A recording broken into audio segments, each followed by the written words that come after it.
Chapter 464. Guy walked into the elegantly decorated room, and just as he expected, he found the owner of the room behind a desk filled with countless papers and documents. The man was dressed in an inconspicuous but fitting attire. He sat quietly, gently, and peacefully behind the desk. Amid the rustling sounds of flipping pages and writing, he quietly read a scroll. Guy rushed to the wide desk, found an empty spot on the table, threw his butt back, and sat on it in an extremely inelegant manner. He blinked and giggled when he saw the owner of the room put down his pen with a sigh. He cast him a glance, shook his head in resignation, and lowered his head to continue reading. Guy quirked an eyebrow in response. He did not have to be apprehensive here. He did not have to worry here. Because the person sitting there, it was his most amiable and kind eldest brother Wang. Guy turned his head around and was surprised to find a bottle of wine and a few glasses on the side of the desk. It seemed to be a famous wine from Sarah Dukedom. "I remember that you don't like to drink." Guy grabbed the bottle of wine rudely and asked directly. They did not need to exchange pleasantries or greet each other, much less exchange meaningless pleasantries. Because a long, long time ago, this was his refuge, Windbreak Harbor. It was his final and true home in Eternal Star City. It was especially so after his mother passed away. But Horace and Herman like it.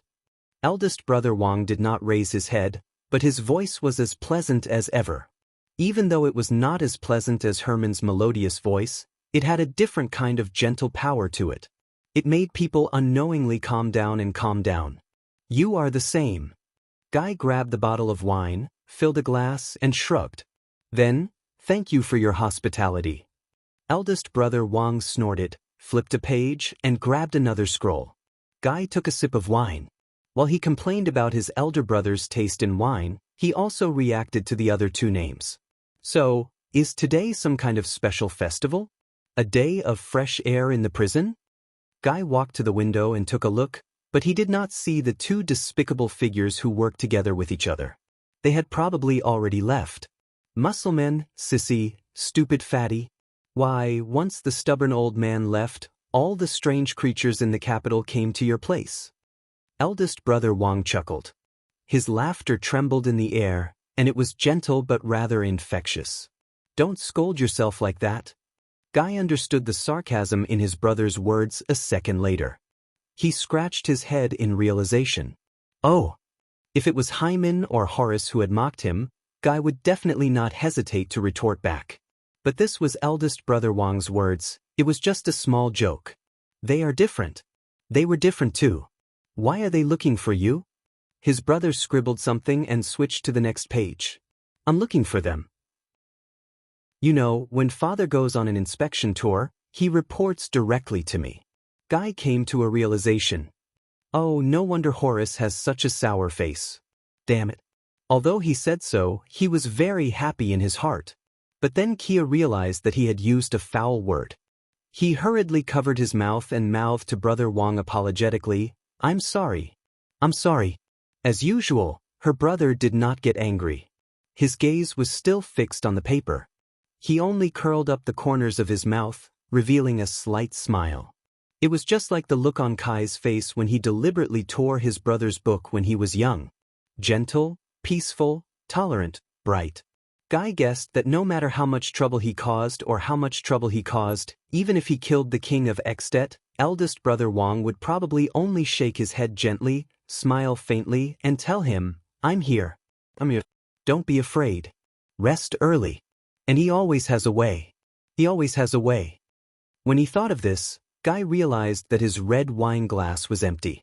While he was refilling the wine, he glanced at the document in his brother's hand.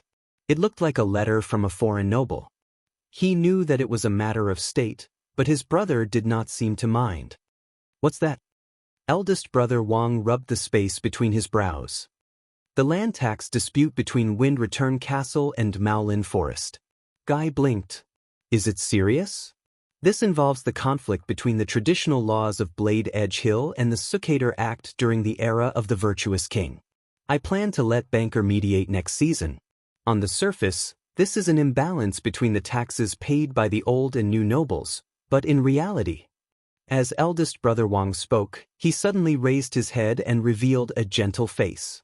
His brows were gentle, making him look very amiable. His gaze was peaceful, as if it would never dim. "Why, are you interested?" Guy raised his hands in surrender. His head shook violently like a rattledrum. "I don't understand these anyway, unless there's a part related to me?" Sometimes he felt that he was very lucky.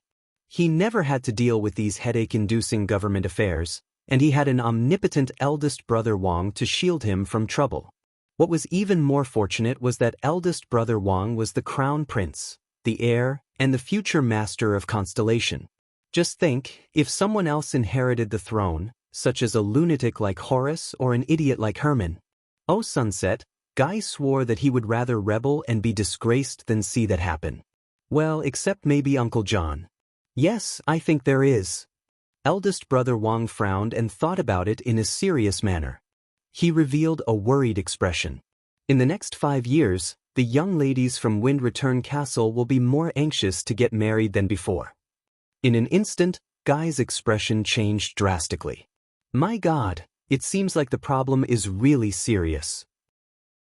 Eldest brother Wang looked at him and could not help but shake his head and laugh. In that second, the corners of his elder brother's lips curled into a beautiful arc. His eyes were full of smiles, as if it contained the optimism of the entire world. Herman was known as a beauty and could make people go crazy. Guy thought that it must be because eldest brother Wang did not want to compete with him. Because when eldest brother Wang smiled, he looked better than anyone else. He was gentler, brighter, and more charming. Guy also smiled naturally. It was the kind of silly smile that he would despise if he was outside. He would only smile like this in this place. Eldest brother Wang put down the work in his hands and picked up the scented tea beside him. I remember that you are still grounded to reflect on your actions? Guy immediately became nervous. He hated being grounded. Yes, but he hated stubborn old men even more. He hated the people who grounded him. Hence, during this period of time, if anyone asked about being grounded, no matter how displeased Guy was, he had to show a rebellious expression that he did not care. But eldest brother Wang, in front of eldest brother Wang, the usually eloquent and unreasonable Guy stuttered, yes. Yes, in fact, I came here today to talk about this. Although it's only been a short night, I feel that my self-reflection has achieved profound, beneficial, and rewarding results. Oh no, I seem to have forgotten all the script I prepared last night. If I knew this would happen, I would not have teased that maid last night. I didn't even have time to memorize the script. Kia felt his little brother throbbing. But Guy did not need to continue speaking, because eldest brother Wang revealed a gaze that seemed to see through everything. He turned his head to look at him with the ghost of a smile. This made Guy instantly shut up. Eldest brother Wang sneered. Horace's sneer was a sign that he was in a bad mood and was about to start scolding. Herman's sneer was filled with disdain. Banker's sneer was filled with an infuriating stupidity. But this action appeared clear and natural on eldest brother Wang. There was nothing unpleasant about it. So Guy could only shut up and surrender. As expected, eldest brother Wang crossed his fingers and said with a stern expression, "So you want to explain to me the truth behind why you are grounded by your father?" Guy was about to explain, but he heard his elder brother add another sentence. Other than taking off your clothes to discuss poetry with beautiful ladies?" Eldest brother Wang's expression was very serious when he said this, but his left eyebrow was twitching slightly. Oh my God. Listening to his elder brother's teasing gaze, Guy felt like he was going crazy. He really wanted to find a hole to crawl into. This is great. He roared crazily in his mind. Is there anyone in a remote corner of Errol who doesn't know this secret? He asked, Who else? Who else? Come out. Come out, let me tell you. Just as Guy was immersed in his Kessel's little world of self-respect, a commotion suddenly came from outside the window, attracting the attention of both of them. They heard a scream. It seemed to be from a maid. Your Highness, Your Highness. Wait a minute. Guy's body trembled. Embarrassed, he immediately found a chance to change the topic. He rushed to the window and pointed outside in an exaggerated manner. It can't be. You brought Connie out of the palace? Eldest brother Wang shrugged. It was obvious that he understood his intention, but he did not say anything. Kessel stuck his head out of the window and saw a girl dressed in strange clothes, as if she was wrapped between two pieces of cardboard, running happily on the rooftop of the side building of Mindy's Hall. She nimbly shuttled through the arms that tried to stop her, completely ignoring the ashen expressions of the attendants and guards behind her. The girl was about 11 or 12 years old. She had a delicate face, and her long hair fluttered in the wind. She was barefooted and covered in dust as she ran. Her entire body was brimming with joy and madness, a stark contrast to the despair and fear of the others. Don't worry. This is the latest version that I've modified based on the ancient books. Connie number 6 Flying Wing. There won't be any problems. Just watch how I fly against the wind and against the light. The girl shuttled through the crowd agilely while shouting in a high-spirited manner. Her joyful voice was sharp and high-pitched, and everyone in Mindy's Hall could hear her clearly from the manor to the courtyard. She attracted more and more guards. Quite a number of them were royal guards who were panic-stricken and did not know the girl well. The girl ran madly and shuttled through the two pieces of cardboard. She was getting closer and closer to the edge of the roof. Your Highness, please don't. Amidst the maidservants' heart-wrenching wails and the guards' incredulous cries, the girl leaped towards the sun and jumped off the roof. Ah! She shouted excitedly and flapped her arms. Her long hair fluttered, and the edges of her skirt fluttered slightly. I'm going to fly. In the next second, the girl drew a beautiful parabola in the air, and then, she fell. She fell into a thicket. After a series of rustling sounds from branches, Kai, who was watching with his mouth agape, finally heard that terrifying, muffled sound.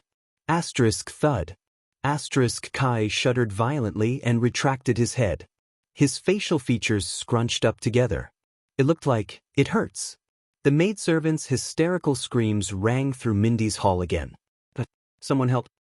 Your Highness, Your Highness, Your Highness, Your Highness, fell again. Hence, another large group of people rushed downstairs in a hustle and bustle. The sound of their footsteps was rather loud and pleasant, comparable to that of a drum band.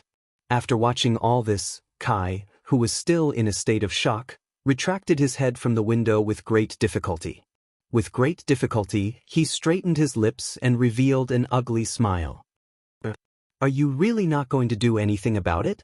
At some point in time, Wang Changxing regained his posture as if he was dealing with government affairs. He calmly flipped through a warrant without any surprise or joy. He hummed in acknowledgement. Do what? Kai pointed under the window and revealed an ugly smile. He saw Morian and Rogo rushing over to the scene. About how to stop our little troublemaker sister from destroying Mindy's Hall? Wang Changxing snorted and revealed a gaze that reminded him of when he was a child who was pranked by him. Don't be afraid. Ida will take good care of her. Don't be afraid. When he heard this, Kai was dazed for a moment. He missed the past a little. But what did my brother say? Ida? At that moment, move aside. As if to prove her brother's words, another short and slender figure made a fuss and flew out of the window. She cried with a heart-wrenching, earth-shattering voice. No. Little Connie, please be all right. Asterisk thud. Asterisk there was another dull thud. A few guards were sent flying, including Morian. Kai's cheeks twitched again. Little Connie, good Connie, wake up, wake up. All right, as long as you wake up, I will never call you bad Connie again. The terrifying voice that the brothers, Kai, and Kai had heard since they were young, and it was said that Kai's father and grandfather had heard since they were young as well. It was said that Kai's voice was tragic and heroic, and it boisterously rang through the clouds as usual. Don't die. I only went to the kitchen to get a drumstick. Why did you? So, I'm sorry, If you're still alive, please wake up, wake up. Kai leaned against the window and watched as the cloaked figure shook something violently. The corners of his lips began to twitch subconsciously. The royal guards and maids around him wanted to go forward in fear, but they were thrown away by the cloaked figure. A few seconds later, a soft and squeaky voice unique to a girl screamed. Then it grew louder and louder. Ahem, Ida, you seem to be pressing down on my boobs? The voice sounded incredibly aggrieved. The royal guards around him looked as if they were scalded by boiling water. They turned around and returned to their posts as if nothing had happened. Kai sighed. Just as he expected, the loud and terrifying voice that had been crying just a second ago rose again. There was an exceptional sense of surprise in it. Sava? Ah, this is great. Little Connie, you're still alive. Sob, you're talking nonsense. Sob, how can you have such an evil thing like boobs? The soft girl's voice sounded weak. I'm serious. The books say that this will cause stunted growth. Kai looked at the scene outside the window, then at his brother who remained calm behind the desk. He pressed his forehead weakly. That's right. Ida is here too. She will definitely take good care of Constance, as if. Kai hissed silently in his heart. He suspected that half of his little sister's abnormal activity was caused by that silly cloaked dwarf. Kai left the window helplessly and walked back. He picked up his wine glass again. But that terrifying voice, Ida wailed again. Sob, little Connie, I will never leave you again. By the way, do you want a drumstick? Swarm. Here, open your mouth. I'll tell you a little secret that I overheard just now. Don't tell anyone. That, my boobs, do you know why your little brother is grounded? It's because he crawled into bed with 30 naked women. Kai spat out the wine on the carpet and coughed violently. F***ck me. I shouldn't have come today. Kia quickly pulled down the window of the room, shutting out Aida's earth-shattering voice. He and his brother looked at each other in dismay. There were only tears in his heart. After a long period of silence, Wang Changsheng finally exhaled and broke the silence. You know Connie. As if he did not see Kai's pathetic state, Wang Changsheng sighed to himself. She is very lonely. Lonely. She yearns for attention and recognition. Kai, who was coughing non-stop and immersed in Kessel's self-respecting little world, was stunned when he heard that. He looked up and met his elder brother's gaze. At that moment, Wang Changsheng's gaze was different from usual. It was not only gentle, tolerant, and comforting. There was also something else in it. His elder brother said faintly, "That's why she is eager to do something. And we all understand that feeling. We should also understand." Kai was silent. He opened his mouth to say something, but his elder brother's gaze was fixed on him, as if he had seen through everything. So Kai lowered his head. After a while, the commotion outside the window finally stopped. Kai straightened his breathing and let out a long sigh. It's all thanks to that stubborn old man. He snorted softly and crossed his arms. His tone was full of deliberate venom. For more than 10 years, it's as if he doesn't have this daughter. Wang Changsheng was silent for a while. Don't blame our father. After a long while, the usually gentle elder brother suddenly said this. This was unusual. Normally, Kai would not argue with him, because Wang Changsheng was usually not wrong. Even if he was wrong for a reason. But today, especially after being stared at by the elder brother with that strange gaze, Kai suddenly felt as if there was a fishbone stuck in his throat. Father. He turned his back to his elder brother and said sarcastically, then what kind of father would hate his own child? Wang Changsheng hummed in acknowledgement. This time, his words were a little more serious, with a rare lament. That's not hate. Father was too shocked by Mother's death. You know, when he sees Constance, he will think of Mother and the pain she suffered before her death. Kai's expression dimmed. Mother? Is that so? Wang Changsheng sighed. His deep love for Mother became a torment and burden when he faced Connie. The deeper the love, the heavier the torment and burden. Father stayed away from Constance for her own good, because he was afraid that when he thought of love, he would become someone who would not even recognize himself.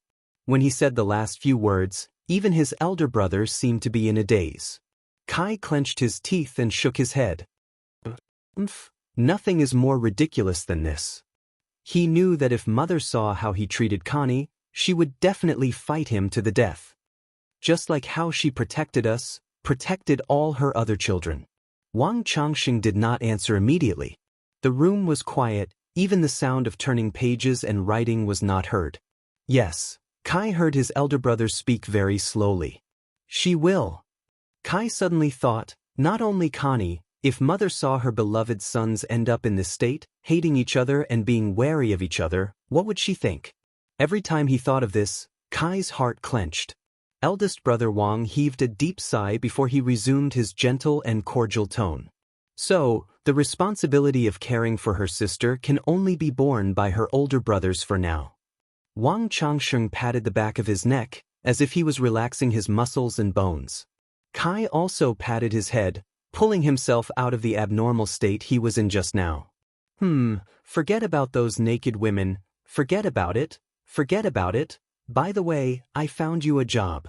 Wang Changxiong's words gave Guy a shock, and he immediately forgot about the naked woman. He turned his head abruptly, and the expression on his face was extremely interesting. Work? Kai almost thought he heard wrong, but his elder brother only nodded kindly. After all, father told me before he left that any form is fine. What you need is to reflect. You don't want him to fly into a rage when he comes back, do you? Or do you really want to be grounded? Kai's eyebrows twitched. The stubborn old man told me that? Was there such a sentence in the original words? Make that trash behave, or tell him to get out of my sight? What a joke. As the Prince of Constellation, does he still need to work? All right, Horace leads a group of soldiers, Banker is an honorary director of the National Research Association, and even Herman carries the title of a special envoy of the royal family. Counting them, he is indeed the only one who is a little thing. When he thought of this, Kai's expression immediately changed. He said seriously, "Oh, work. You know, I also have this plan." Kai scratched his forehead in pain, looking for an excuse. In fact, I am preparing to leave the city and go to Star Lake Castle in a few days. John told me that he needs help there, but Wang Changxing only shook his head gently. There was a nostalgic look on his face. The anniversary of John's wife's death has arrived. His words choked Kai's excuse in his throat. Now is not a good time to disturb our uncle. The fifth prince was silent for a few seconds. In the end, Kai scratched his head in annoyance and looked at his elder brother innocently. He said pitifully, "Wait, are you serious? You're not going to let me deceive you, are you?" His elder brother smiled. He was still as gentle and amiable as ever, making it impossible for anyone to have any rebellious thoughts. "Don't worry, the job I found for you is in Eternal Star City." Wang Changsheng accurately pulled out a stack of papers from the pile of documents and threw them to him from afar. Western City Police Station. Go and help maintain the order in Western District, Lower City District, and Western City Gate. This or grounding. Choose one. Kia smacked himself on the forehead. There is no hole. At least, I did not touch it. But Kai rubbed his face in pain. His entire body drooped like a wronged puppy. No. Whenever I hear police officer or words related to it, I get annoyed. But soon his gaze focused. Wait, Western District? Isn't that the district where Red Street Market is? A brilliant light shone in Kai's eyes. Wang Changxing nodded with an amused smile. His gaze was sincere. Don't worry, that is a prosperous, adorable, beautiful, and colorful place. You can go there to reflect on your actions, and at least you won't really be grounded. Of course. Kai's expression instantly changed. He became serious and focused, just like when he was facing a girl's dress. That's right. What you said makes sense. Ahem, I don't like being grounded, and this is also a chance. As a police officer or other civil servant, I can properly patrol and understand our city and serve the kingdom, especially Red Street Market. Wang Changxing smiled again. His smile was very gentle. It made him feel very at ease. Kai pretended to be serious as he flipped through the information in his hands. He thought about how he could first make sure that Red Street Market was within the scope of his work, then change his attitude without losing face, and seize this position with benefits. I informed a police officer's advisor there. Coincidentally, she needs an assistant, Wang Changxing said softly. She also promised me that she would take good care of you. Kai thought about the matter of Red Street Market and nodded absent-mindedly. That's very thoughtful. Police officer, advisor, assistant, promise, take good care of me. Wait a minute. A thought flashed in Kai's mind. He directly ignored the other words that made him unhappy and only left the more important parts. Kai looked up abruptly and his eyes lit up. You mean a lady? Eldest brother Wang nodded warmly, smiling.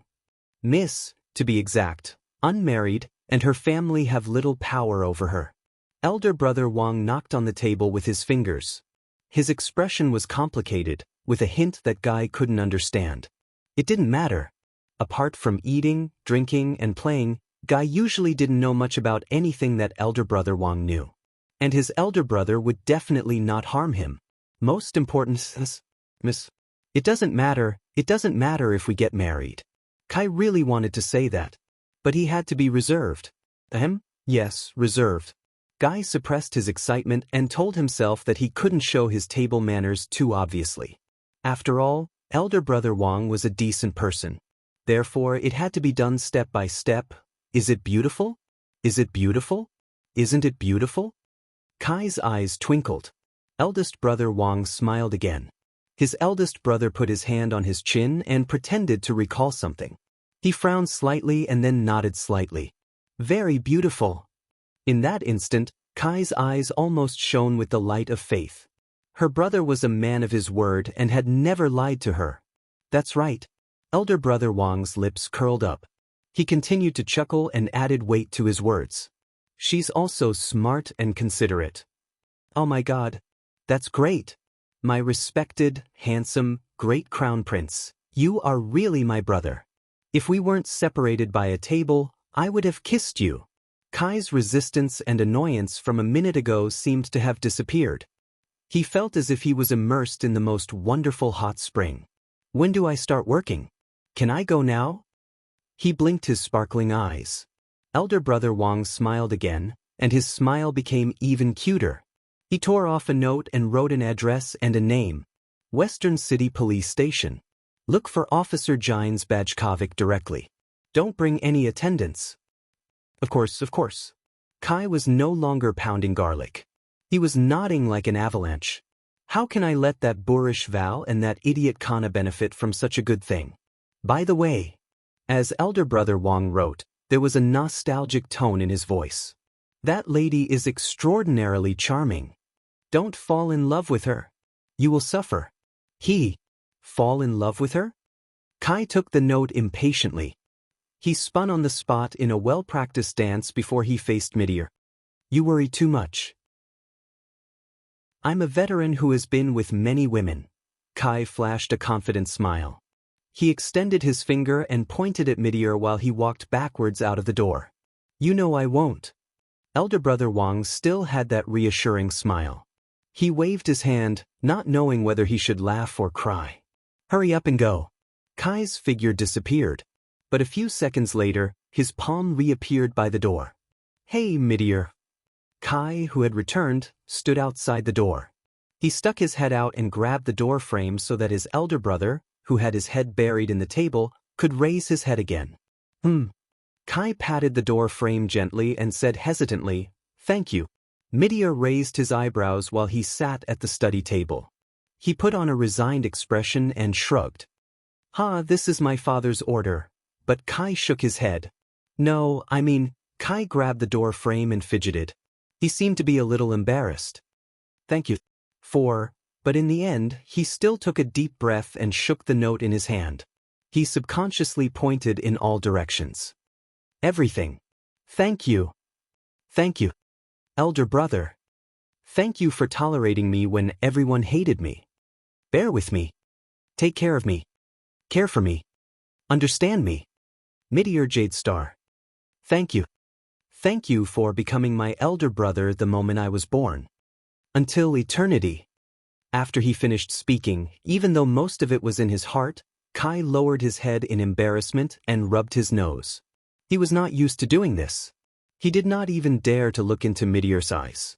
It was not just because he was afraid, it was also because, but the eldest brother smiled again. This time, Meteor's smile was very soft. It could be said to be very faint, but there were clear emotions in his eyes. The Crown Prince of Constellation nodded and leaned against the back of the chair. He smiled with a peace of mind. Of course. Kai smiled and pursed his lips. He knew that it was the same as before. His elder brother understood. He made a face, knocked on the door frame, and disappeared before Meteor's eyes. As he watched his youngest brother leave with a smile on his face, Meteor could not help but curl up the corners of his lips. Also, stop discussing poetry, the Crown Prince said in a gentle and firm voice. In the next second, the sound of a human body hitting wood came from the corridor outside the door, followed by Kai's painful hiss. Meteor chuckled and shook his head. In the distance, Connie and Aida's chatter could be heard faintly. Young people. The Crown Prince raised his head and looked at the warm, lively sun outside the window. He took a breath of fresh air. Just like the morning in Mindy's hall. Beautiful, bright, carefree. Just like this. Until eternity. After enjoying the relaxing and wonderful morning, Meteor came back to his senses. He lowered his head and sighed, returning to reality. Chapter 465. 6 years ago, Thales, who had yet to become a prince, was told by Gilbert in Mindy's hall.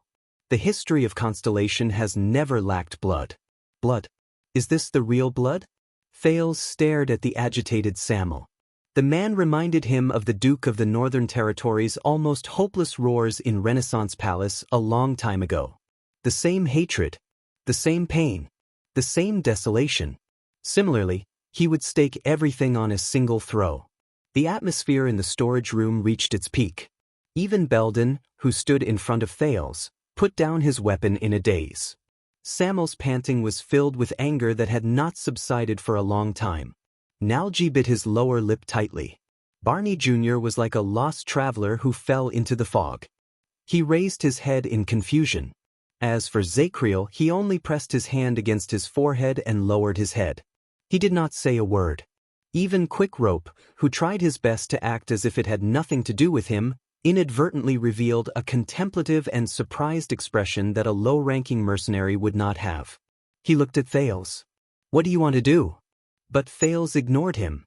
He only stared at the center of attention in the room. Finally, after the extreme clamor and the extreme silence, the voice that had disappeared for a while reappeared shakily. "What are they talking about, Zacriel?" Thales, who felt complicated and could not put his feelings into words, turned his gaze. Barney Jr., who was kneeling on the ground, widened his eyes, which looked as if they had been ravaged by a storm. "Father? Jadestar?" Zacriel did not speak. The knight shuddered and turned his head slightly. At that moment, he hid his expression so that his colleagues could not see it. This was not what he wanted. Never. But from Zacriel's silence, Barney Jr. had already sensed something. "They are loyal to another Jadestar? The other? Highness?" Barney Jr. repeated in a daze. He ignored the disappointment on Nalji's face and the indignation in Samuel's eyes. "Answer me." The man's unusual silence agitated Barney Jr. His tone became more and more anxious. Nalji snorted. Barney Jr. turned to him for help. "Go and ask your father." "Ask our respected vice captain," Nalji said softly. The sarcasm and reproach in his voice still lingered. "He is the instigator who appeared in secret, followed orders from his superiors, and made promises to his subordinates. Too bad he didn't tell you." Barney Jr.'s unfocused gaze became focused again. On the other side, Nair sighed as if he had accepted his fate. "Enough." Finally, Zacriel's dull and mechanical voice rose into the air. He released the hand that was pressing down on his forehead, exposing his face to the light of the fire again. His pupils were dim, and they reflected the burning torches on the ground in a lifeless manner. Apathetic. Just like a dead person. "Why can't you just let go?" The Knight of Judgment asked absent-mindedly. "Let go of everything in the past. Keep everything in its original state, no increase, no decrease, no more, no less. In the end, there was still a slight fluctuation in his calm and hollow voice. Let them end here. Why not? His words caused the expressions of many of his colleagues to change. Nalji's shoulders trembled. He looked at Barney Jr. and flashed a sarcastic, bitter smile. Yes, why not? Rumble. Barney Jr. got up from the ground abruptly. His senses, which had been ravaged by the alchemy ball, made him stagger for a second before he managed to regain his footing. Zacriel, because if it's true, at that moment, the disheveled Barney Jr.'s numb eyes shone with a rare hint of excitement. If the bloody year is really a lie, then it means, he looked at his other colleagues eagerly and longingly, the sobbing Canon, the whimpering Bruley, the desolate Tardin and Belden and Nair, who exchanged glances. They seemed to want to get some support. But his colleagues did not respond. Only Samuel sneered in disdain. Thales sighed softly. He cleared his throat and spoke in the unbearable silence and darkness. That means, Barney, that the people who swore loyalty to the Jadestar royal family in the past, including your father, might not have committed treason. The prince's words echoed in the dungeon, and the light in Barney Jr.'s eyes grew brighter. Thales sensed the fatigue and pain all over his body. He tried his best to make his voice sound calm and amiable so that he could slightly comfort the pitiful man in front of him, who was covered in wounds. At least, it was not so absolute and thorough. The prince's voice caused the guards to react differently. Some lowered their heads and did not speak, some opened their mouths, and some closed their eyes and sighed. But Thales ignored them. He only spoke slowly, and there was a desolation and sorrow that the teenager usually did not have. They are still loyal to the Jadestar royal family, and they only listen to orders. In the internal strife of the royal family, they choose a side. Choose their own masters. And fight to the death. Thales buried these words in his heart. Barney Jr.'s expression relaxed a little, as if he had obtained some sort of release. The guards fell silent, regardless of whether they knew about it or not, regardless of their ranks. The dungeon sank into silence again. But Quick Rope, who was watching from the side, felt that the silence this time was not so unbearable. Is it? Barney Jr. nodded faintly and repeated blindly. They're just. On the other side, Zacriel released a long sigh. Don't blame them, Barney. There was sadness hidden in the Night of Judgment's eyes. Especially your father.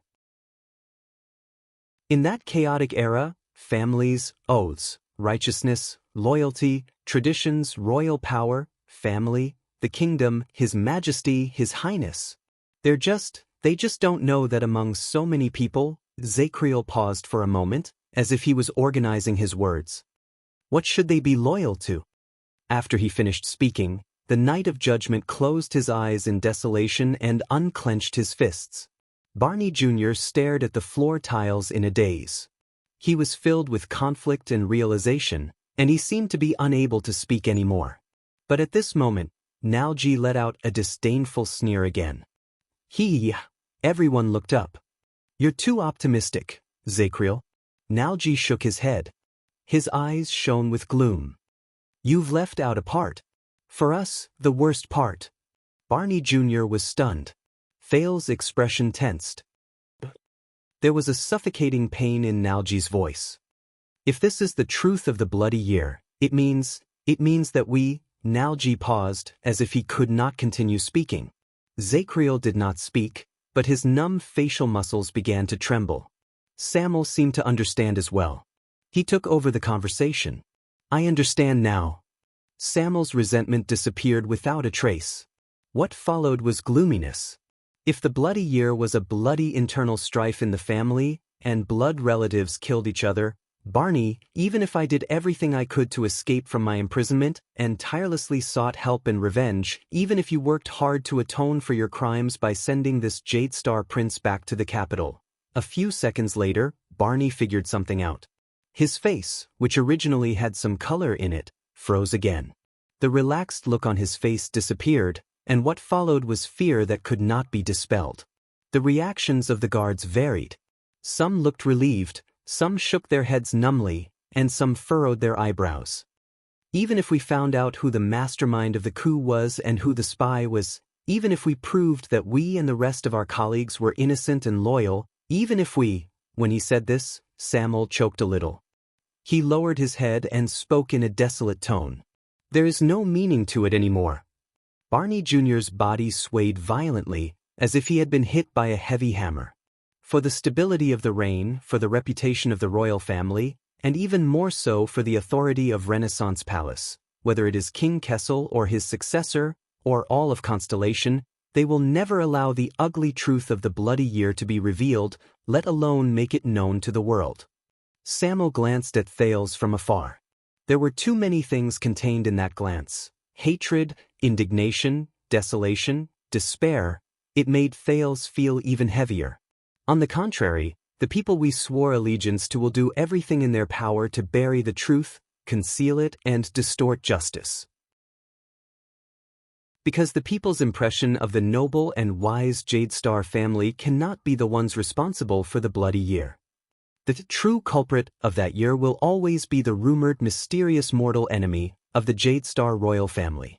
It will only hide behind the curtains and never show itself. Barney Jr. listened to Samuel's words in a daze, as if he was a walking corpse. As for us, our comrades who died in battle will never receive justice. The 37 people who died in battle will never receive justice. The survivors can only bear the stigma of injustice for the rest of their lives. As the royal guards of Constellation, we can only be traitors who colluded with the enemy. Zacriel shuddered violently, as if he had been struck by lightning. His comrades' faces were pale. Their gazes were miserable, as if they were receiving their final judgment. Samuel's words became more urgent, and he became increasingly callous and merciless. We can only be sinners who failed in our duties, and incompetent cowards. We will never reverse the verdict, and we will not rest until we die. Aside from Samuel's voice, the dungeon was terrifyingly silent. Samuel panted for a while before he slowly regained his composure. However, the desolation and despair in his voice could not be any greater. No matter how innocent and pitiful those who do not know the truth are, no matter how loyal lone officials like Barney are, no matter how wrong people like me are, no matter how indignant they are, no matter how miserable and desolate a chess piece like your father is, and how helpless he is, no matter how unfair it is to us. Barney Jr.'s hands began to tremble uncontrollably. Because Samuel's gaze was infatuated.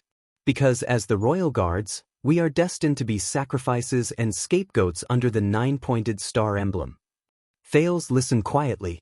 He remembered the numb and frozen expression on Kessel V's face when he stood in front of the stone jars belonging to the Jadestar family in the Jadestar family tomb. Single quote, "I do not know how much you know about us, and I do not know what kind of imagination you have regarding the name Jadestar." Thales sucked in a deep breath. He only felt that the air in his lungs had become colder and denser. Zacriel turned his head away, as if he could not bear to listen anymore. No one could see his expression. Samuel looked up. This is why Zacriel would rather keep his mouth shut and say that he was a scapegoat, why Nalji did not want to seek justice, and only wanted to leave quietly, and why today, when the prison was broken and the matter came to a head, everyone pretended to be deaf, dumb, and numb. Samuel said mournfully, because they knew that it was meaningless.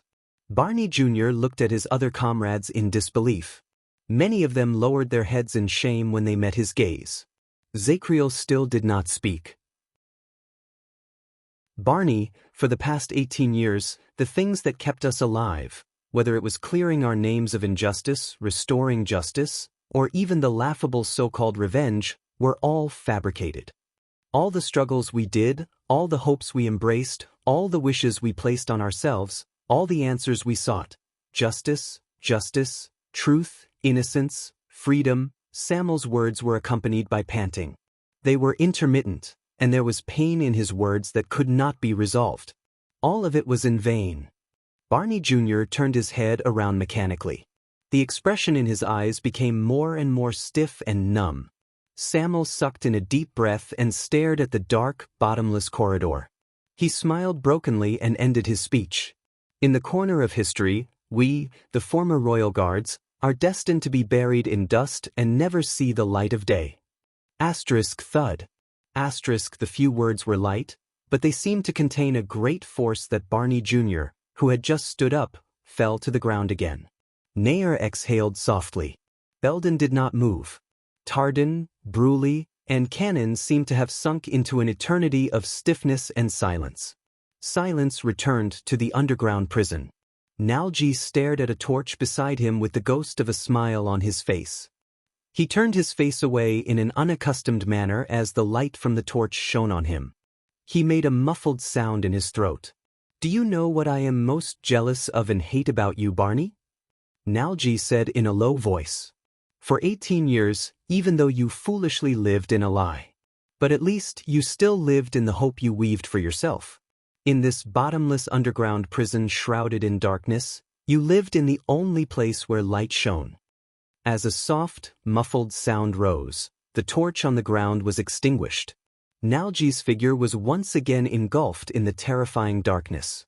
Thales closed his eyes gently and did not look at Barney Jr.'s pale face. Constellation's history has never lacked bloodshed. In the past, Thales' understanding of the word bloodshed was still superficial. The scenes he could think of that word were the child beggars in the abandoned houses in Lower City District and the fights between the gangs in the underground world. As his identity changed, his journey became arduous, and his knowledge broadened, whether he wanted it or not. Thales gradually felt the pulse of the bloody year from a different angle. The dead silence in the Jade Star family tomb, the Duke of Northern Territory's desperate roar in Renaissance Palace, the wordless mourning at Raymond Pass, the nostalgia in the eyes of the veteran Genid for the old days, the cheerful yet somber gaze of the fortress flower, Willow's absent-minded look when he talked about his dead sister, the lonely figure of the kingdom's wrath under the setting sun, the cold and lonely ghost Prince Tower, and Marina's pale and trembling face when she confessed her feelings.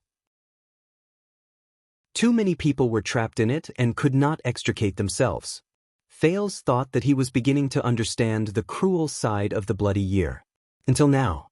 Until the members of the Royal Guards, whom he met again in the Prison of Bones, and the cruel and merciless suspicion and confrontation between them.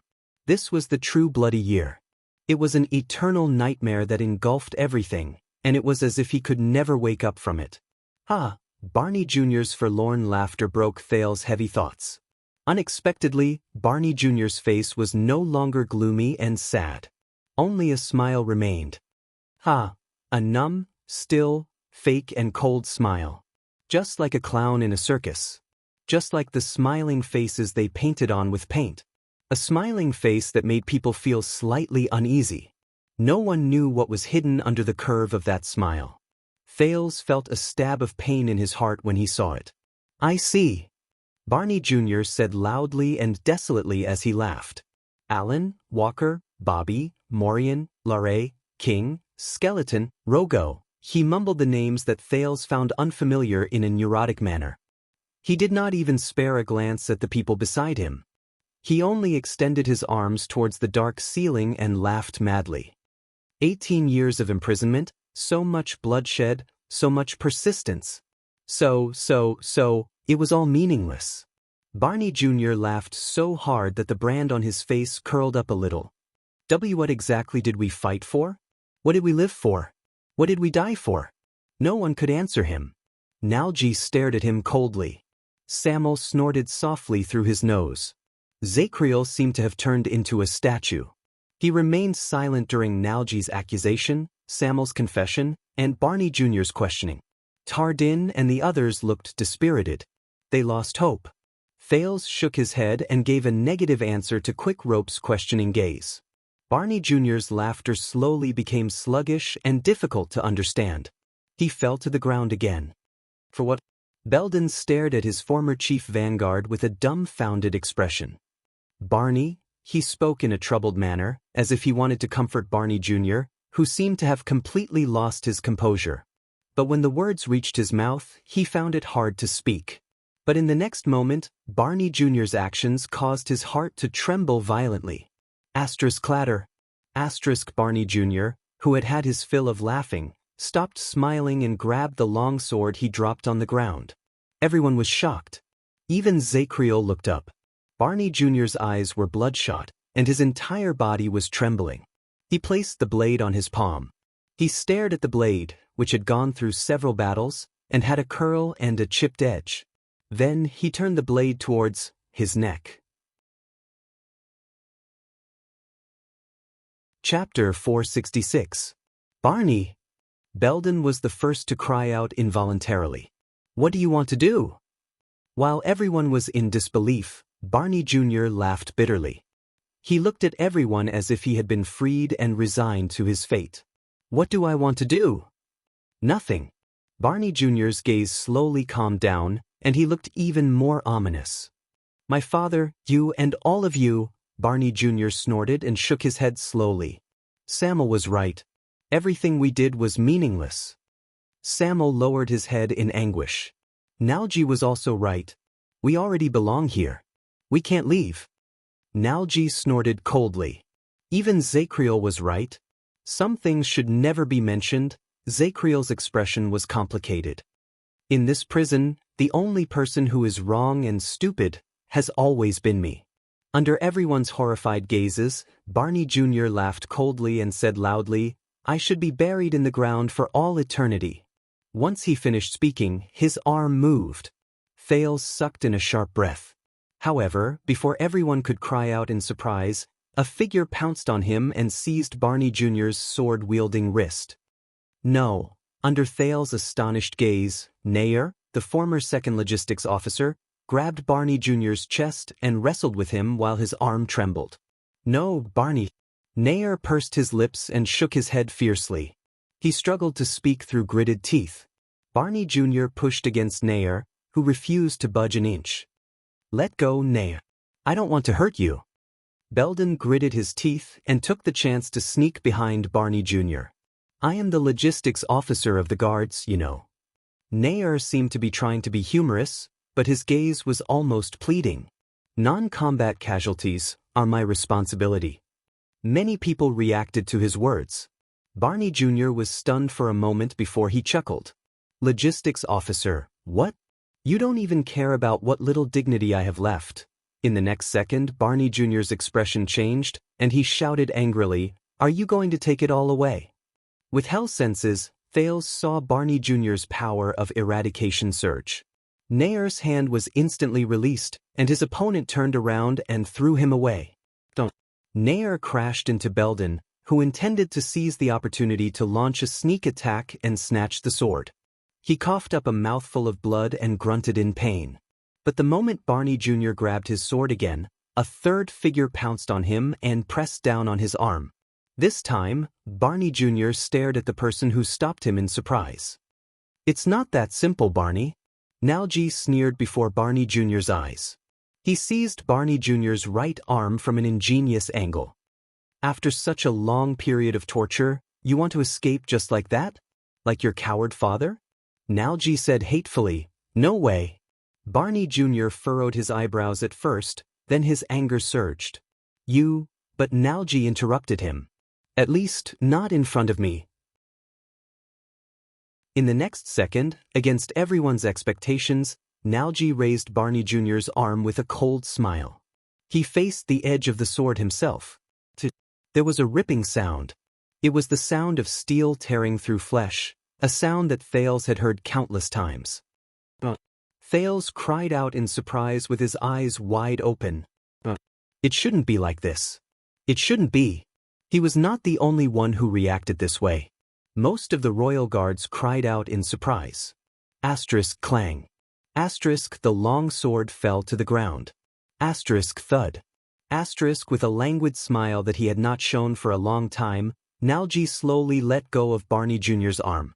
Endless blood gushed out from his neck. It reflected the light from the fire, and it looked like lava in a volcano. The blood made the stunned Barney Jr.'s face turn scarlet. It was as if he wanted to vent all the grievances and resentment he had felt for the past 18 years. Nalji. Cannon, who was in the same cell as Nalji, rushed forward with a roar and grabbed Barney's body. Bruley pounced on him right after. Both of them were panicking. Cannon held Nalji, who was bleeding profusely from his neck. He pressed his palm against the terrifying wound in vain, and he began to mutter in fear. Help me, Bruley. No, this is an artery. I can't stop the bleeding, I can't. As he stared at Nalji on the ground, Barney Jr. first froze on the spot like an ice sculpture. He then raised his bright red hands and wiped his cheeks, which were also covered in blood. His face was filled with disbelief. What is this? What is this? Barney Jr. started to tremble. Nalji flashed a pale smile, as if he had succeeded. He seemed to want to say something, but when he opened his mouth, he could only gurgle as blood gushed out of his mouth. In the end, with his life that was about to disappear, he shook his head slowly at the stunned Barney Jr. The sudden accident frightened everyone. Quick Rope, who was frightened, pulled Thales back with him. F***CK, is this your plan? You want to turn them into dangerous lunatics? Thales widened his eyes and stared at the scene in front of him. He stared at the blood that was slowly spreading on the ground. He remembered a long time ago when he was in Abandoned House. The blood on Quide's neck was also the same. It was bright red, surging, and did not seem real at all. It was like bright paint. It was all over his head and face. Or maybe they had been crazy for a long time, and you just dug out their madness. This. Quick Rope stared at Nalji in disbelief, who only wanted to die. Thales trembled. No, this isn't what I want. But, they want to commit suicide? Thales thought in a daze. No. Maybe Mr. Wu. She took you for a ride that day. Maybe she went to, at that moment, the terrifying red blood seemed to have surpassed the ground. It rose like a tidal wave and surged towards him. It swallowed him whole. In the dark dungeon, Samuel, Tardan, and even Zakriel were shocked. They stood dumbfounded on the spot, not knowing how to react. Then, another panicked shout attracted their attention. Naya, what's wrong with you? Belden cried out in terror. Everyone turned their gazes. Nair, who was thrown over by Barney Jr. earlier, was lying in Belden's arms and coughing in pain. His chest was covered in bright red, and the color deepened as he coughed up mouthfuls of blood. Ahem. It's not him. Nair forced a smile and shook his head. It's just that. I was slightly injured when I fought against those mercenaries just now. Belden hugged him tightly and watched in anguish as the blood in Nair's mouth flowed deeper and deeper, and the amount of blood that flowed out of his mouth decreased. Psst. No. Belden's expression slowly became one of despair. Don't worry. It's internal bleeding caused by a heavy blow. Nair shook his head in anguish. There was a man who used a sledgehammer.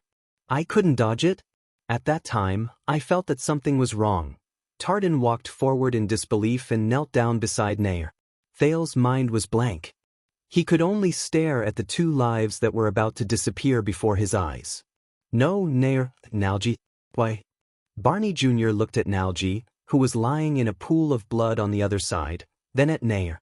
His face was contorted, and he could not help but retreat.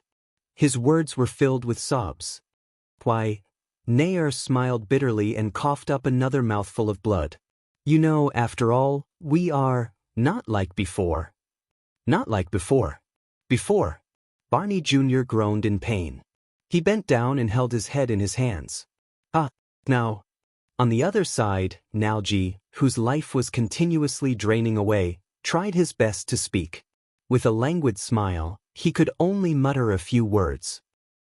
Even now, Barney Jr. trembled and knelt on the ground. No, you can't do this to me. You can't. Under the sorrowful and terrified gazes of all the guards, Barney Jr. roared and grabbed the long sword on the ground again. You can't. However, in the next second, Barney Jr. staggered. He tried his best to regain his footing and tried to find the thing that affected his balance just now. But Barney Jr. did not manage to react. He only stared at his hands in a daze. The long sword had mysteriously disappeared. How? Where's the sword? Where's my tool to free myself? Asterisk clang. Asterisk the dull sound of metal clashing against metal rose. The long sword fell on the ground in a strange manner, attracting everyone's attention. On the other side, Thales panted nonstop. He withdrew his right hand with a pale face. The intense pain in his body spread again. No, never. Never. His body went limp. Quick rope held him tightly so that he did not fall. But in the next moment, before everyone noticed that something was off, a figure who had not moved for a long time rushed forward. Thud. There was a loud explosion. The attacking figure punched the side of Barney Jr.'s face with a right hook. He then tripped Barney Jr. with his knee and tripped him on the ground. The figure knelt down abruptly. He pressed his arms against Barney Jr.'s shoulders and pinned him to the ground. No, no. The attacker hissed. When he saw the person in front of him clearly, Barney Jr.'s pupils shrank. He roared in indignation, "Zacriel!" Barney Jr. roared and broke free from the grip on his shoulders. He straightened his upper body desperately, grabbed the back of Zacriel's neck, and delivered a fierce elbow strike. But the Knight of Judgment did not dodge. He only raised his left arm and took the elbow strike head-on. The clear sound of bones cracking rose from Zacriel's left arm. The Knight of Judgment shuddered slightly. In the next second, the bloodless Zacriel seized the opportunity to grab Barney Jr.'s right arm. He exerted force with both hands. Crack. There was another clear sound. With his broken right arm, Barney Jr. lay on the ground again with a cry of pain. Barney Jr. held his useless right arm and hissed in pain. He could no longer pick up his sword. Zacriel held his badly injured left arm. He swayed for a moment, then fell backwards with a pale face. Everything happened in the blink of an eye. In just a few seconds, the battle was over. Even Samuel, who had picked up his weapon at the first moment, could only stare at the scene in front of him in a daze. But Barney Jr. pounded the ground with the back of his head in pain and asked in agony, "Why? Why did you do this to me? Why?" While Barney Jr. screamed in pain, Nalji lay on the ground with little life left in him. He flashed his signature languid smile. Nair, who kept coughing up blood, breathed in pain. He wanted to straighten out the blood that choked his lungs. At that moment, slap. A crisp slap to the face. It sealed Barney Jr.'s screams in his mouth. It also attracted everyone's panicked, pained, sad, and helpless attention. Barney Jr.'s teeth chattered. He raised his head like a dying patient. 11 times, no, it was Zacriel. With wounds all over his body, he lay beside Barney Jr. He gritted his teeth and squeezed out a few words. 11 times, no more, his words trembled and his tone was sorrowful. Barney Jr. seemed to have sobered up a little. He stared blankly at Zacriel, who was convulsing. What? 11 times. Zacriel inhaled laboriously and exhaled even more laboriously. Then he slowly raised his head. He exposed his face to the light of the fire. Drip. A tear rolled down from his wrinkled eye socket. It was silent, but it could not be ignored. Zacriel knelt on the ground and raised his empty hands. His face was covered in tears. Enough, he said in a daze. At that moment, the dying Thales, who was tortured by the aftereffects of mystic energy, was stunned. Zacriel, the Knight of Judgment. Strong. Steady. Determined. Callous. Unparalleled. Unstoppable. Unshakable. That was his impression of Zacriel. But now, he had never seen Zacriel like this. A weeping Knight of Judgment. Everyone fell silent. They stared at their watchman in disbelief. 11 times. Zacriel sobbed and trembled like a child who had done something wrong. He was filled with remorse and pain. Year 86 of the calendar of eradication, John I passed away on his journey. The 3 stars under him fought for the throne, and internal strife lasted for years. His tear-filled eyes stared into the air. From then on, the royal guards served their masters. Their comrades fought against each other with swords. Nalji's breathing quickened uncontrollably. Nair's coughing grew softer and softer. No one knows that in the Watchman's records, the royal guards of Constellation have already experienced 11 divisions and internal strife in the past 600 years. Zacriel closed his eyes in pain again. His hands trembled as if he was holding a huge rock weighing 10,000 kilograms, but at the same time, it felt as if he was holding nothing at all. The royal guards, 11 times in total, fratricide. Thales's gaze froze. "I beg you, enough." Zacriel turned his head around. With a sobbing tone, he begged everyone in front of him like a broken patient. "Don't, I'm bleeding." The dungeon was getting darker and darker. There was only one torch left, and it was still burning as if it didn't have much time left. It was waiting for the darkness that would eventually come. Samuel stared at him in a daze, Belden stared at him in shock, Tardin stared at him in grief, and Bruley stared at him in grief. Barney Jr. stared at him with an incredibly conflicted look. Thales struggled. He supported Quick Rope and used all his strength to stand up. "Compared to my predecessors, I am the worst, the weakest, the most useless, the worst, and the most unbearable watchman in the history of the Royal Guards." Zacriel's confession continued. His tone was filled with remorse and self-blame that could not be dispelled for the rest of his life. "I can't protect you, I can't lead you, I can't protect you. I can't even make my own choices.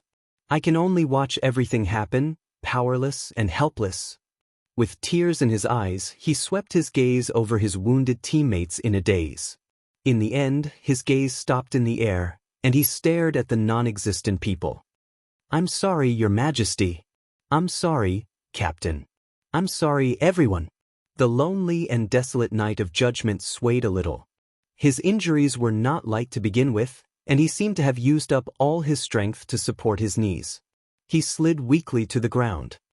"I can't do anything." Zacriel's tear-filled gaze was fixed on Thales. It was as if he was looking at another person. He was sad and in despair. "Anything." Chapter 467. Thump. Another heartbeat sounded like a heavy hammer. Excruciating pain. Thales struggled to stand with Quick Rope support. He was drenched in cold sweat. "No." Thump. Another heartbeat. After he forcefully snatched Barney's sword, the terrifying aftereffects attacked him again. Every breath he took and even every heartbeat was accompanied by an excruciating pain. Each time was worse than the last. It was as if the ferryman was summoning him to crush him inch by inch from head to toe. But that was no longer important. He could not fall. At least not now. Thales glanced at the 9 men in front of him, who were covered in wounds and had despair in their eyes. The former royal guards. Thump. After the next heartbeat, the nearly exhausted sin of Hell's River surged again, as if it had been saved from a desperate situation. It filled his limbs and surged towards his heart, which could not bear the heavy burden, and his body, which was on the verge of collapse.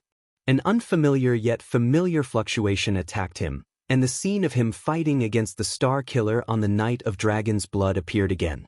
The sin of Hell's River began to consume a large amount of energy to speed up the regeneration and recovery of the damaged tissues in his body. It was accompanied by an infinitely magnified pain. Thales began to tremble uncontrollably.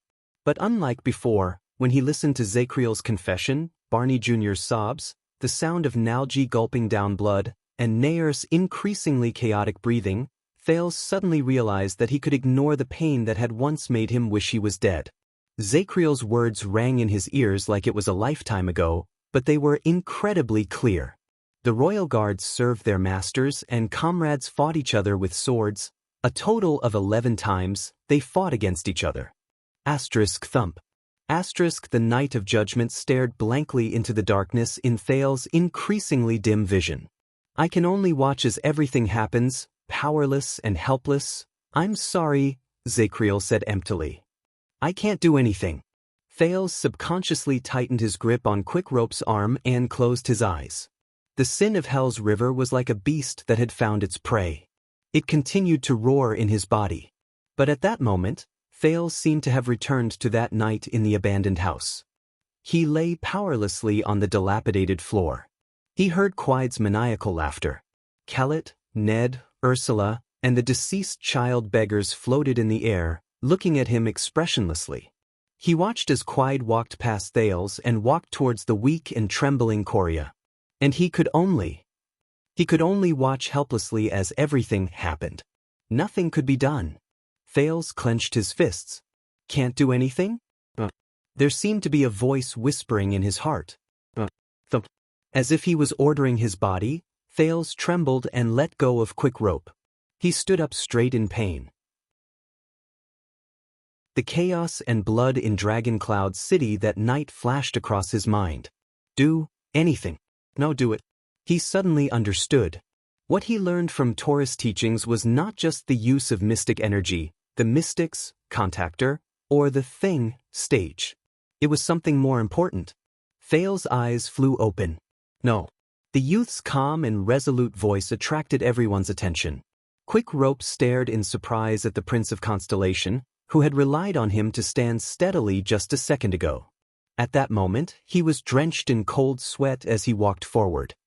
This has nothing to do with what we can or cannot do. Thales staggered over Barney's sword and picked up the extinguished torch from the ground. He swung it in the air so that it could burn fully again. The light illuminated the dark storage room. Zacriel looked at him blankly. Barney Jr. was still lying on the ground, sobbing silently.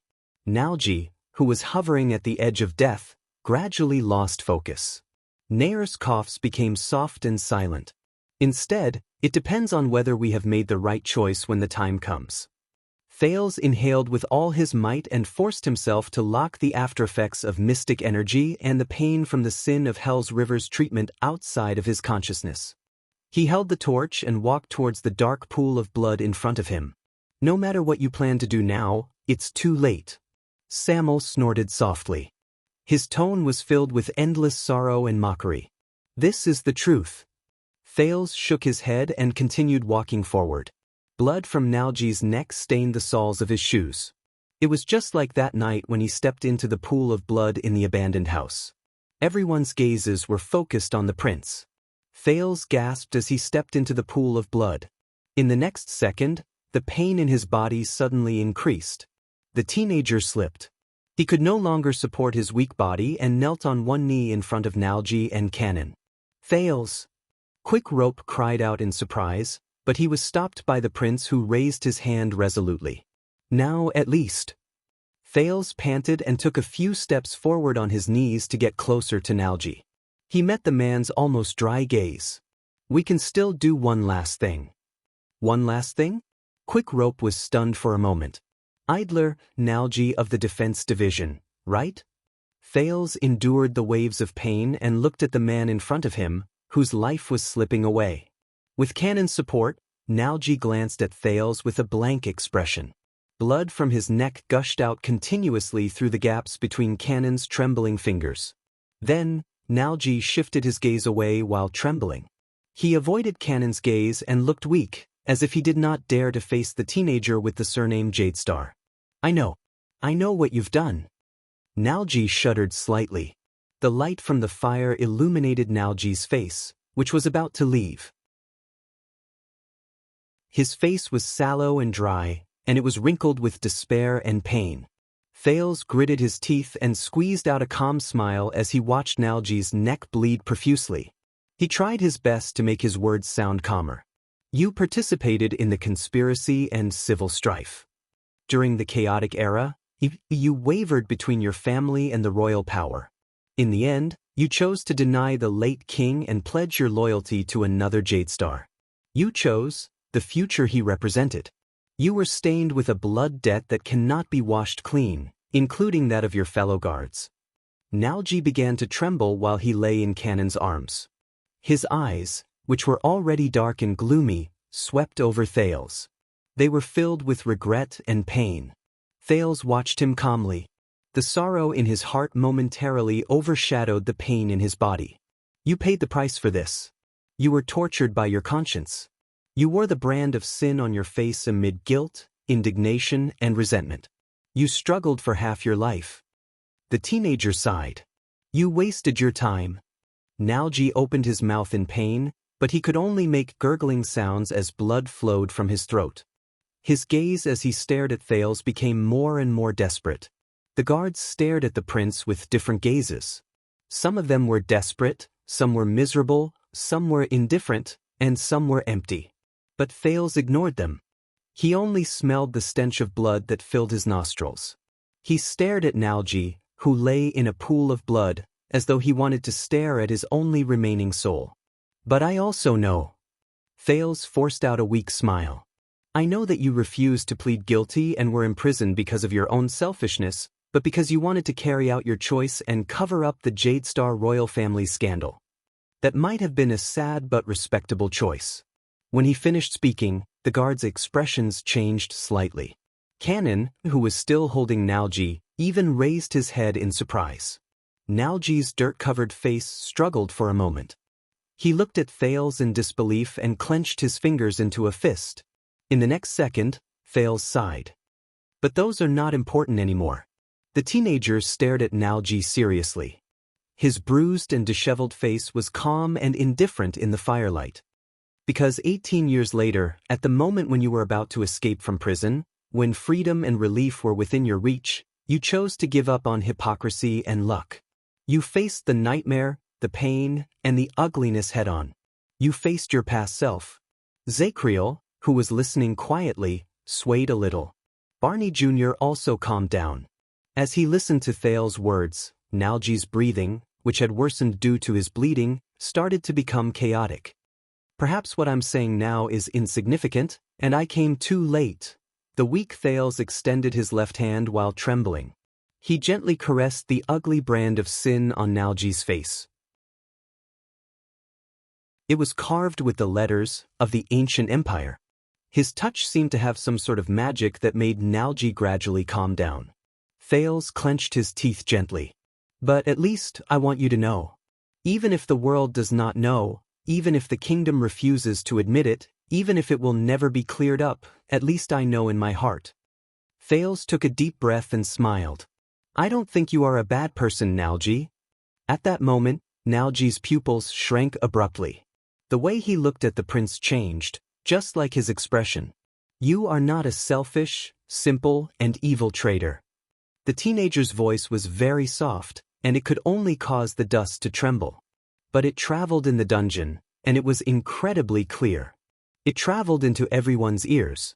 On the contrary, you are a respectable person. You made your own choice, and then you bore the consequences without any complaints or regrets. You carried out your own principles. Nalji's breathing began to speed up, and it drowned out the sound of blood flowing out of his neck. He looked at Thales. His lips opened and closed, and he let out intermittent grunts. But his slightly agitated words were buried in the surging blood. Thales smiled. I know, Nalji. I understand. The prince pressed gently against Nalji's forehead and closed the distance between them. Nalji's grunts continued, but they became weaker and weaker. So, at this moment, during the last breath of your life, Thales realized that his voice was trembling, and it was even more than the trembling Nalji had when he was dying. Thales, Nalji. Thales breathed in a daze. Nalji's haggard face began to blur in front of him. In the name of the second prince, Thales Jadestar, the legitimate descendant of the Jadestar family, the only heir to the 9-pointed star crown. The teenager heard himself speak in a trembling voice. I forgive you. At that moment, the dungeon was terrifyingly quiet. Everyone stared blankly at the teenager who held the injured man and spoke softly. I forgive you for all the sins and wrongs you have committed, may have committed and did not commit. The prince's voice faded away. At that moment, it was as if nothing had happened. The dungeon was as quiet as ever. But a few tenths of a second later, Nalji's chest began to rise and fall violently, as if he was struggling to get up. Ugh. Finally, like a dam that had been holding up for a long time, Nalji collapsed at the last moment. His eyes had lost focus, but he still stretched out his powerless left hand while trembling violently. He scratched the air in vain. His lips twisted and twitched. He let out violent sobs and whimpers at Thales, as if he wanted to say an endless number of things. Ugh! Nalji's violent reaction caught Cannon off guard while he pressed down on Nalji's wound. He could only try his best to control Nalji so that his helpless situation would not worsen. Thales put down the torch and ignored the blood all over his body. He held Nalji's empty and helpless palm tightly and bent down to hug the man who was about to die. No matter who you betrayed, no matter who you were loyal to, no matter what your heart is, no matter what your body is, no matter how you treated yourself in the past and today. He pressed his cheek against Nalji's forehead so that Nalji's struggles gradually calmed down as he spoke. I hope that you will no longer be trapped in sin, conflict, torture, and guilt. Be free from now on. Thales panted and fought back the stinging sensation in his nose. I hope that your past will vanish into thin air and that your nightmare will end now. Rest in peace from now on. No one made a sound. At that moment, the only sound in the dungeon was Nalji's slowly calming and weakening breathing. 1 second, 2 seconds, 3 seconds. After an unknown amount of time, Nalji's struggles finally calmed down. Thales exhaled, patted the frozen cannon, and let go of Nalji. He lowered his head in a daze. At some point in time, the person in his arms had already closed his eyes. He no longer moved. He's gone, Thales said to himself bitterly. After 18 years of torture, he's gone. But Thales immediately moved. An endless amount of crystalline tears slid down Nalji's lifeless face. Tears gushed out of his eyes, and they surpassed the blood flowing from his neck. Thales felt his heart ache. Thank you, Your Highness. Cannon sobbed while still holding his comrade's body. Thank you, Your Highness. Nalji, Thales raised his head and stared at him in a daze. Nalji's tear-stained face was contorted into an arc. He seemed to be suffering from intense pain. But Thales knew. It was not pain. It was something that Nalji had not shown for 18 years. A smile. Thales froze for a moment in his bewilderment. Then he staggered to his feet and raised the torch again. It was only then that he realized that at some point in time, everyone in the dungeon was staring at him. They were either surprised, excited, worried, or sad. It was as if the teenager was the main character on the stage at that moment. Even Zakriel stared at Thales in a daze. He did not move. Quick Rope was silent. There was a hint of meaning in his gaze as he stared at Thales. Thales took a deep breath and moved his gaze away from Nalji. He walked to the other side. He did not know whether the aftereffects of his mystic energy had let him go, or whether the sin of Hell's River had finally recovered. The pain in his body began to become numb, and it was not worth mentioning in his current state. With weak steps, Thales approached Belden, who was still holding Nair. Nair coughed in pain. As he stared at Thales, his eyes reflected the light from the fire and brightened. Your Highness, we... As he watched Nalji, who was no longer breathing, Belden suppressed the emotions in his chest. He was just about to speak when Thales raised his right hand and stopped him. Wait. The teenager shook his head. Belden immediately closed his lips. He did not show any objection. It was as if this was his duty. Perhaps they were affected by what happened just now, but no one wanted to interrupt Thales. Just like before, Thales knelt on one knee in front of Nair. He stared at the man who was still smiling at that moment and coughed continuously. A large amount of internal bleeding after a blunt blow. As a logistics officer, I know this very well, Nair said with difficulty. His face was pale and he was drenched in cold sweat. Belden, who was beside him, could not bear to watch. He closed his eyes. Thales stared at him with grief. Sazel Nair, second logistics officer, the teenager said seriously. Nair subconsciously pushed Belden, who was holding him, and puffed out his chest. He seemed to want to be more appropriate. The prince spoke softly. I don't know what you have experienced over the past 18 years, but I know that what happened to you was not fair. Nair stared at the prince calmly. His heavily injured body gradually became numb. Thales suppressed the resentment in his chest. It has been 18 years. You have suffered injustice and pain, and you have borne the consequences that are not commensurate with what you have done. I know that you have nowhere to complain about the injustice you have suffered, that you cannot speak of your pain, and that the justice and innocence you deserve may never come. As he listened to the prince's words, Nair's gaze gradually became unfocused and grief filled his eyes. But Thales held his palm. Nair's palm was very cold, as if his blood had never flowed through it. But you, logistics officer. Please do not worry. Thales's tone fluctuated slightly. Because at least I will remember your innocence and righteousness. Nair's cold palm began to tremble.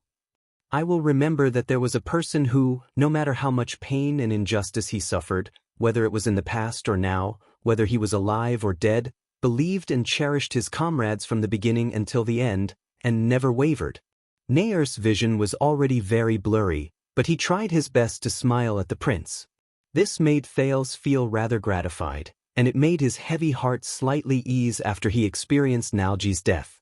Thales took a deep breath and suppressed the sadness at the bottom of his heart. Sazel Nair. As Thales spoke, he pressed his forehead against Nair's. May Hell's river have a smooth journey. Thales said softly, may you rest in peace. Nair's body trembled slightly, even though he did not have much vitality left. The dungeon was still very quiet. But at that moment, no, your highness. Thales let go of Nair and stared in surprise at Nair, whose face was covered in tears, but he still spoke up to refute him. We swore an oath. Nair shuddered. His lifeless eyes stared at the empty ceiling, but there was a tearful smile on his face as he spoke laboriously. As the Emperor's Praetorian guards, our souls will not enter heaven, nor will they descend to hell. Instead, they will be forged in the mighty empire. Souls? Thales was slightly stunned.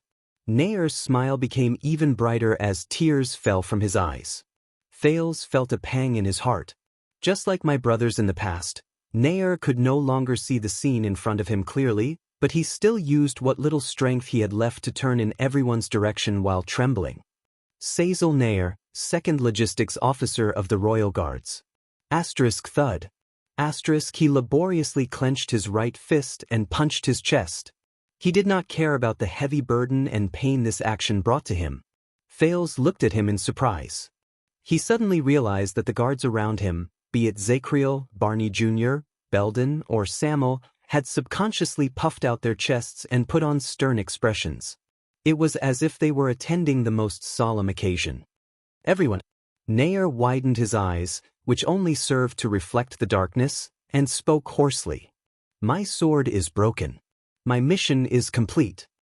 He seemed to be forcing his weak lungs to breathe as he tried his best to squeeze these words out of his mouth. His words were articulate, and his tone was firm. Every word caused the guards to tremble. Nair sucked in a deep breath. I have fulfilled my duty, I have fulfilled my duty. Halfway through his sentence, Nair's breathing stopped, and he panted a few times. But Nair recovered and quickly continued. I will rest by the Emperor's side. The dying Nair's words came to a halt, and he released his fist from his chest. Nair shook his head. He trembled as he touched Thales' disheveled face. Thales lowered his head slightly and placed his cheek on Nair's palm. Nair touched the prince's face and cast a profound glance in Thales' direction. In the next second, Nair put on his palest and most gentle smile. He said firmly, I will rest by the Emperor's side. My sword is broken. My mission is complete. I have fulfilled my duty. I will rest by the Emperor's side. The prisoners listened to his last words in a daze. They were either touched or sighed. Nair stared at the air and tried his best to hold his breath, as if he was waiting for something. Finally, as rustling sounds rose, the ashen-faced Barney Jr. looked as if he had just woken up from a nightmare. He hugged his aching right arm, pressed it against his chest, and leaned against the wall. 2nd Logistics Officer, Sazel Nair. You have fulfilled your duty. Barney Jr. suppressed the change in his voice as he spoke in a hoarse voice. You will rest by the Emperor's side. Finally, Thales saw Nair's pale smile relax, as if he had let go of a burden. Thales raised his head and saw all the guards pressing their hands against their chests at the same time. They spoke solemnly, sorrowfully, or agitatedly in unison as they recited the royal guard's funeral oration. Only the inheritance shall continue. Witness eternity. The moment he finished speaking, in the next moment, Nair's hand, which was supporting the teenager's face, loosened. It fell abruptly and powerlessly, and Thales caught it. Thales lowered his head and saw that Nayar's pupils had completely lost their luster. He's gone. One more time, Thales whispered to himself. Belden whimpered painfully in his throat, and Cannon sobbed softly. Barney Jr. shut his eyes and spoke in a trembling voice. 38th, he paused for a moment and glanced at Nalji's body across from him. In the end, Barney Jr. still lowered his head and shook it in despair. 39th. Zacriel pressed his face into his hands again. His shoulders trembled. After sending off their two brothers, the guards were exceptionally quiet at that moment. The silence lasted for a few seconds before Thales gently let go of Nayar's body. It's not over yet, he said to himself as he dragged his weak body along. Not yet. Thales turned his head and swept his gaze over the figures. Chief Penal Officer, Luton Belden. Second Flag Bearer, Colin Samuel. Belden bit his lip tightly. Samuel had a complicated expression on his face. The prince swayed and stood up with the torch in his hand. His figure was very clear in the firelight. I understand all of you, and I understand all of you. Thales spoke in a hoarse voice. But I don't have my father's power, and I don't have his status. I can't absolve you, clear your names, or plead for you. As he spoke, he swept his gaze over Barney Jr., who was completely disheartened and silent. I also know my father's personality. Even if I return to Eternal Star City, I will still have no power or influence. What I say is worthless and even meaningless. Belden's expression was solemn. Samuel shook his head and sneered. I can't erase your brand, clear your name, change your circumstances, or mend your wounds. Thales sucked in a deep breath. But at the very least, I can, and can only speak to you as Thales Jadestar. He lowered his head and said quietly, I'm sorry. Belden and Samuel moved at the same time. Just like Nayar, I know of your grievances, I know of your pasts, and I know of your innocence. Thales tried his best to make his tone sound calm and sincere. I also know of your persistence, and I will remember it for the rest of my life, no matter what others are like. At that moment, Belden tried his best to squeeze out a miserable smile and shook his head. Samuel's eyes sparkled, and he stared at the prince with an indescribable gaze. Just like Nayar, your names have long since been cleared from my heart. Thales tried his best to get rid of the sadness in his heart and curled up the corners of his lips. You are excellent royal guards. Thank you. Belden's voice froze, and he could not speak. Your Highness. Samuel turned his head away and sank into the darkness. His expression could not be seen. Thales forced himself to smile, and with his weak body, he turned to the other three people again. The cavalry scout of the Vanguard Division, Jonah Cannon. The guard of the Defense Division, Sol Bruley. And you, Gutty Tardin, who comes from a noble family. When his name was called, Cannon shuddered while he held Nalji's body. He did not dare to raise his head. The huge Bruley whimpered in pain. Tardin even turned his head away in shame. You were involved in the conspiracy and chaos that year. You even participated in it. You participated in the blood war that year, and caused the royal family to suffer an unexpected disaster. The kingdom suffered a great disaster, and your sins cannot be erased. The three of them became even more dejected. Cannon buried his face in Nalji's body, and he sobbed non-stop. Bruley knelt on the ground with a dazed look on his face. Tardin bit down on his lip, and he seemed to be prepared. Thales looked at the three people. The emotions in his heart were incredibly complicated, and they were difficult to describe. But in the end, he still took a deep breath and shook his head. But, Thales put on a faint smile. I forgive all of you. There was a deathly silence. Belden widened his eyes. Even Samuel furrowed his eyebrows. The three people involved, be it Tardin, Bruley, or Cannon, were completely stunned at that moment. Your Highness, Tardin said subconsciously. Thales did not let him continue. Instead, he looked at Nalji and Nayar's bodies and said faintly, just like Nalji, you made your own choices among the many paths you took. And today, things remain the same, but people have changed. It is no longer important to look back on the rights and wrongs of the past. When Thales finished speaking, Tardin shuddered a little. The prince spoke calmly without a hint of resentment or disdain in his tone.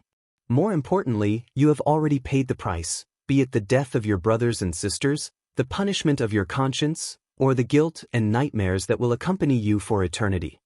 The three of them still stared at Thales in disbelief. And I have also seen what kind of people you are.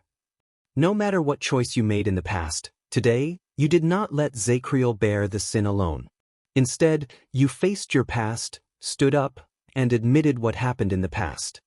Quite a number of people looked at Zacriel, but the heavily injured Knight of Judgment still did not say a word. Thales sighed. And today you saved my life. Even though you know the truth, unlike Barney, you know very well that this will not allow you to be pardoned. As he spoke, Thales felt the pain in his body disappear completely. He did not know whether it was because time was up or because the power of eradication took effect. Only weakness, absent-mindedness, emptiness, and an unprecedented sense of relief, as if a heavy burden had been lifted. Thales looked up and tried his best to smile. His voice was hoarse. So, I forgive all of you. I forgive all of you. I forgive all of you. I forgive all of you from the torture of the past, and I forgive all of you from eternal guilt. I hope that all of you will be reborn at this moment. This is my choice. The voice in Thales' heart whispered. Compared to power and status, this is what I should truly cherish, care about, and hold on to. This is my true anchor. Silence. The silence lasted for a few seconds. Only sparks and breathing could be heard. Finally, Cannon was the first among the three of them to break down. He placed his hands on the pool of blood on the ground and cried bitterly. Cannon's reaction seemed to have opened up something. Then, Tardan knelt on the ground and covered his face in pain and regret. Your Highness. He sobbed uncontrollably. Bruley's lips quivered, but he did not make a sound. He only shut his eyes deeply and lowered his body and head as low as possible in Thales' direction. Samuel sighed. Belden put down Nayer's body and stared at Thales. Thales smiled at them. I'm sorry, I can only say these words in my own name. After all, I'm not the king. This is all I can do. He added dejectedly. Belden shook his head and met the prince's smile with his most grateful and restrained one. But what you did was far more than that. More than that. Once he finished speaking, Thales sucked in a breath and looked at Barney Jr. on the other side. Quick Rope, who stood by the side, watched everything in a daze. Two bodies lay peacefully on the ground in the dark dungeon. Zacriel knelt on the ground in a daze and stared at Thales. Barney Jr. leaned against the wall indifferently and did not move. The other 5 prisoners were in a sorry state. They were either agitated, sad, weeping with their hands on their heads, or sighing while kneeling on the ground. Only the teenager who held the torch stood among the crowd with a relieved smile on his face. His thin and weak figure, under the illumination of the fire, seemed tall and strong. What is he doing? Samuel, who stood by the side, mumbled to himself in a daze. Belden heard what he said. He did nothing. The penal officer watched Thales walk towards Barney Jr. He spoke softly, and at the same time, there was anguish and hope in his voice. He just raised the torch. Then, Belden stared at Thales from afar and said quietly in his heart, "Light up the darkness around us." In the next moment, Belden could no longer control himself. The warrior, who was tough and fierce on the battlefield, turned his head around abruptly.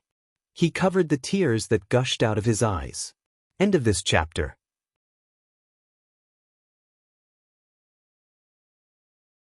Chapter 468. Thales did not feel good. Very bad.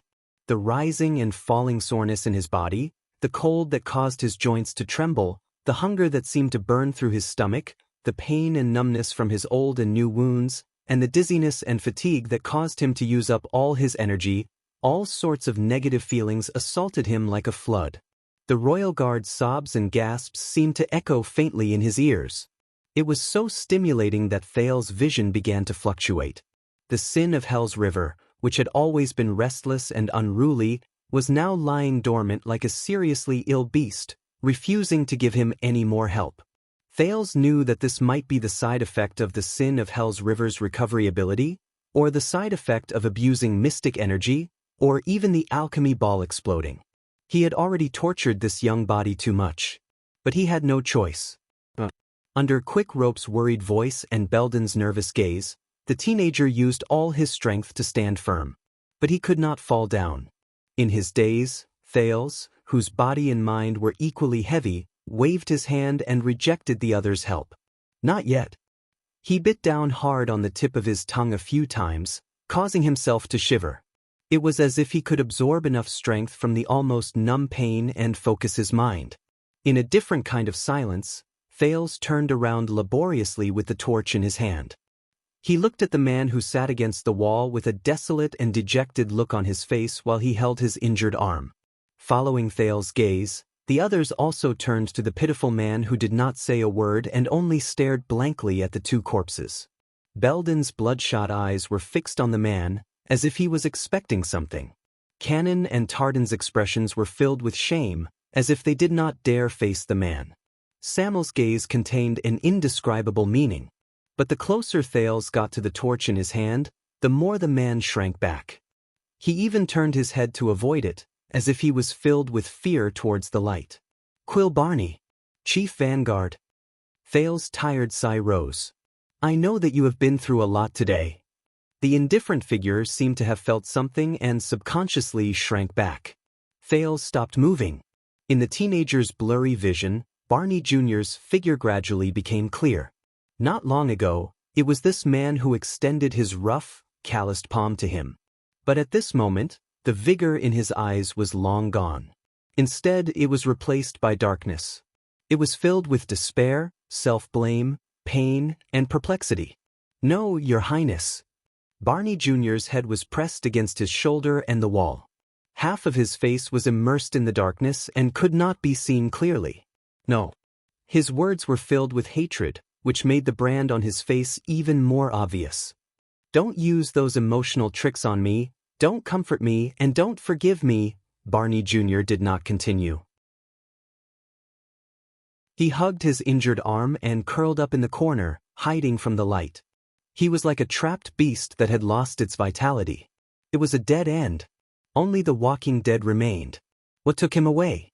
What took this man away from her? The warrior who resolutely and fiercely brandished his sword and shield and charged into the enemy's formation? The Limiter who had never changed his expression even when he was in a desperate situation, drenched in blood? Thales inhaled softly and threw away the torch in his hand. The dim and blurry light and shadow flickered. Without the stimulation from the torch, Barney Jr. finally turned his head slightly. Of course not. The teenager had a gentle smile on his face. And I am not prepared to do that. Thales stared at Barney Jr., and his tone became steady. Because you did nothing wrong. The trembling Barney Jr. was stunned for a while. The underground prison became quiet. Then, Thales continued to speak. Since 18 years ago, as the loyal vanguard of the Royal Guards, Barney, your path has always been clear, straight, one-way, and unique. You live in the purest world. You only need to be yourself and protect your companions. You never need to choose between two difficult choices. Barney Jr.'s gaze slowly froze, but he did not move. The teenager turned to the other people in the underground prison. His tone was deep and he seemed to sigh. Unlike them, Zacriel stared at the two corpses on the ground. His gaze was unreadable. Samuel lowered his head deeply, as if he was indignant. Unlike Nalji, who was filled with remorse and guilt. He yearned for peace in his heart, but could not find it. Cannon, Bruley, and Tardan each had a troubled look on their faces. Unlike Nair, who felt like there was a fishbone stuck in his throat when he learned the truth. He was tormented by hesitation and could not speak. Thales stared at Barney Jr.'s expressionless face. In the end he sighed. Unlike your father. Father. The moment that word left his mouth, Thales saw Barney Jr. shudder violently. The prince sighed in his heart. So, you think that your father should have told you the truth back then, right? Thales watched Barney Jr.'s struggling and changing expression. He said softly, the problem is, if he had been honest with you, what would you have done? What would you have chosen? If he had told me the truth, the outline of Barney Jr.'s face contorted under the firelight on the ground. But in the end, the vanguard still turned his head around stubbornly and indignantly. He faced the wall and avoided the light. He did not say a word. He only exposed the ugliest brand to the firelight. Thales calmly watched Barney Jr.'s reaction. He continued, I guess, would you listen to his difficulties, stand with him, and be like him, fight to the death in front of the palace gate without returning, and be buried with your choices and sins? Would you bear the blood debt of regicide and sleep eternally? Barney Jr. still turned his head away without saying a word, but the brand on the side of his face twitched inexplicably. Thales' tone became heavier. Or would you be loyal to the late king and stand against him? Would you be disappointed, sad, puzzled, angry, and pained when you met him with weapons, and would you destroy your own family in the name of justice? Would you carry your father's name and live a nightmare? The outline of Barney Jr.'s face twitched. Visible veins popped up on his fists. Thales chuckled softly. Or would you lose yourself in confusion and hesitation, refuse to accept reality, and run away alone to escape everything that is about to happen, just like you are now? Would you live your days in chaos with the guilt of a coward? The teenager's gaze shifted to the sword Zacriel had snatched from Barney's hand. Or even, die and be done with it? Die and be done with it. The vanguard shuddered while he hugged his injured arm and avoided everything. He seemed to be unwilling to give up. He only uttered a few vague words. It doesn't matter anymore. But Thales did not let him continue. I think this is his worry and his fear. The prince's voice became downcast. He knows you and understands you. That is why he is afraid. He is afraid that when you know the truth, when you know his choice, you will not have any other path to take. Thales looked disheveled, and he looked exhausted. Only his eyes were bright and spirited. I think this is also the tacit understanding and agreement between your father and your brothers who kept you in the dark for many years. Barney Jr.'s breathing stopped for a few seconds. He was stunned. He ignored the serious injury on his shoulder and arm. He turned his head around again and looked at Tardin and the others. But they all lowered their heads and avoided his gaze. Thales ignored Barney's confused and pained expression. Instead, he stared into the distance, which did not exist, and sighed softly. Your father did not intentionally betray and deceive you, Vanguard Barney. He did not place bets on both sides and curry favor with you in the middle, as Nalji said. There was regret and sorrow in the teenager's voice. The truth is he loved you. He wanted to protect you. Thales paused for a moment, and Barney's breathing became increasingly erratic. I don't know how to express it. The prince's voice was steady, but there was a profound meaning to it. There was an indescribable emotion in it. So, he made the choice for you. No one knew that at that moment. Thales clenched his fists tightly. The choice you made. Barney Jr.'s thoughts stopped for a moment. The vanguard was in a daze. In his distant memories, the familiar figure that often visited his nightmares for the past 18 years appeared again. That sturdy, tough, stubborn figure that he thought would never fall. And the voice that used to be there. Solemn, forceful, and earnest. Your grandmother wrote. She wants you to go back. I think it should be your choice. Barney Jr.'s gaze was unfocused in the firelight. Make a trip back. The choice is yours. Barney Jr. subconsciously hugged himself tightly and shuddered. An inexplicable fear rose in his heart. But in the next second, what he heard was a voice that was rarely heard from the other party. It was not so forceful, and it even sounded a little weak and helpless. No, we can't escape. My son. The voice became more and more indistinct, but the face became clearer and clearer. Let me choose, though. Barney Jr.'s expression slowly twisted. He hugged his injured arm in pain. His breathing was intermittent. No, Barney pressed his face against his shoulder. He could not help but twitch. His voice trembled so much that it became distorted. Father, as if he did not want to appear too weak, Barney Jr., whose face was contorted, stuffed his left index finger between his teeth and bit down hard on the whimpers in his throat. The guards quietly watched Barney Jr.'s sorrowful, angry, and pained expression. An indescribable sorrow spread in the air. Thales sighed slowly. There were a myriad of emotions in his heart. His plan obviously fell through. The prince tried his best to speak in his most gentle but also most serious voice. Even though it was 18 years late, you still faced the truth. True but true. Barney Jr. started to tremble again. The vanguard closed his eyes, as if he could stop certain things by doing so. I know your tricks, your highness. He snorted stubbornly. It's a common tactic among nobles.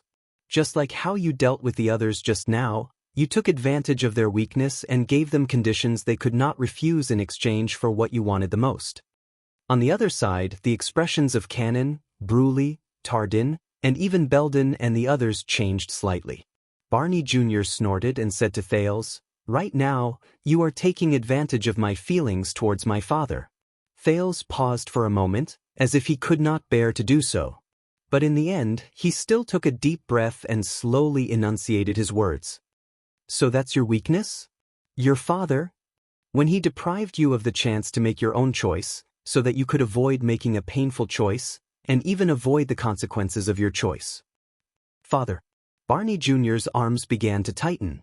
He felt the pain from the fracture gradually increase. No, he loosened his teeth as cold sweat broke out. He opened his bloodshot eyes and stared at the prince indignantly. He wanted to say something but did not. Do his actions mean anything to you? But Thales shook his head. "Don't answer me," the prince said softly. "Answer yourself." Barney Jr. froze for a moment.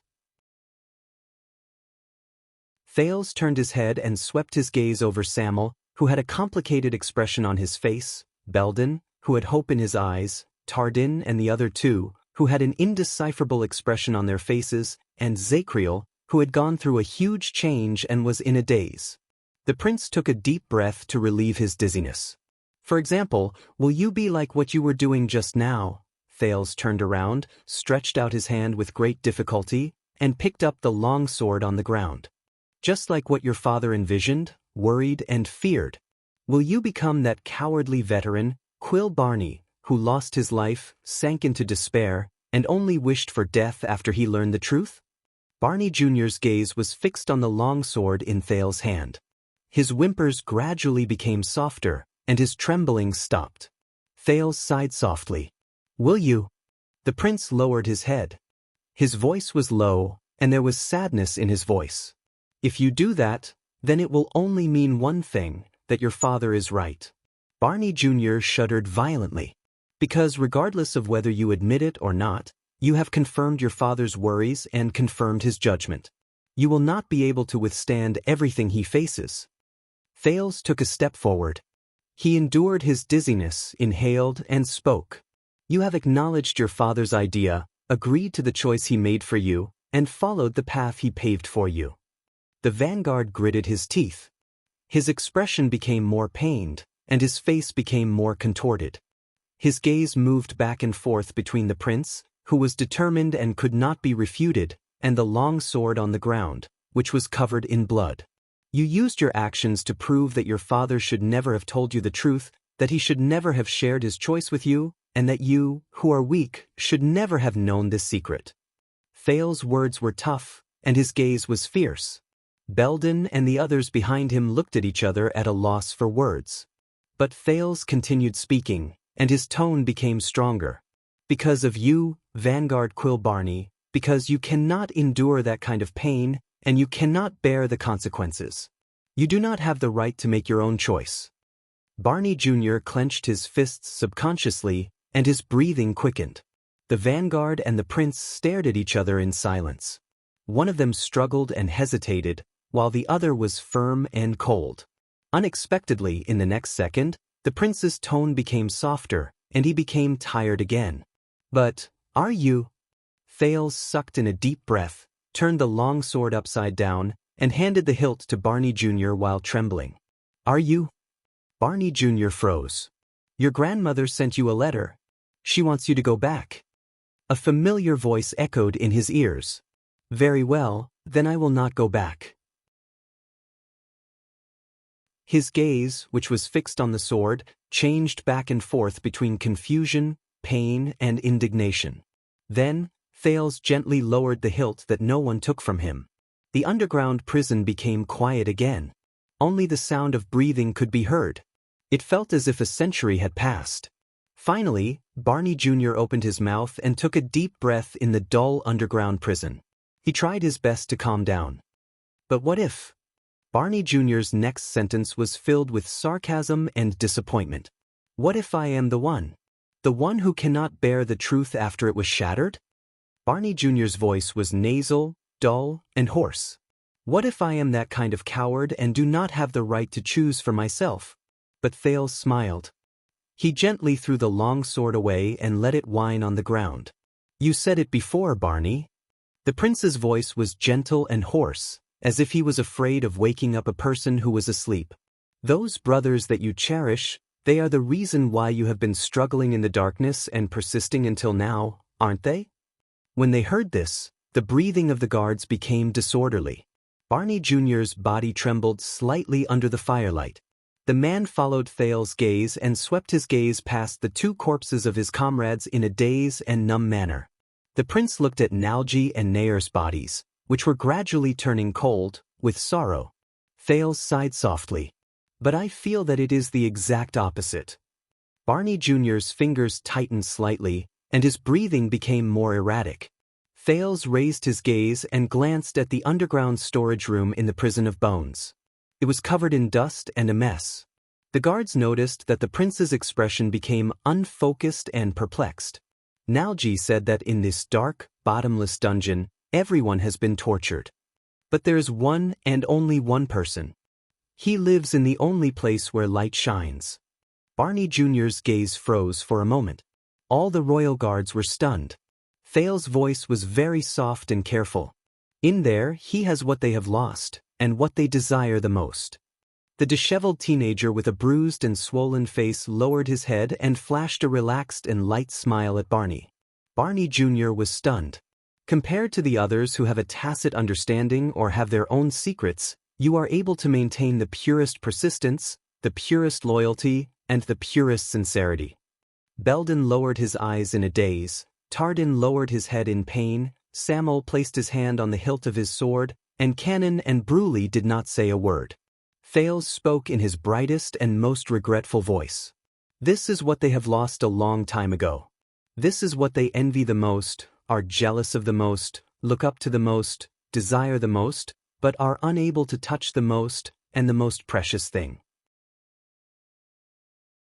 This is what your father saved for you at the cost of his own downfall, and it is what your brothers and sisters paid the price of eternal guilt. It is what makes them feel ashamed of their inferiority, what they yearn for the most, and what they dare not look at directly. His enunciation was clear, and his voice lingered for a long time. Barney Jr. did not speak anymore. He just stood there in a daze. The remaining royal guards had different expressions on their faces. Some were confused, some were indignant. Thales glanced at Nalji and Nair, who had their eyes closed on the ground, and smiled. The truth is, Quill Barney, before I came here, you were the light in the dark for your brothers and sisters. You were bright, hot, painful, and piercing to the eyes. You represented the brightest and most beautiful side of you that they could not accept, did not dare to think about, and did not dare to destroy. Every word Thales said made Barney Jr.'s chest heave. The others lowered their heads and sighed. Even Zacriel was no exception. Do you admit it or not, Quill Barney Jr.? Thales bent down with great difficulty.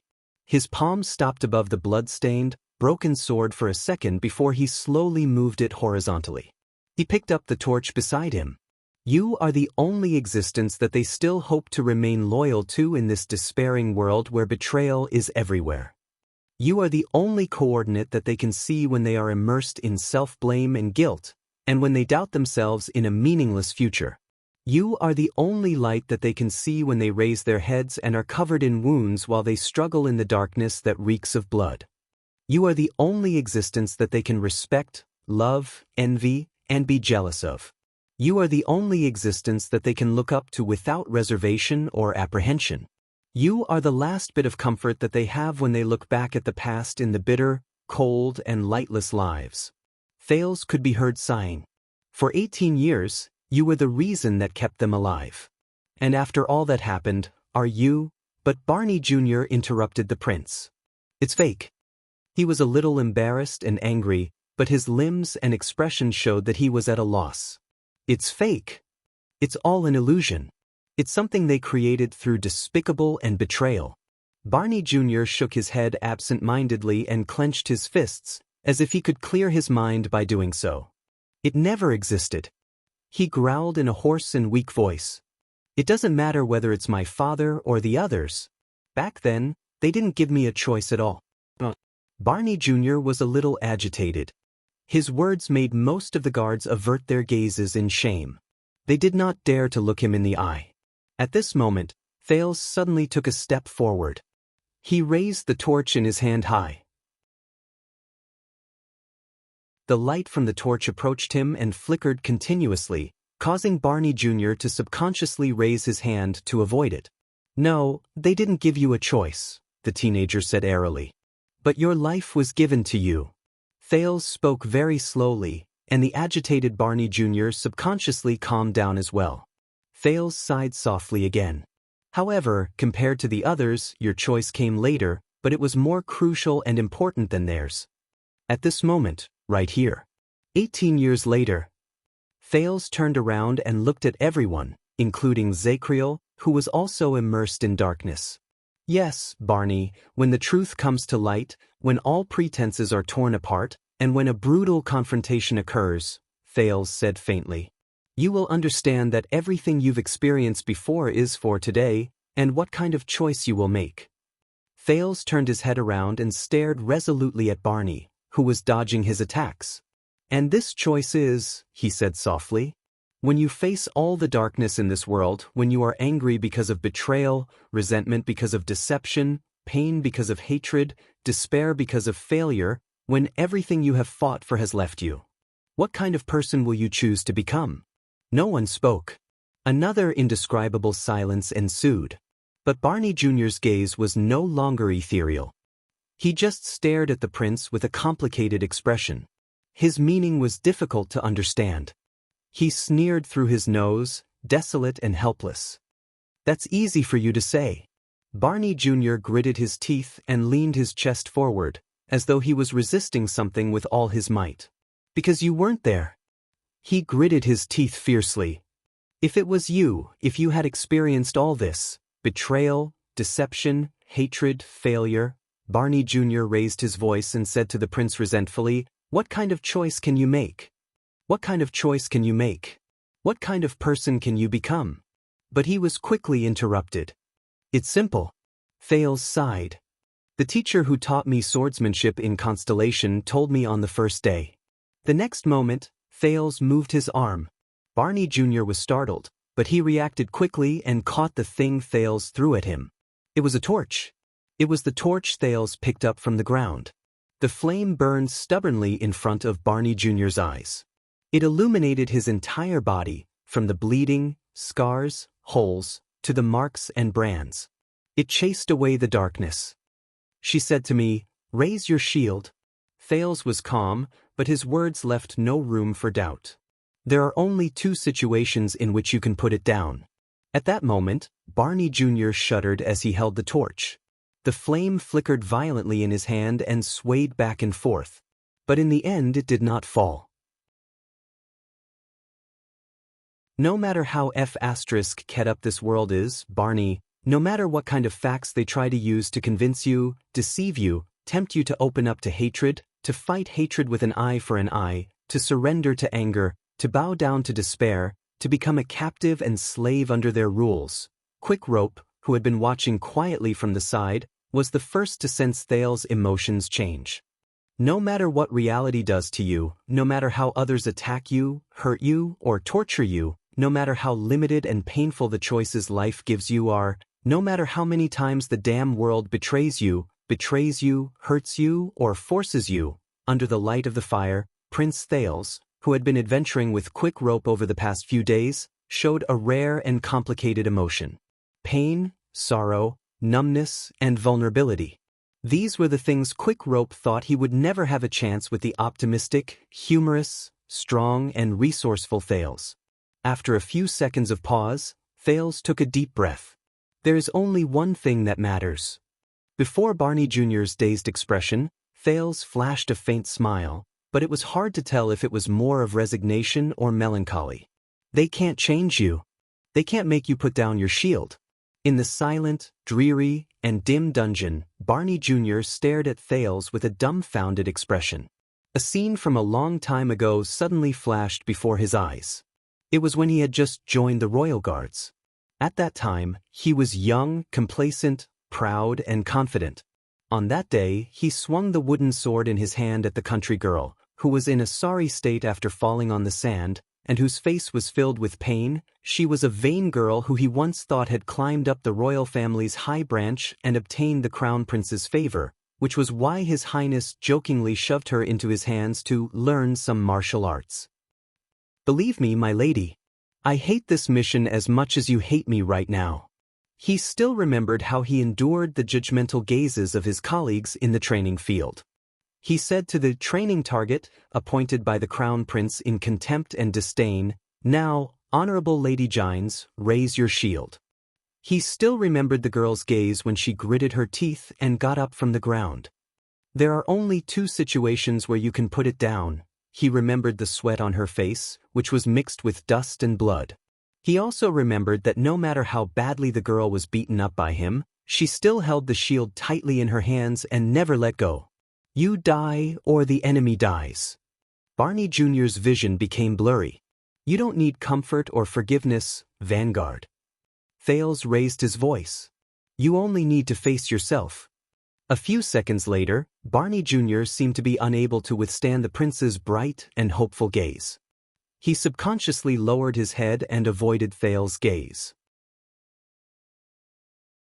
At that moment, his heart was in a mess, and he did not know what to do. Is that possible? Barney Jr. turned his head and looked at the two corpses on the ground. There was doubt and sorrow in his eyes, and his tone became a little hesitant. Thales looked at Barney Jr., who was gritting his teeth and holding the torch. He smiled faintly. Of course, because that is what I did. Thales slowly turned around, leaving the vanguard with a swaying back, who was struggling to move forward. From the first day. Under everyone's gaze, the teenager took a step forward, smiled, and raised his head. Until the last day.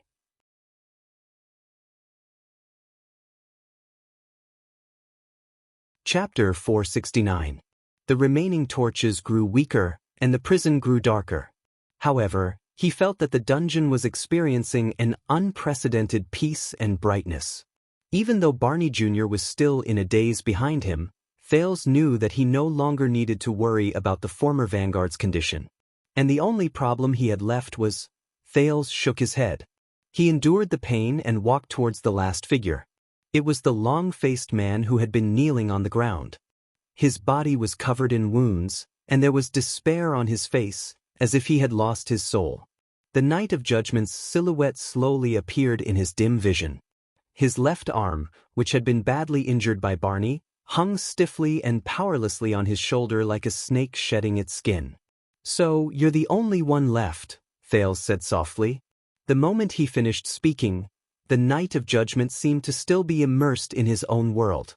He did not react to Thales' words and let him approach him slowly. But the moment Thales was 10 steps away from him, Zacriel sprang up like a cheetah who had suddenly been startled awake. He instinctively picked up the chipped axe beside him. Your Highness! Belden cried out in surprise. He instinctively stood up and moved forward. The others also reacted to the situation. Samuel frowned and pressed his hand on his weapon. Tardan, Bruley, Cannon, and the others stood up nervously and surrounded Zacriel. Even Barney Jr. snapped out of his daze and raised his torch. But at that moment, Thales suddenly raised his hand behind him. Wait! The prince's voice was hoarse and weak, but everyone subconsciously stopped moving. In the extreme silence, Thales quietly observed the long-faced man in front of him. Zacriel did not move. He only breathed in a daze and in a daze. The weapon in his hand was pointed at Thales from a distance. It was as if it was instinctive. The air froze again. Quick Rope asked with an awkward expression from behind. "Hey, Thales?" Belden cast a glance at Zacriel, who looked dazed but still instinctively vigilant. He spoke hesitantly. "Your Highness, you'd better." Before he could finish speaking, Tardin interrupted nervously, "You can't go any further." It's dangerous," said the slightly neurotic canon. Everyone reacted differently, but they all stared warily at Zacriel, who seemed to have just woken up from his ravings. But Thales laughed. "Thank you, Belden, and all of you," Tardin canon. The teenager endured the discomfort in his body. "But I need you to wait for me a little longer." Thales turned around and flashed a tired smile. He raised his index finger. "In a while." He turned around, took a deep breath, and continued walking towards Zacriel. Belden's expression changed when he saw that they were getting closer to each other. "Your Highness, for your..." But an arm stretched out from the side and held Belden back when he wanted to move. He did. Barney Jr. had stood up at some point of time. He spoke coldly to the stunned Belden and Tardin. "Let us wait." He seemed to still hold a grudge against Thales. When he said this, he seemed to intentionally lower his head and did not look in the prince's direction. Barney Jr.'s rhythmic and forceful tone snapped Zacriel out of his daze. His gaze gradually became clear, and he focused on Thales. Belden stared blankly at the vanguard, then at Thales. He wanted to say something but stopped himself. But in the end he did not say or do anything. She just stood where she was and watched worriedly as the prince walked forward step by step. Just like the others. Then, Thales was only 3 steps away from Zacriel. Zacriel panted in a daze. He stared at his former comrades, who wanted to rush up to him immediately, but forced themselves to hold back their footsteps. Something's different. That was what he thought. Zacriel looked around him. He saw that Barney, who was used to giving orders, looked unhappy, but he did not say anything. Belden, who had always been calm, so much so that he was a little stiff, also let Zacriel do as he pleased. Even Samuel, who did not like to listen to orders, pursed his lips and said nothing. As for the rest, be it Tardin or Canon, these comrades he was once very familiar with, they stood quietly behind Thales. Aside from giving Zacriel a warning look, they practically watched from the sidelines and allowed the prince to walk step by step towards him, who was covered in blood. These people, Zacriel turned his head stiffly. His mind was in a mess and his mind was in a daze. But he subconsciously tightened his grip on his weapon. Zacriel looked away from his tired and gloomy gaze. He stared at Thales in puzzlement, as if he was getting to know the teenager again. "What did you do to them?" he asked absent-mindedly. It was as if he was asking the teenager, but also as if he was asking himself. Thales sucked in a deep breath and forced a smile. "Nothing," the teenager said slowly, "just some things you want to do but can't do." Zacriel was stunned for a moment. He felt dizzy. "Things I want to do but can't do." A few seconds later, the heavily injured Knight of Judgment shook his head forcefully. "Is that so?" He snorted softly and lowered his gloomy gaze. He seemed to have understood something. The Knight of Judgment let his empty left arm swing. He gritted his teeth and raised the weapon in his right hand. "You know, before I came here, I was Constellation's permanent hostage in Extet. I ran all the way back from Dragon Cloud City." The teenager's voice rose into the air. Zacriel's axe blade froze. Dragon Cloud City. Zacriel's dazed mind stirred slightly, as if he was stabbed by something. Thin and chaotic memories once again filled his overburdened mind. "Is that so?" The Jade Star royal family's hostage in Dragon Cloud City. Zacriel tightened his grip on the axe blade.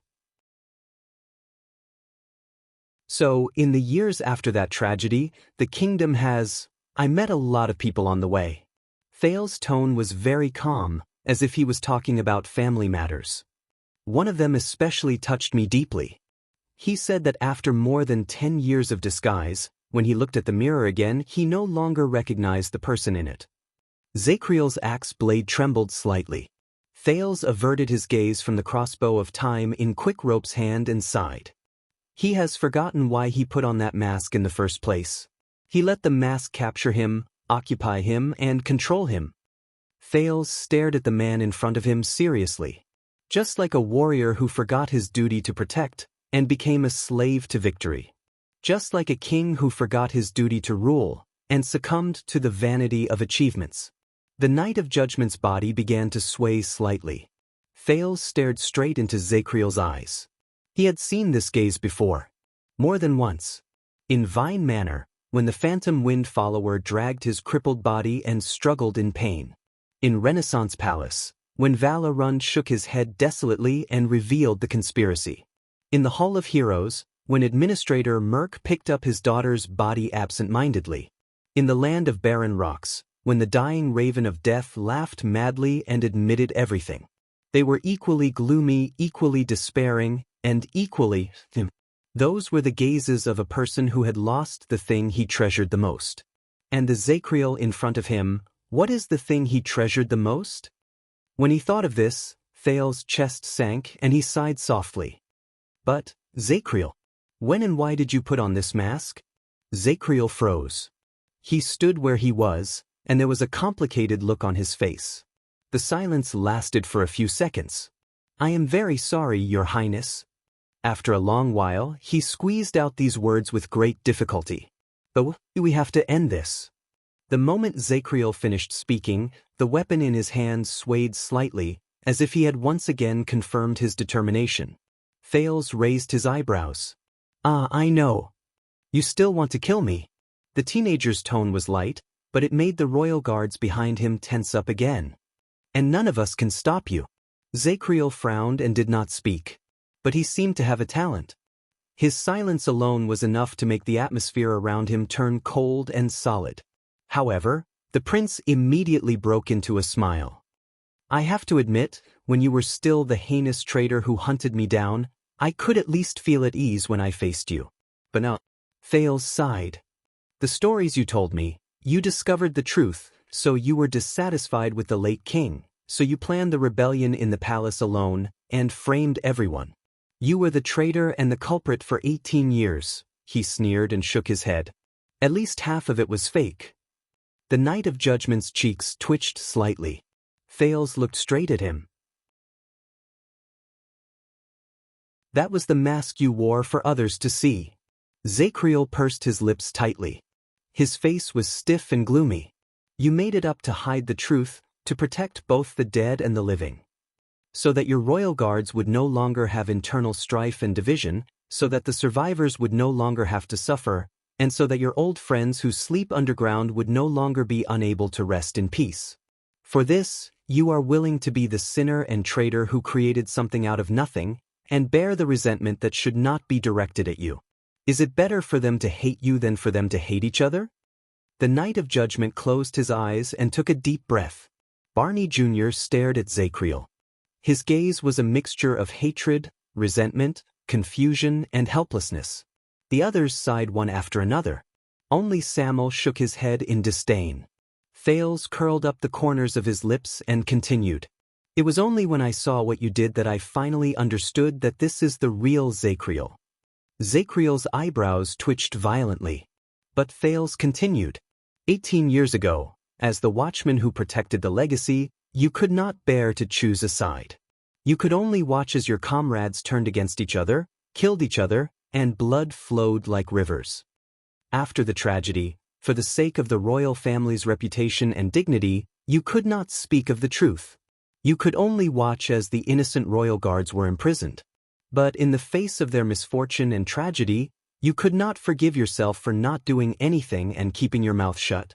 You voluntarily isolated yourself from the outside world and buried yourself deep underground as punishment for yourself. Thales stared at Zacriel with sorrow. Every time he finished speaking, the pain and conflict on the knight's face deepened. His chest rose and fell more violently. The complicated and conflicted looks in the royal guard's eyes also deepened. Their gazes on Zacriel had always been chaotic and ever-changing. Now, there was a hint of obscurity and hesitation in them. So, Lord Zacriel, Thales said with a sigh, Regardless of whether you wore a mask or not, you never forgot your beliefs. Zacriel suddenly opened his eyes. Are you done? His right hand, which held his weapon, trembled as much as his voice. I can't help you, Thales interrupted him. Soon. But before that, Thales exhaled softly. Before you do anything, I want you to know, and I also want them to know. He turned around and looked at the group of former royal guards, who were confused, perplexed, nervous, and puzzled. Zacriel, you are not a traitor, nor are you an evil person. On the contrary, you did not hesitate to shoulder a groundless injustice and bear the stigma that you should not have in order to protect the reputation of the deceased and the reputation of the royal family. You would rather keep your mouth shut and bear all the misunderstandings and hatred behind the tragedy than watch your brothers turn against each other and kill each other. Thales stared at him indifferently. You are even willing to sacrifice their trust, friendship, respect, and admiration for you. These are the things you once cherished, and the only things you have left now, as long as this can protect and save them. The underground prison became quiet again. Only the sound of the people's breathing could be heard. Some were fast, some were slow, and some were not even. At this moment, the royal guards looked at Zacriel with complicated and indecipherable gazes. Zacriel glared at Thales. The red in his eyes could be seen clearly in the firelight. You can't shake me. The Knight of Judgment's voice was very low, and there was a hint of bitterness in his words. Of course. Thales chuckled. Because regardless of whether it was 18 years ago or 18 years later, from the beginning until the end, you have always been that noble knight who does not care about reputation, who is selfless and fearless, and who can be said to be a role model. The watchman who protects the inheritance of the royal guards. Thales sighed softly. You were just unfortunate enough to be swept into the torrent of the times. You lost your way and you cannot wake up. The torrent of the times. Zacriel trembled even more violently. Terrifying memories surged into him like a tidal wave. Zacriel gritted his teeth and forced himself not to look at the other people's expressions. Because he was afraid. Afraid, but just when Zacriel's thoughts were still surging endlessly, everyone here, Thales turned his head around and glanced at the people around him. He took a deep breath and let out a long sigh. He seemed to have made up his mind about something. He knew what to do. Everyone looked at the prince in unison. Thales lowered his eyes and said softly, All of you know why Zacriel wants to kill me. Do you know why Zacriel wants to kill me? At that moment, Zacriel's erratic thoughts were instantly cut off. He was completely stunned. He was not the only one who had such an expression on his face. Everyone in the room was also stunned. From the still awkward Barney Jr., to the worried Belden, to the vigilant Samuel, as well as Tardin, Cannon, and Bruley. Confusion, puzzlement, doubt, and all sorts of other emotions filled everyone's hearts. Only Quick Rope's expression changed drastically when he realized something. Thales calmly adjusted his breathing and raised the corners of his lips. Because he knows. Because Zacriel knows what I am. What I am. The prince was very calm and at ease, as if this was an extremely ordinary answer. The silence in the underground prison lasted for a few seconds. But Zacriel's expression slowly melted. He stared at Thales, who looked extremely ordinary, and an indescribable surprise appeared on his face. He wants, I don't understand. Samuel narrowed his eyes as he watched from the side. What do you mean by, what I am? Soon, while everyone was puzzled, the incredulous Quick Rope was the first to open his mouth wide in shock. He subconsciously extended his arm. Hey, about that? I mean Thales? But Quick Rope soon noticed his surroundings. Under the suspicious gazes of the people around him, he did not even manage to finish saying Thales' name. He awkwardly withdrew his arm, and his voice also became weaker. Thales' expression was indifferent. He did not care at all. Zacriel stared at Thales in shock and bewilderment. He could no longer suppress his reaction. You can't. Are you crazy? Many people did not understand what Zacriel and Tardin were saying. They exchanged puzzled gazes back and forth between Zacriel and Thales. Barney Jr. stared at Zacriel's expression and Thales back. He sensed something different. Something's wrong. What other secrets does the prince have? Thales curled up the corners of his lips slightly. He shook his head and smiled at the Knight of Judgment. I already understand you, Watchman. Thales smiled. But you don't understand me. You don't know what I've been through since I came to this world. Thales raised his right hand and slowly opened his palm. He looked at the bloody wound at the center of his palm, which had not healed yet. It was just like what he did before he came to the prison of bones. Zacriel stared at the current Thales. He was so shocked that he could not speak. In front of him, the teenager's expression was very calm, very relaxed, and even very pleasant. Quick Rope frowned as he observed Thales. No. He suddenly realized that this was not one of Thales' schemes or tactics. No. He's really going to... Quick Rope suddenly felt an incomparable sense of panic. Death might make me unhappy, but it no longer terrifies me. There was a rare sense of relief in Thales' tone. And what truly terrifies me is, as Thales spoke, his gaze became perplexed. Asda's arrogant face and Giza's crazed expression flashed before his eyes. Thales, in this world, they don't hate us. They are afraid of us.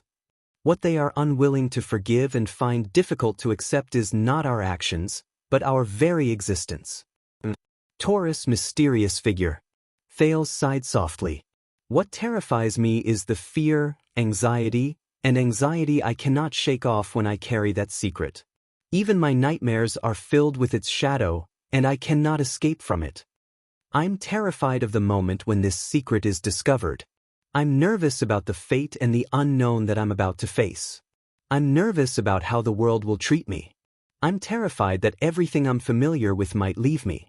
Thales slowly raised his head. His gaze slowly focused. Today, that moment has arrived. Thales turned around and found Quick Rope staring at him in a daze.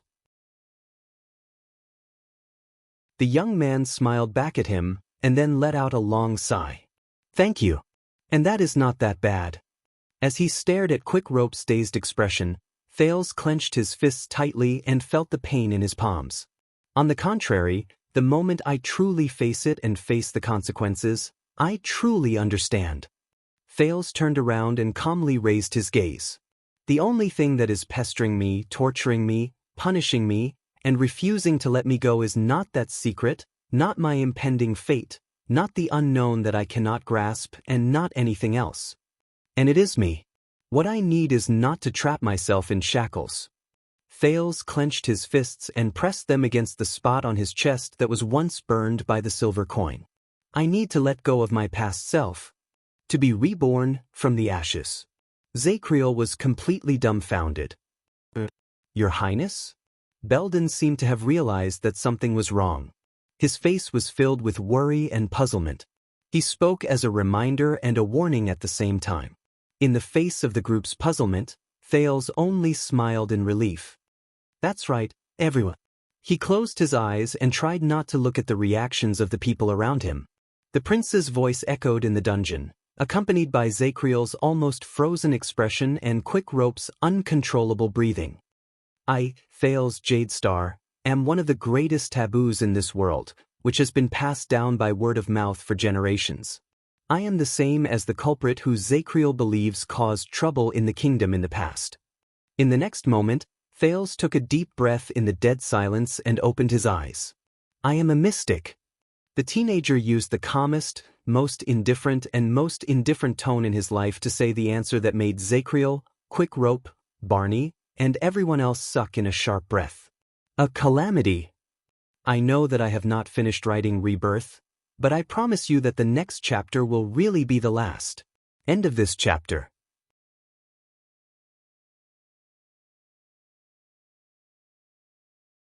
Chapter 470. There were no words that could perfectly describe the current situation in the underground prison. After a few seconds, only the people's heartbeats could be vaguely heard in the air. It was as if even breathing loudly had become a luxury. A few seconds later, the torch in Barney Jr.'s hand was finally extinguished after the last few sparks were burned out in despair. The underground prison sank into endless darkness. The only thing left was the unpleasant smell of smoke. The few living people seemed to have turned into corpses, and they did not move at all. It was as if he had returned to the former black track. Hence, in this silence and darkness, Thales spent the most special few seconds of his life in a daze as he sensed the barely discernible sounds of breathing in front of him and behind him. At that moment, the darkness seemed to have become his shield. It buried his fear, numbed his pain, and blocked all sorts of gazes.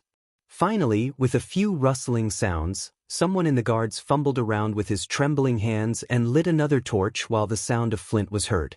Thales narrowed his eyes and got used to the firelight. He felt as if he had returned to the world. I don't understand. Calamities, mystics? They shouldn't be immortal 1,000 years ago. Cannon, who was a scout, held the new fire source and shook his head subconsciously.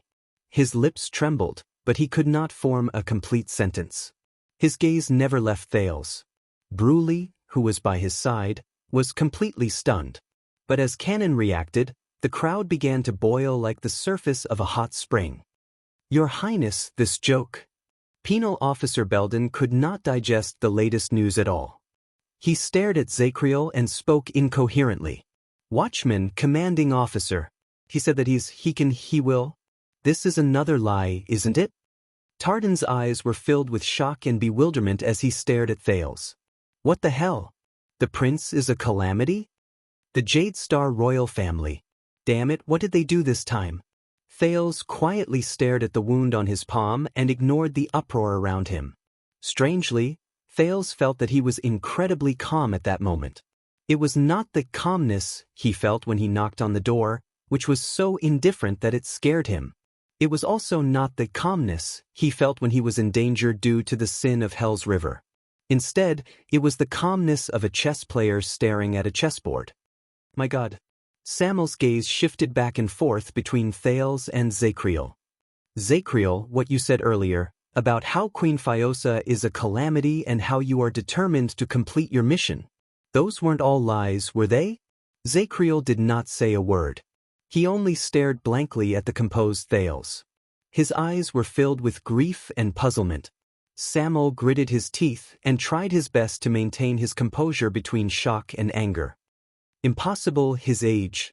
Is he really only 14 years old? If not, what does he have to do with the bloody year? What is that damned mission of yours? Thales observed their reactions from the side, and he understood many things as he inhaled and exhaled. Therefore, the corner of the youth's mouth slowly curled up. That was the feeling. He could even feel that the gazes directed at him from behind were different. There were some other impurities in the trust and respect Thales had built up after much difficulty. Fear? Unknown? Rejection? But that was no longer important, was it? Hey, that fake Wuxia. I'm talking about you, my nephew. You knew all this a long time ago, didn't you? Tardin seemed to have understood something.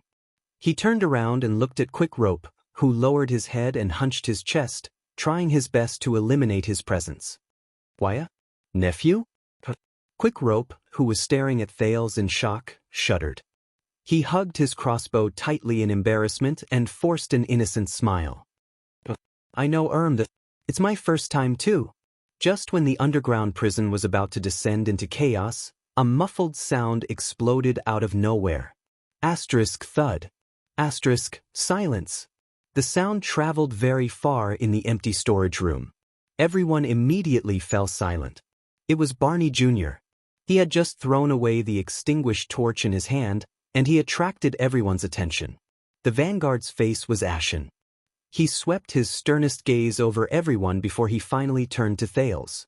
Thales sucked in a breath, smiled, and turned his head to meet his gaze. My sword slipped from my hand. After a long while, Barney Jr. finally spoke with a conflicted expression. Just now, he looked at the broken sword lying behind Thales. As Barney Jr. spoke hesitantly, everyone began to recall their previous memories. That wasn't a coincidence. It was you? Thales paused for a few seconds and pursed his lips. Yes. The prince said in a low voice. Barney Jr. opened his mouth and stared at him in disbelief. A few seconds later he turned to the two corpses on the ground. Why is it me? Barney Jr. stared at the dead Nalji and Nair. His expression became very complicated. Why didn't you save them? Thales paused for a moment. At that moment, the scene of him using mystic energy while he was still a contactor after Taurus teachings flashed before his eyes. It was an absolutely unreasonable indifference. And the blood all over the ground. It was as if the underground prison had entered a strange stage. Everyone was filled with astonishment and questions, but under the strange atmosphere and tacit agreement, no one spoke. They only stared at Thales in unison. I want to, but I can't. Thales sighed and lowered his head. I'm sorry. Barney Jr. was silent for a long time. In the end, he also lowered his head. Is that so? Faint sorrow spread. Barney Jr.'s words seemed to have some sort of magic. Thales suddenly felt that the gazes behind him were no longer so piercing to his eyes. Then, Zacriel's voice rose in the air. Why? The Night of Judgment's dry and sluggish voice attracted everyone's attention. But why did you tell them? Zacriel raised his head in the darkness and stared at Thales. There was a mixture of hesitation, pain, sadness, disappointment, and sorrow on his face. You may not be afraid of death, but at least, you don't have to bear this. Zacriel's gaze suddenly became very sad. You can die amidst their admiration and respect and not. Under the Night of Judgment's sad question, Thales sighed. But they will hate you. The Night of Judgment froze for a moment. Them? Thales stared at Zacriel quietly. He looked at the blood and dust all over his body, the obvious fatigue on his face, and the fact that he was enduring the pain with great difficulty. He looked at the conspicuous and ugly brand on his forehead. Zacriel. This powerful, almost invincible warrior. I wonder how heroic he was when he was young? Thales smiled. I know that for a certain reason, you will not tell me my identity even if you die. And you are already prepared to keep your mouth shut after this, and then willingly die in their hands. Thales turned his head and glanced at the royal guards behind him. Many of them were still immersed in shock and doubt. Barney Jr. was stunned. Thus, Thales ignored him. Instead, he turned around and sighed at the night. They respect me. So yes, they will hate you. One more time. Zacriel was stunned. If I don't tell you, then after I die, the misunderstanding that you solved after much difficulty will deepen again.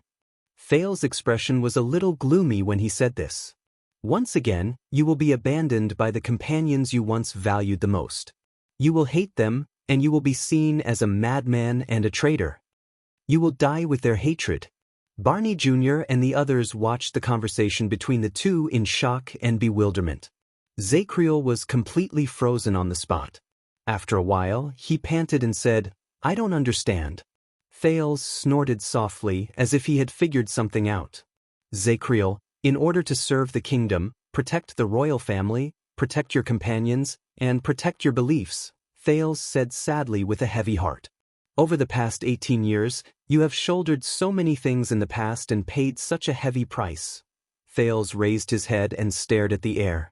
A dazzling silver figure seemed to appear in front of him. The hero that was forgotten by the world. There was also a voice that seemed to echo in his heart. I have been dead for a long, long time, so long that I don't even remember how long it has been. Thales was a little absent-minded.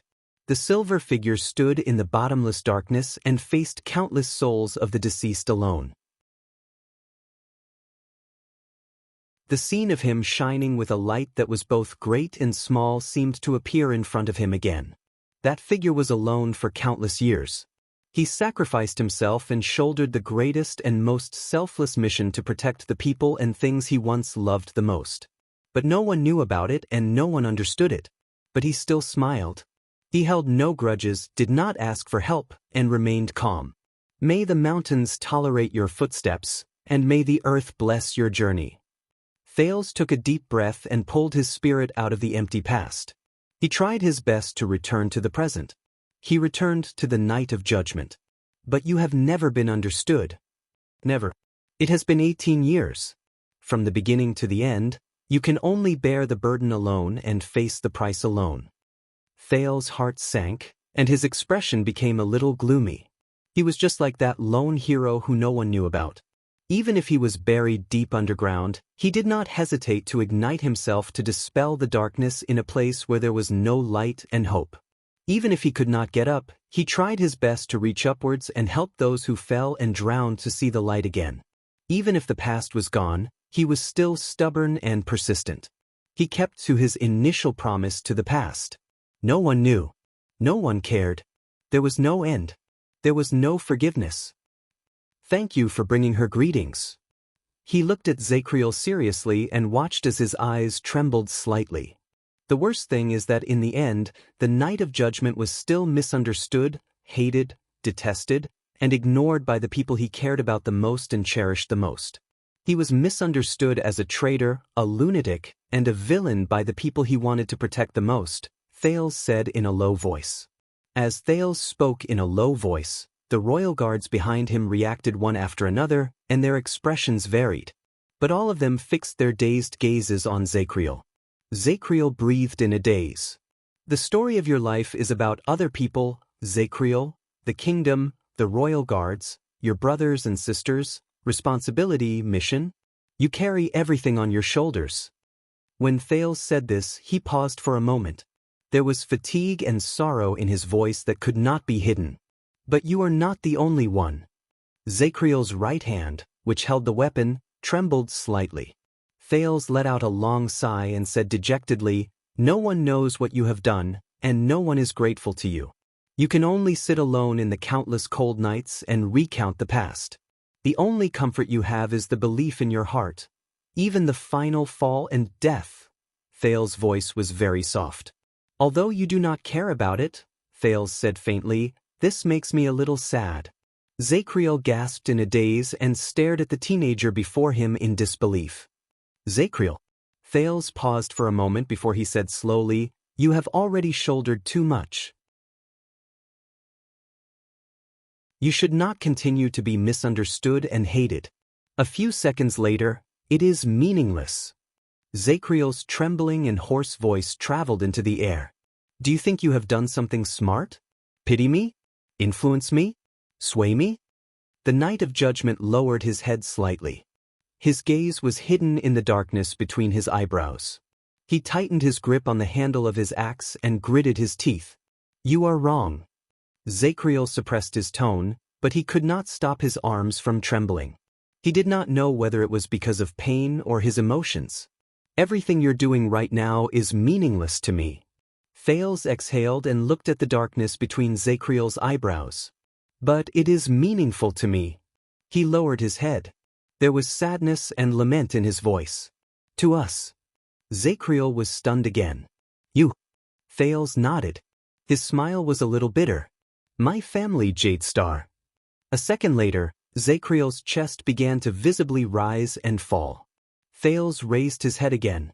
"If my guess is correct, it was the late King Adi who appointed you as the watchman of the royal guards. It was also him who dragged you into his family's internal strife and ruined your entire life. And King Kessel coldly and unfairly imprisoned you, causing you to be reduced to this state." Thales' eyes were gloomy. He sighed and tapped his chest.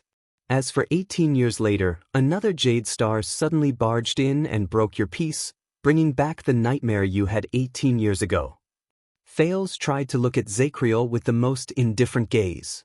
"The tragedy that befell you, Zacriel, no matter what was right or wrong, whether it was right or wrong, all stemmed from the noblest but coldest bloodline of the kingdom." At that moment, Zacriel still did not speak, but his breathing became chaotic. "And the most ironic thing is that even today, you still want to carry out your duty as a royal guard and protect our reputation. Even though due to various reasons, you will not have any complaints against the royal family, it must be very hard." Thales' voice was a little desolate. "Think, the Jadestar family owes you too much." He saw Zacriel clench his fists tighter. But Thales ignored him. He continued to look at the corpses on the ground. He remembered the scene when the two of them left just now, and his voice was hoarse. "You know, as Thales Jadestar, When I face all of you, I can give Nalji and Nair consolation as a farewell before they die. I can forgive Tardin and the others and ease their pain. I can motivate Barney, who has never recovered from his setback, and help him stand up again and face life. Barney Jr., Belden, Tardy. The people behind the prince stared at him in a daze. But you, Zacriel? Thales averted his gaze and avoided meeting the knight's gaze, as if he could relax a little by doing so. As a prince with no power, I cannot change the tragedy of the past. I cannot wash away the injustice you suffered. I cannot reopen the old case decided by the king. I cannot give you the justice you deserve, and I cannot even give the people you cherished in the past a reasonable explanation. Thales stared at the two corpses on the ground in indignation. He remembered the countless corpses in the prison, and he said sorrowfully, "When I face you who gave up so much, lost so much, and endured so much, I really do not know what else I can do for you. So, if you and I are destined to die here, then I want to leave without any worries in my heart. I want to let go of my own fears, and I want to let go of my guilt towards you." Thales smiled bitterly and in an ugly manner. He looked like a patient in his final moments. "I also want you to leave peacefully and peacefully." Zacriel did not move. "I don't want the others to continue hating you. I don't want you to remain alone in the darkness and bear the sins that do not belong to you. I want them to understand you, or at least try to understand you." Thales lowered his head and heaved a long sigh again. He felt as if he wanted to exhale all the resentment he felt that day. Compared to this, the prince looked up. This time, there was no anguish or hesitation on the teenager's face. There was only a relaxed and relieved smile on his face as he faced the swaying Knight of Judgment. "My secret is not that important anymore, is it?" Quick Rope stared at Thales in a daze while he stood in the crowd. He was not the only one who had this reaction. Zacriel did not answer, and neither did he move. Thales shook his head and hid the sorrow in his heart even more firmly. He forced himself to smile a second time. "So, it's not just for me." Thales stared straight at Zacriel, then turned his head around and looked at the rest of the people around him. "This is also for them." "Them?" Zacriel replied in a daze. When he said this, the guards around him reacted differently. The prince said calmly and seriously, "They should know what kind of person their commander and watchman was in the past and today. Emmanuel Zacriel was never a traitor who betrayed his loyalty for his own selfish gain, much less a lunatic who lost his rationality after being imprisoned for many years." Tardin sighed and lowered his head. Cannon's face contorted in pain, and Bruley looked dejected. "They should know that you are still the Zacriel they believe in, admire, and love. You are still the Knight of Judgment who perseveres in his beliefs, abides by his sacred duty, and loves his brothers." Sammo looked conflicted, while Belden had a sorrowful look on his face. "They need to know what you have done for them. They need to know your sacrifices, hard work, and struggles. Even your most unreasonable actions are just to carry out your mission and eliminate the terrifying calamity." Barney Jr. held his injured right arm tightly and bit his lower lip. His gaze as he stared at Zacriel became more complicated. "They need to know that they owe you and the Watchmen an apology and a word of thanks." At some point in time, Zacriel, who had buried himself in the darkness, had stopped moving. As he listened to all of this, Sammo closed his eyes and turned his head away. Barney Jr., who had just walked out of the darkness, stared at Zacriel. There was endless sorrow hidden in his eyes. The others were not much better. There was another indescribable silence. Thales chuckled softly. His voice was calm and quiet. "I'm sorry. This is the last thing I can do for you." He stared at Zacriel seriously. "At least, you don't have to endure it alone, grit your teeth, and put on a brave front. At least, I can let them see the real you, let them understand, let them see the heavy burden you bear. You have suffered too much injustice and misunderstandings, and I don't want my death to be a part of it. At least, I hope that after today, the darkness you will have to struggle in the future will be less cruel and cold." Thales spoke word by word, but Zacriel only lowered his head and buried his face beyond the light. In the end, The teenager sighed deeply when he felt a wave of dizziness wash over him. He curled his lips and sneered as he shook his head. So, yes, I am a calamity. End of conversation. Zacriel seemed to be stunned. The others did not say a word either. Then Thales sighed and spoke. All right now. The teenager stared at Zacriel in front of him with a look of relief. Let's end this. The silence lasted for almost 10 seconds. Finally, Zacriel slowly raised his axe in the darkness. His hand was very slow, and it even trembled. But he still raised it. Thales quietly closed his eyes. He waited for that moment. And he did not have to wait long. Asterisk clang. Asterisk a muffled sound of metal clashing against metal rose. You know, if he is who he says he is, Barney Jr.'s weak voice rose. Then your efforts will be in vain. Thales sucked in a deep breath and opened his eyes. Above him, Barney Jr. raised the long sword he once used to commit suicide against Zacriel's axe. The heavily injured vanguard's right arm was broken.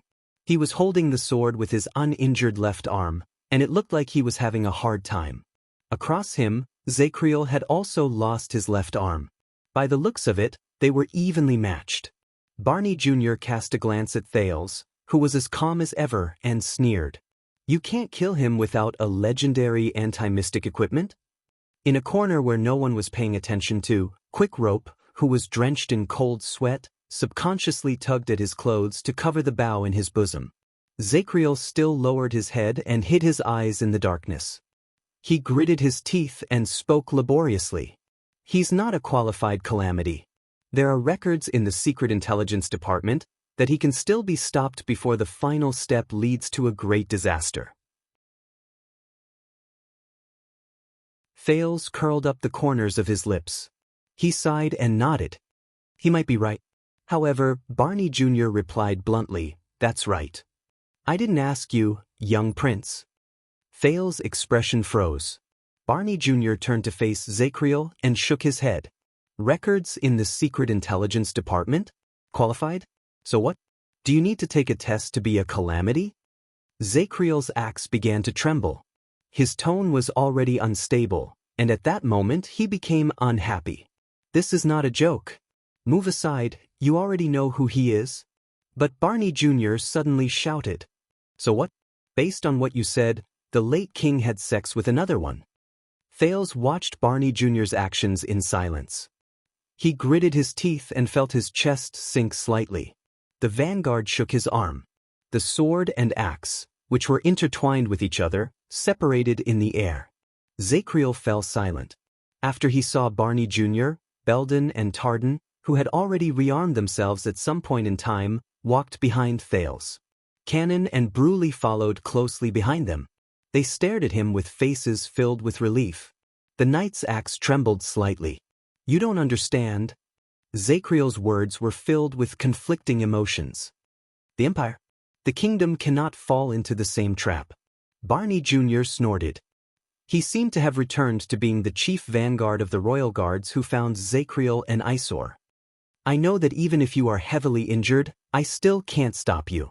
Barney Jr. hissed in pain and raised his sword again laboriously. Not to mention, I'm not much better. Barney Jr. raised his leg.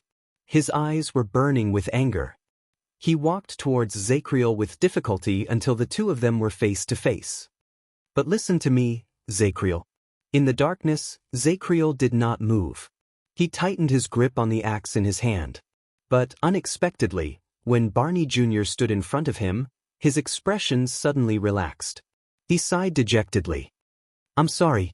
At that moment, Zacriel, who had been prepared, was stunned. Barney Jr. turned his head to look at the ground. He spoke stiffly as if he was talking to the air. I have never been convinced by you, but today, Zacriel did not speak. He only opened his mouth in slight shock. I have to say that His Majesty and the old captain have very good judgment. Barney Jr.'s expression was one of disappointment and self-deprecation. He stuttered, You are indeed better than me as a watchman. Barney Jr. opened his mouth and deliberated for a long time before he finally said that word. Commanding officer. Zacriel shuddered slightly. And that? Barney Jr. stared at the floor tiles under Zacriel's feet, as if he did not dare to raise his head. Barney Jr.'s left hand was holding the hilt of his sword. He hesitated for a long time before he raised it with a trembling hand. "Thank you." In the next second, he clenched his left fist and quickly and hesitantly hammered Zacriel's right shoulder twice. The two dull thuds could be heard when the fist touched the shoulder. It was like a dragonfly skimming the surface of the water. No, it was a little venomous, because it was as if he would die if he touched it a little more. Once he was done, Barney Jr. heaved a long sigh, as if he had completed the most difficult task. He turned around as if he was fleeing from a disaster and ran back to his original position.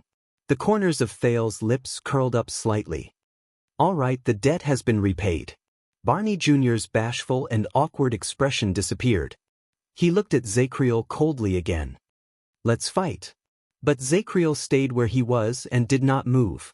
His working face, which was hidden in the darkness, still could not be seen clearly. Then, another figure moved past Barney Jr. and walked towards Zacriel.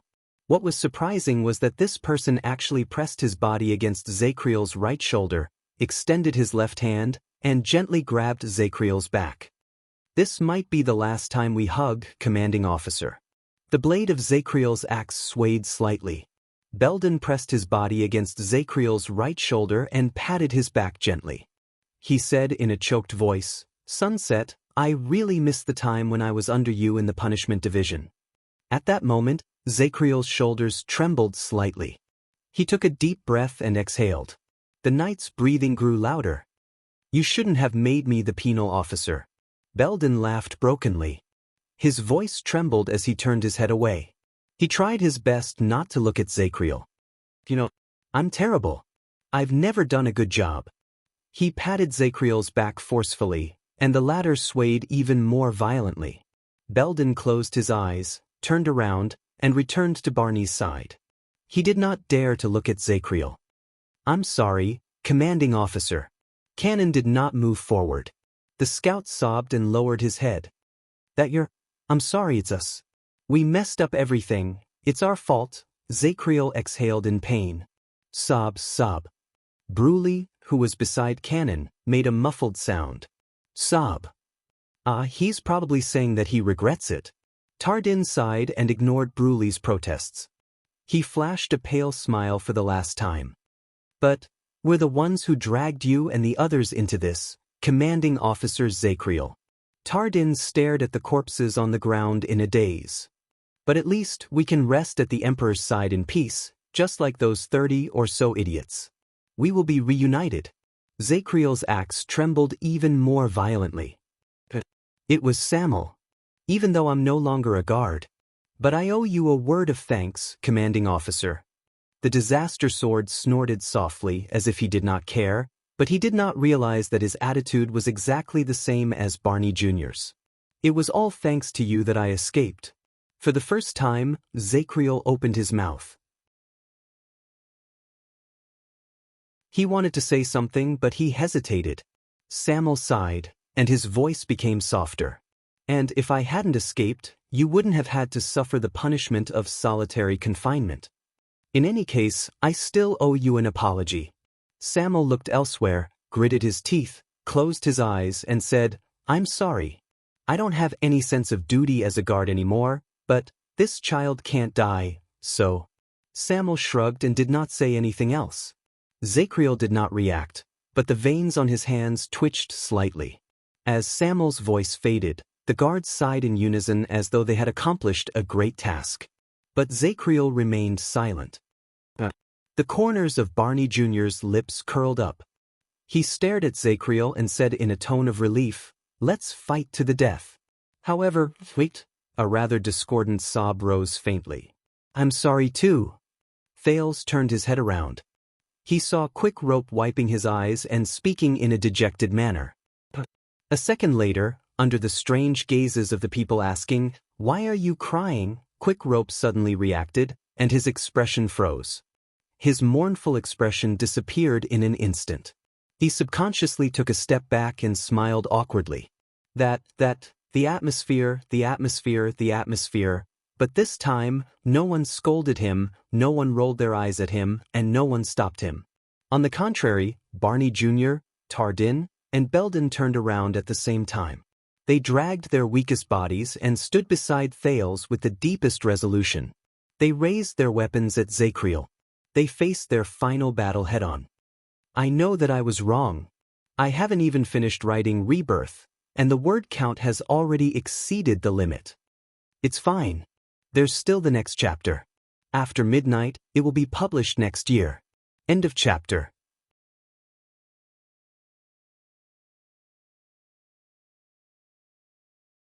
Chapter 471. At that moment, a low, desolate, and almost sorrowful laughter rose. Everyone's gazes gathered on him. Zacriel raised his head, took a step forward, and walked into the area illuminated by the firelight. However, it was also at this moment that everyone was stunned. The former watchman of the royal guards, the terrifying Knight of Judgment, Zacriel laughed softly and staggered towards them. But this was not a reason for them to be surprised. At some point in time, Zacriel, who was tough and difficult to fight against, had tears streaming down his face. "You are very smart, Your Highness." Zacriel's voice was choked and hoarse.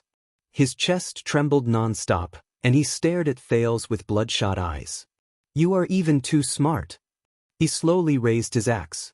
This made the rest of the people instinctively get ready for battle.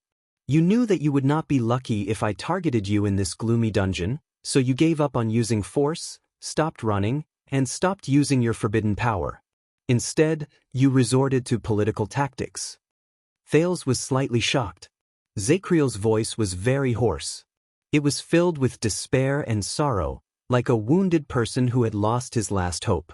"You knew my relationship with these people, so you deliberately let them out and had them confront me. You observed them, gathered information, and looked for opportunities while you lay low and made preparations." He swept his gaze over them one by one. He saw that every guard's gaze was filled with pain and conflicting emotions. "From the moment we met until now, you seemed to be fleeing in a pathetic manner and appeared weak. But in truth, you had a plan in mind, and you pressed on. From Samuel, Barney, to Nalji, your indirect attacks and incitement made you get closer to the truth of what happened in the past, until you found my weakness and the things I care about." As Zacriel spoke, he looked around him and laughed bitterly with traces of tears on his face. Thales opened his mouth to speak, but found that he could not. Clang. A crisp sound rose. Zacriel's axe fell to the ground. At that moment, under everyone's surprised gazes, Zacriel finally showed signs of fatigue and old age, which was rarely seen on him.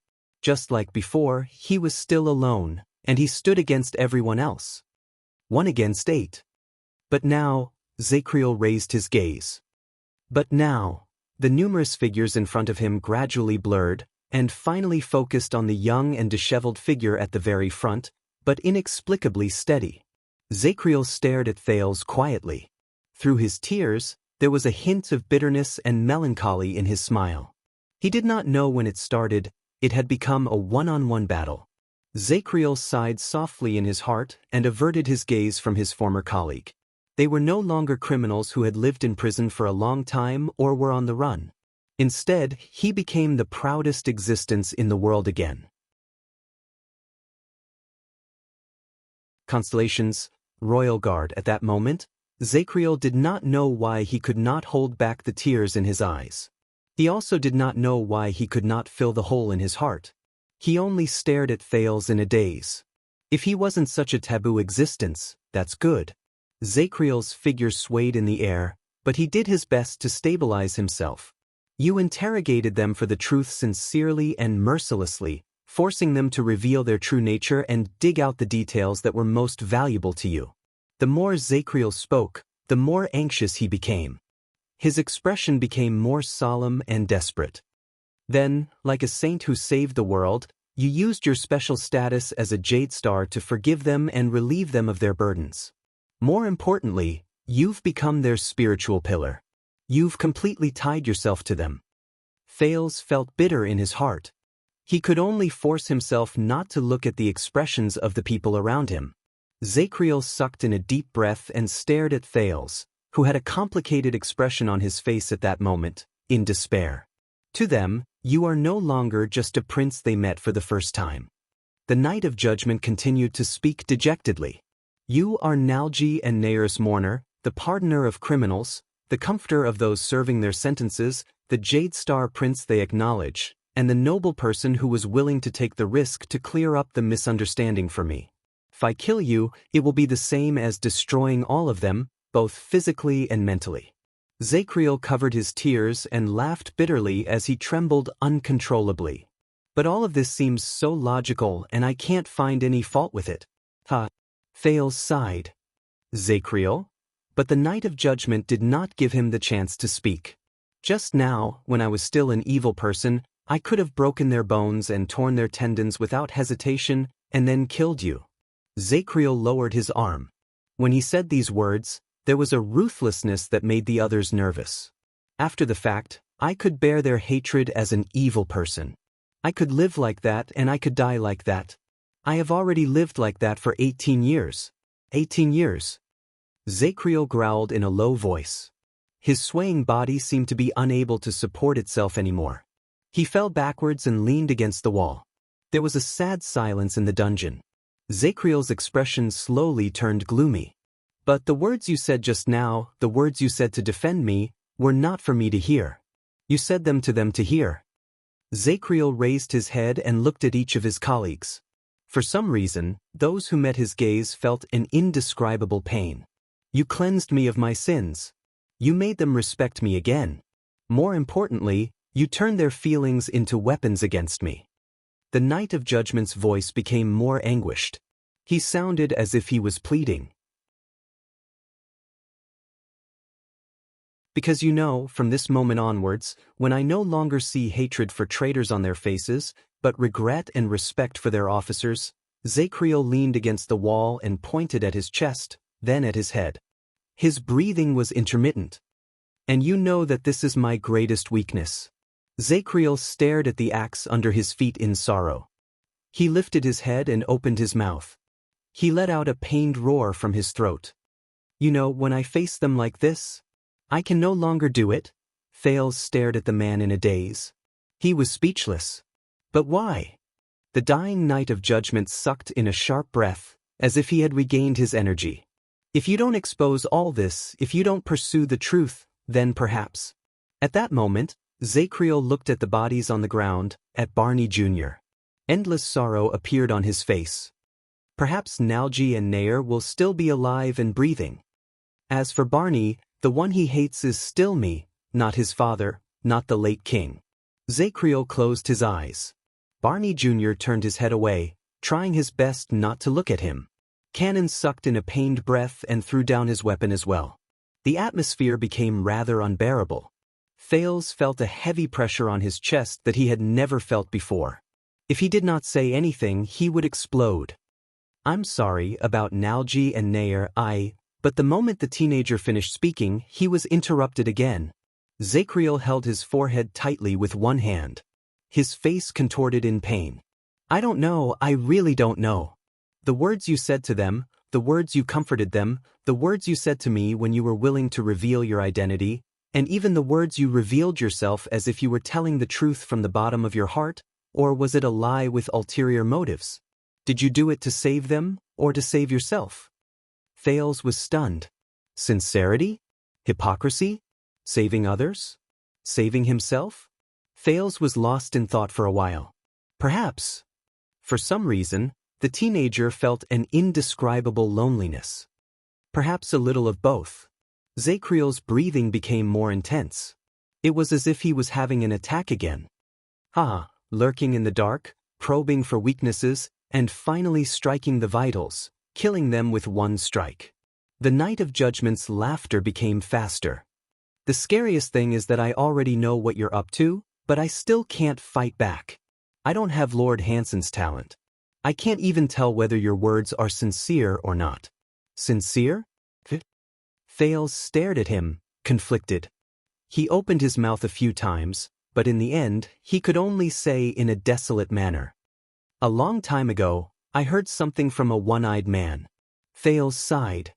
If it's beneficial to constellation, what's the difference between sincerity and hypocrisy? Zacriel shuddered slightly and froze for a few seconds. But soon his tear-stained face contorted. Beneficial to constellation. Haha, so you're saying that you deliberately pointed out your identity as a hostage in Northland as one of your tricks? Are you trying to remind me that Extet is currently on the offensive and has the upper hand, and that once you die, the kingdom will be in trouble? Zacriel mumbled to himself almost maniacally. Thales was silent for a while before he spoke. Actually, I didn't think that much. I just felt. Thales opened his mouth, but found that he could not continue. At that moment, you Jade Stars are all the same, aren't you? Zacriel put down his hand and smiled with tears in his eyes. Thales was stunned. Us? Zacriel chuckled again. Back then he was like this too. He looked at me sincerely and calmly, showed me the truth without hiding it, and admitted his goal without hesitation. He even admitted his hypocrisy, his apology, and the fact that he had no choice but to do what he wanted. This time, the Knight of Judgment looked in one direction in a daze and slowly extended his finger. Look, he's sitting there, smiling sincerely and innocently, and he's asking me to choose. Just like now. Thales looked in the direction he was pointing, but he only saw a dark void.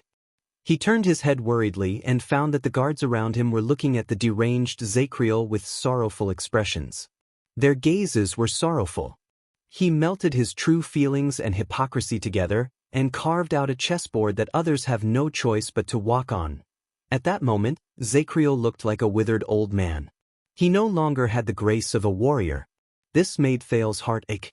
Zacriel's voice gradually became softer, and he spoke in a heartbreaking rhythm. I hate all of you, but I hate that I don't hate all of you even more, and I hate that I can't hate all of you even more, Jade Star. All of you are equally cruel. Cruel. Thales shut his eyes tightly. I'm sorry, he said with great difficulty. In the next moment, the Knight of Judgment suddenly roared. Ah! Zacriel knelt on the ground in agony and held his forehead. Your Majesty, Your Highness. Why? His roar was hoarse, but it sounded even more heart-wrenching. Thales wanted to go forward, but he was pulled back by Belden, who was behind him. Barney Jr. shook his head at him. Zacriel's wails lasted for a few seconds before they became weaker. But in the next second, he looked at Thales with a sorrowful expression. Go!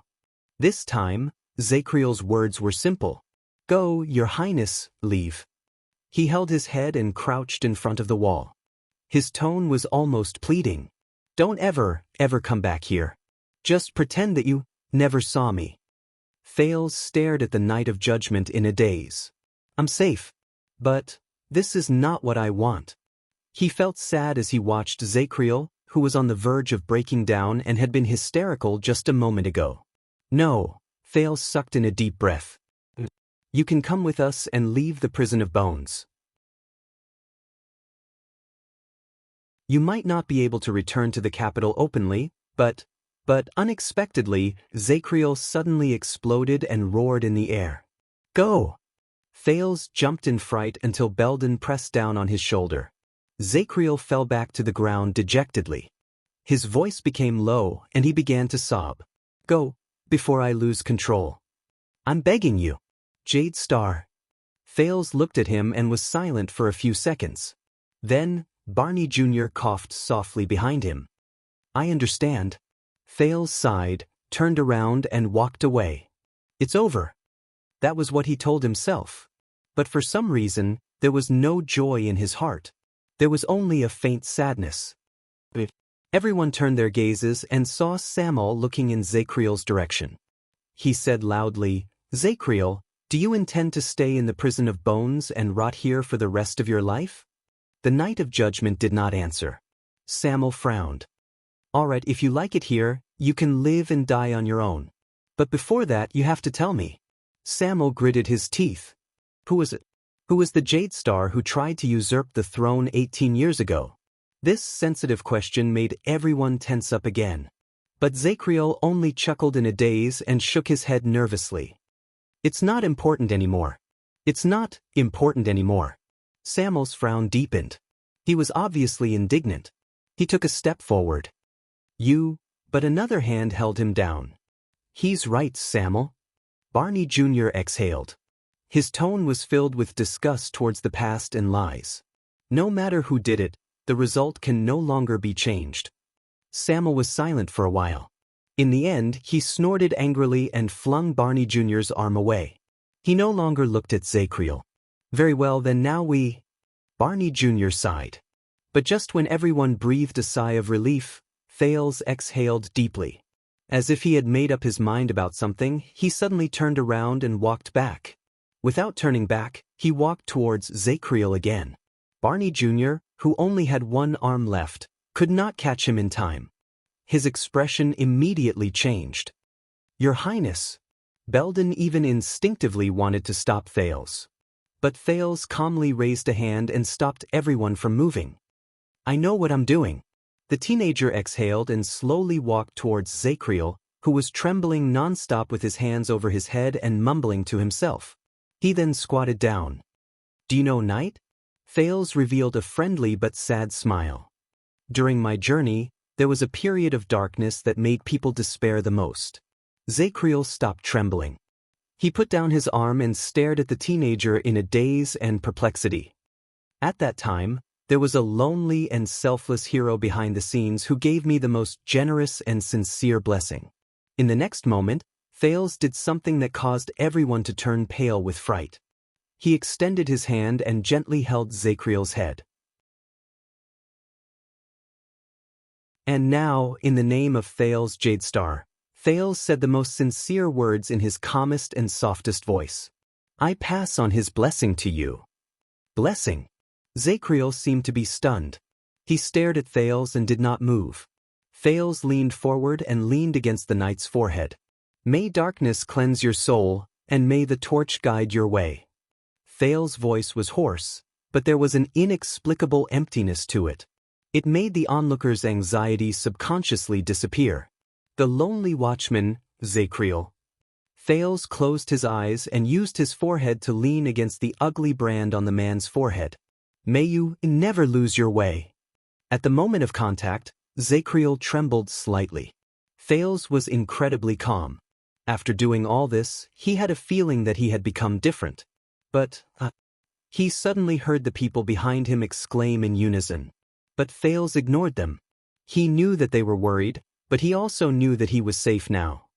This is, however, Quick Rope opened his mouth at an angle that Thales could not see. He stared at the faint silver light that shone from Thales' body. He was so shocked that he took a step back and crashed into Tardin. Barney Jr. stared at the unusual light in shock. He exchanged glances with Belden. He was so shocked that he was at a loss for words. A few seconds later, the puzzled Thales opened his eyes and stood up. At some unknown point in time, the royal guards behind him widened their eyes and stared at him in a daze. This is strange. Thales was puzzled. The teenager cast a puzzled look at the man who seemed to have been petrified. What's wrong? Just now. Quick Rope covered his mouth in an exaggerated manner and spoke incoherently. He pointed at Thales and shook his arm non-stop. Oh God, bright moon, harvest, shepherd of the seas, desert god, could this be the legendary imperial family, the golden, shining, sparkling? In the next second, Tardin covered his mouth from behind him. It's nothing, Your Highness. Tardin said respectfully, he's just a little agitated. Under Tardin's merciless grip, Quick Rope, who was about to cry, immediately nodded obediently. Thales shook his head, baffled. But he knew that it was not the time to pursue the matter. With his body covered in pain, he turned his head wearily and saw Zacriel, who was covered in wounds, sitting in a daze. He stared at Thales in disbelief and did not say a word. But at least, Thales thought quietly, the crisis is resolved. Thales stared at him for a while before he finally sighed. The prince strode towards the others. Barney Jr. and Belden made way for him in tacit agreement, then Samuel, Tardin, Cannon, and Bruley.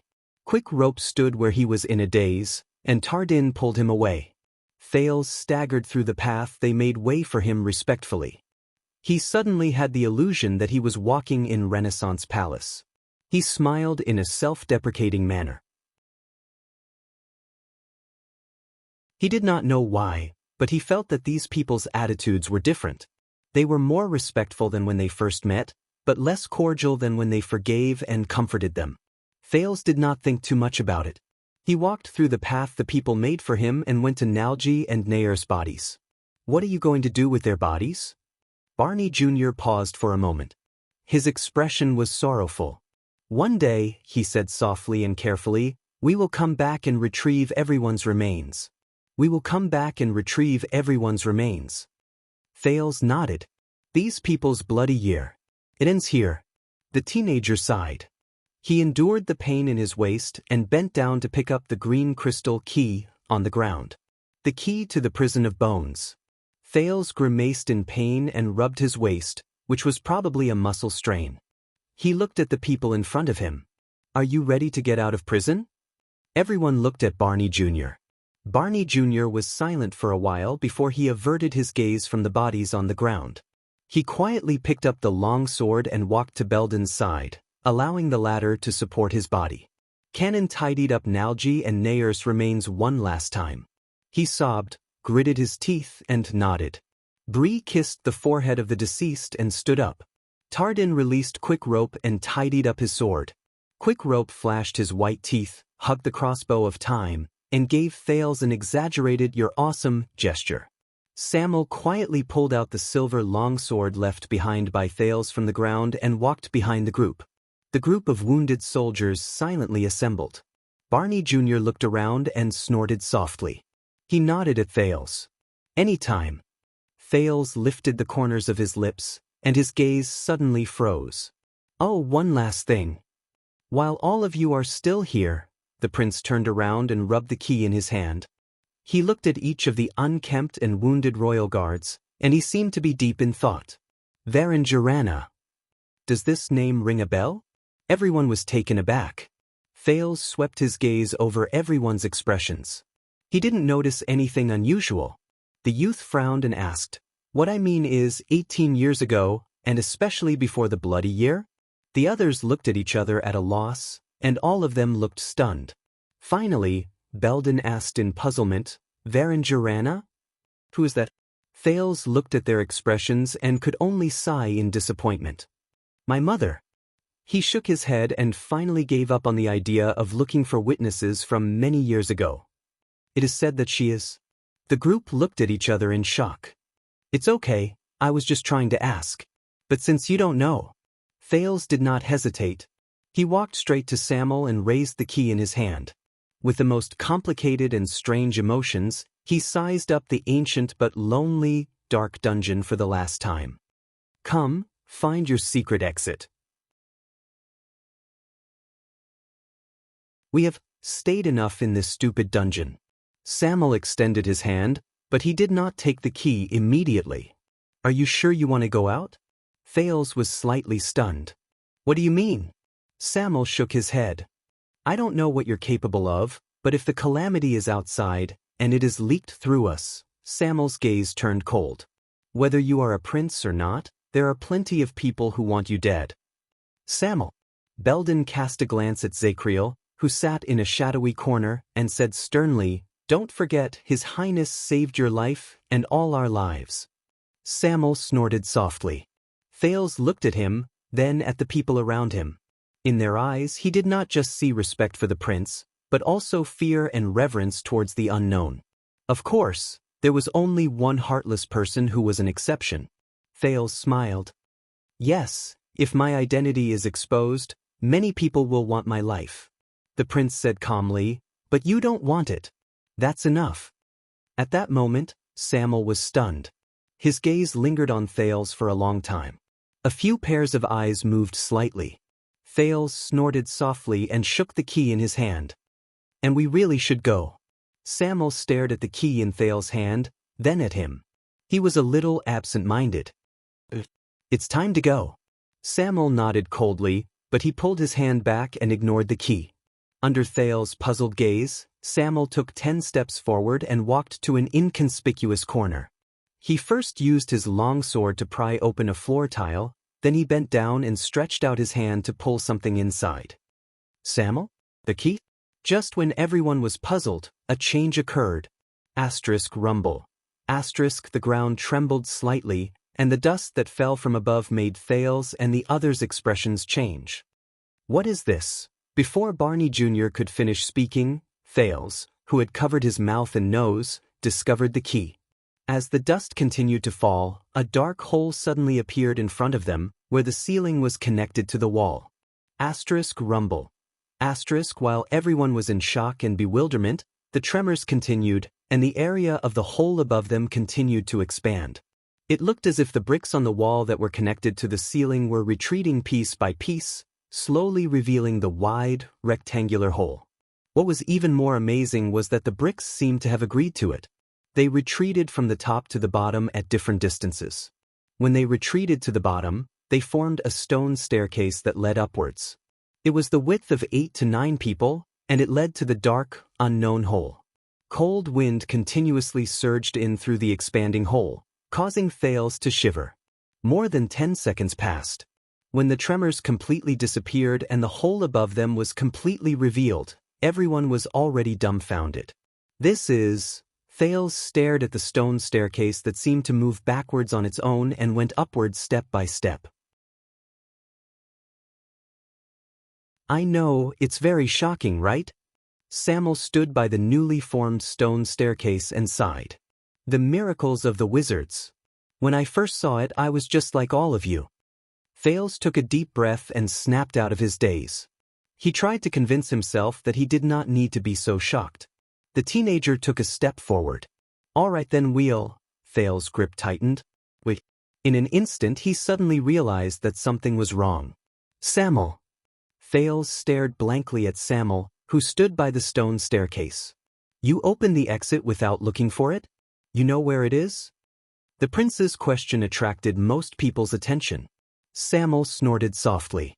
I've always known. Thales was stunned. He tried his best to regulate his breathing and raised the crystalline green key in his hand with trembling hands. Then why don't you need the key? Thales' question made everyone feel that something was wrong. Barney Jr.'s expression changed. Samuel snorted softly and turned around to face them. His back was facing the hole in the stone staircase. Because this exit was opened an hour ago, Samuel said expressionlessly. Before the key fell into your hands. Thales felt dizzy. He tried hard to make sense of the strange logic in this place. The door that serves as the exit was opened a long time ago? Before it fell into my hands? Wait a minute. Where did I get this key that is said to open the prison of bones? When he thought of this, Thales could not help but turn pale. Samuel stared at the darkness in the hole and frowned slightly. They seem to be a little late. They need some reminders. Samuel held the silver longsword in his hand and tapped it against the stone bricks a few times. The blade immediately let out a clear clang, and it spread through the empty darkness behind the hole. Asterisk at that moment, Barney Jr. and Belden's expressions changed at the same time. Samuel? Samuel turned his head and snorted softly. He did not say anything. But soon, there was an unusual change in the field. Asterisk thud. Asterisk footsteps. Asterisk mysterious footsteps came from the darkness at the hole. They traveled into Thales' ears. They came from behind Samuel.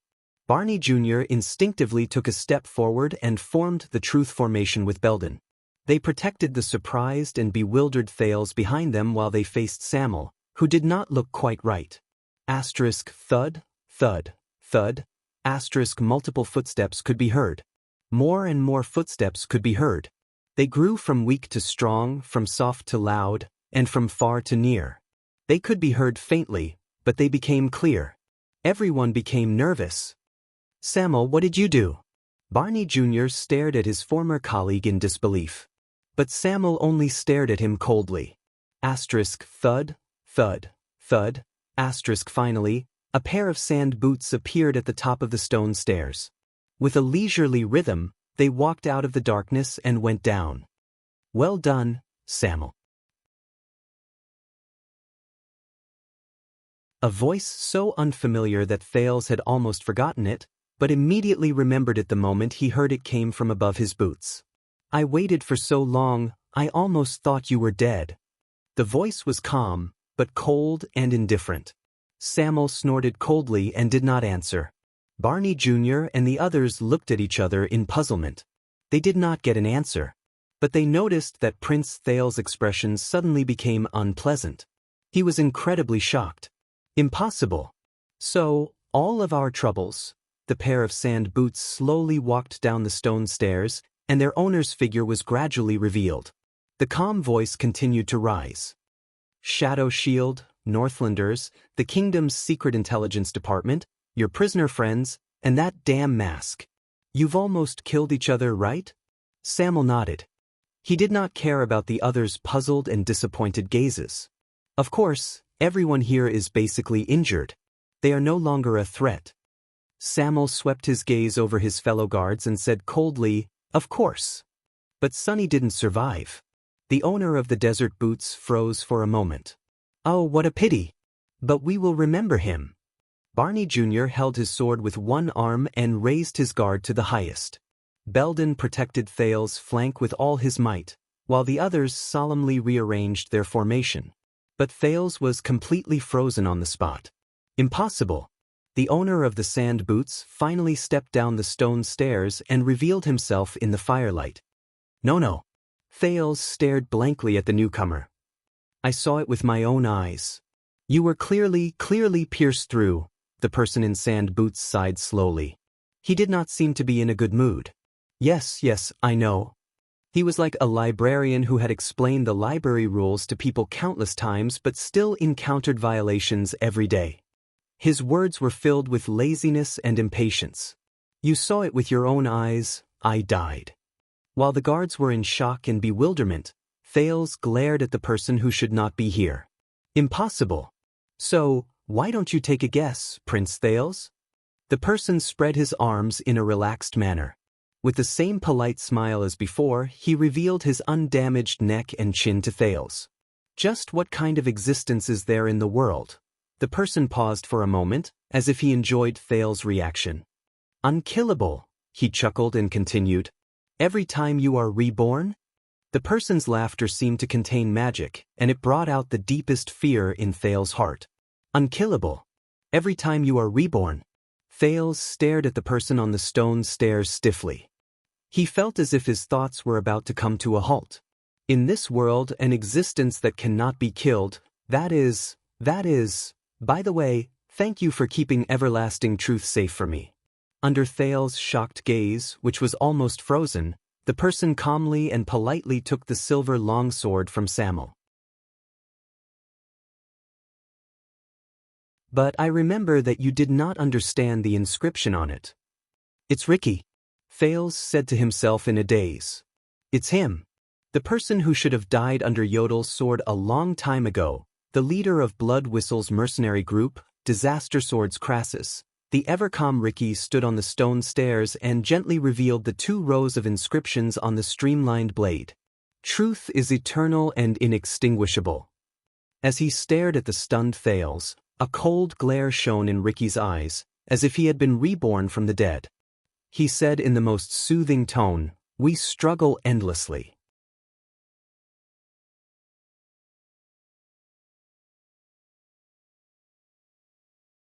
Chapter 472. I remember this guy. He's one of the traders of the Tower of Eradication. He came with Samuel. Belden's face was tense as he spoke to Barney beside him. Thales listened to them in a daze. His gaze was locked on Ricky, who stood before him. The huge shock not only drained his spirit, but even the pain in his body seemed to have deepened a little. How is this possible, Samuel? Barney Jr. stared at Samuel, who stood among the disaster swords. You deliberately lied to us that this was the exit and lured us here, just for this? Barney Jr.'s words made the prisoners gnash their teeth in anger. Samuel stared at Barney for a second, snorted softly, and shook his head. I did not lie to you. Samuel paused for a moment. His voice was cold. "This is the only way out. If you leave the gate, you will die." Barney Jr. snorted angrily in response. The aggressive swordsman in front of them clearly did not come with good intentions, but on their side, Barney glanced at his right arm, which was still in pain, and at the people who had suffered a serious setback in the alchemy ball. He instantly felt that this was a thorny problem. "Let's talk about the past later." Ricky interrupted Samuel's exchange of glances with his former colleague in a confident and polite manner.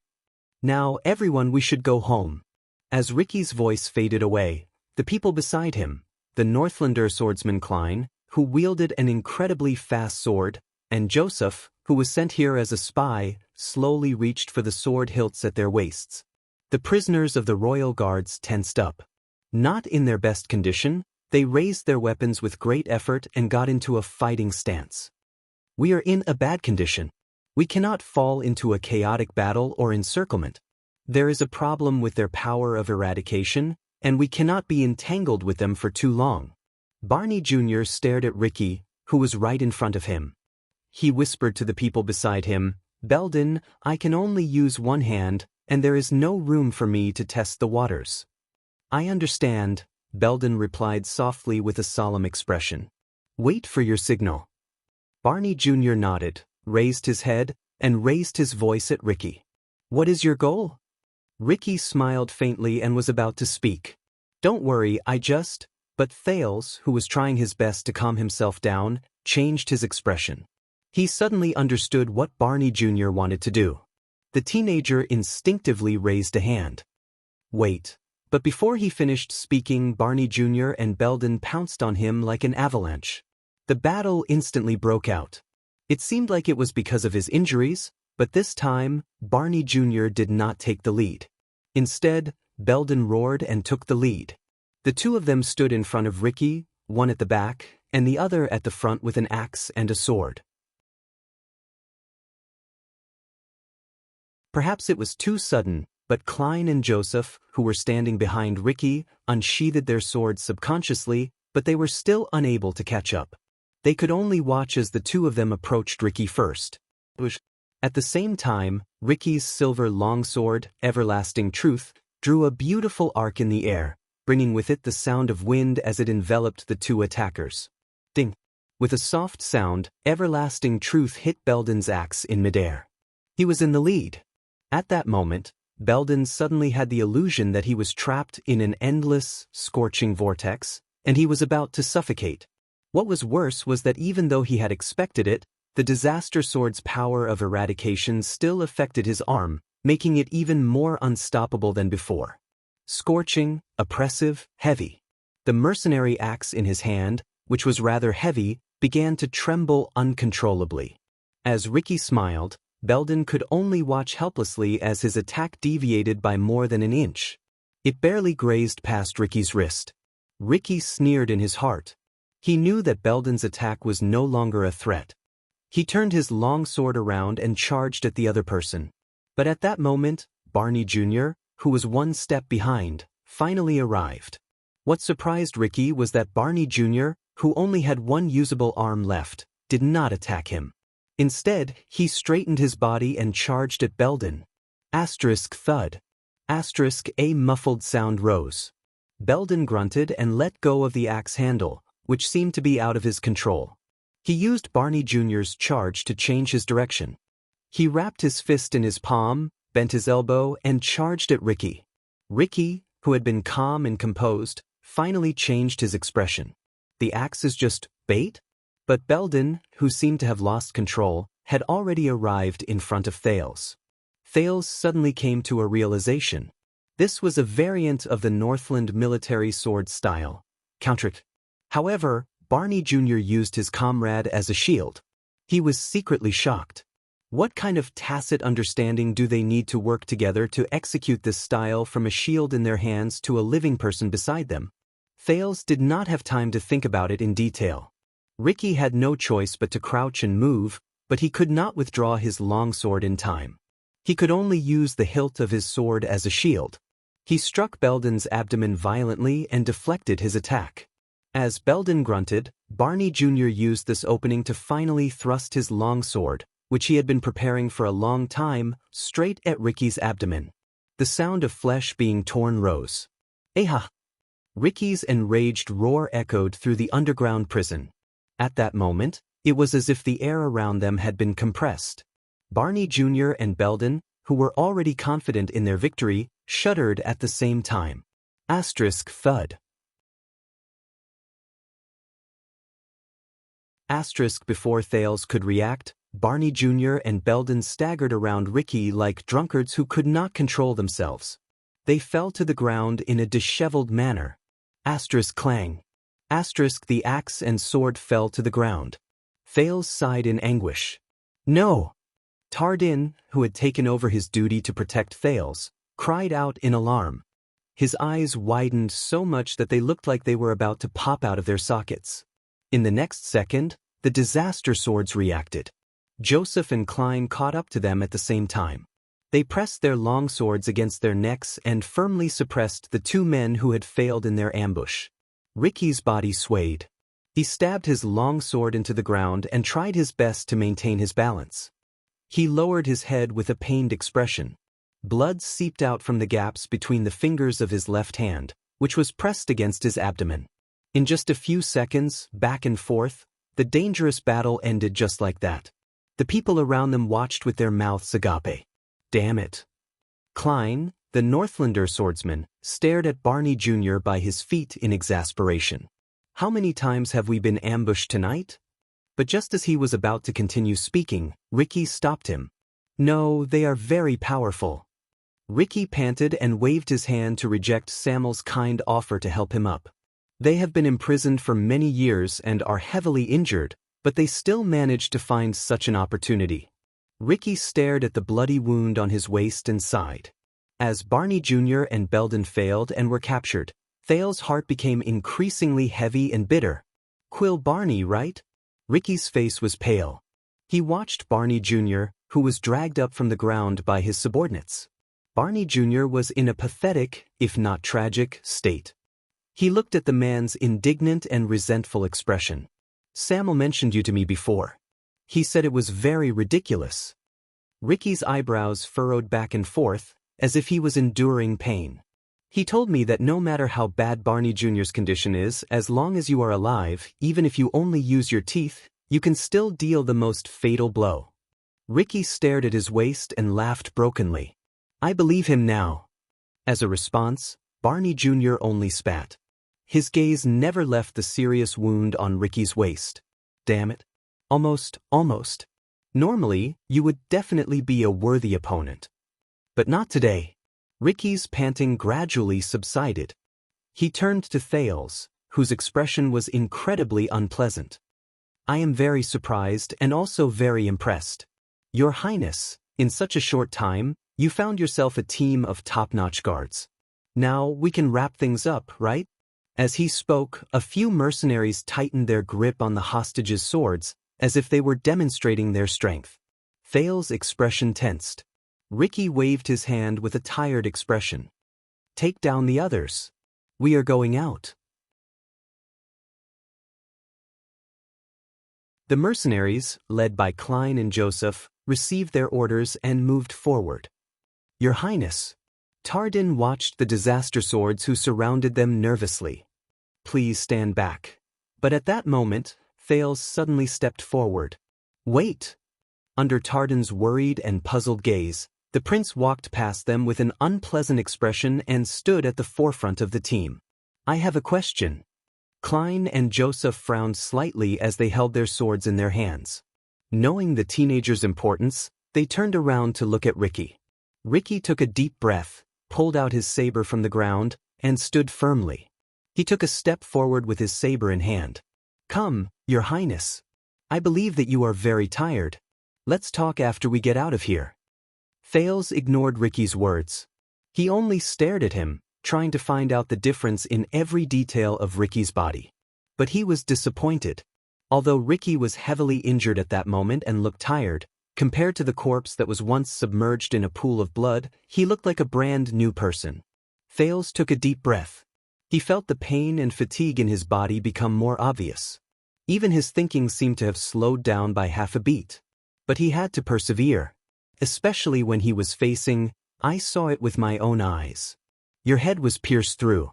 Thales braced himself and stared at Ricky with suspicion in his heart. "But you, how did you do it?" As they listened to the conversation between the prince and Ricky, all the guards were shocked. "What do you mean?" Tardin whispered to Cannon, who was beside him. "Pierced through the head." Cannon and Bruley just stared at each other. They could not understand. Ricky smiled again. It was a very natural smile. But it made Thales nervous and agitated. His head started to hurt again. "Didn't you have the answer a long time ago?" Ricky stared at the teenager with a smug look on his face. "Once you think it through, you will understand that you are powerless to resist." "I have the answer a long time ago?" Thales suddenly realized something was wrong. "That's right." Thales was surprised to see that the pain on Ricky's face had disappeared. Ricky straightened his body and released his hand from his abdomen. At some point in time, his wound had stopped bleeding. Ricky returned to his indifferent image as a leader. He rubbed the blood that had coagulated on his hand and shook his head with a smile. It was as if he had never suffered such a serious injury as having his abdomen pierced through. All that was left was the armor that had been cut open, telling the story of what had just happened. Thales felt a chill in his heart. "What does this mean?" And he said. Ricky's faint smile suddenly became mysterious in Thales' eyes. The prince only felt a splitting headache. He looked at the torn armor around Ricky's waist and endured the fatigue that made him want to fall asleep. "You are a blood clansman."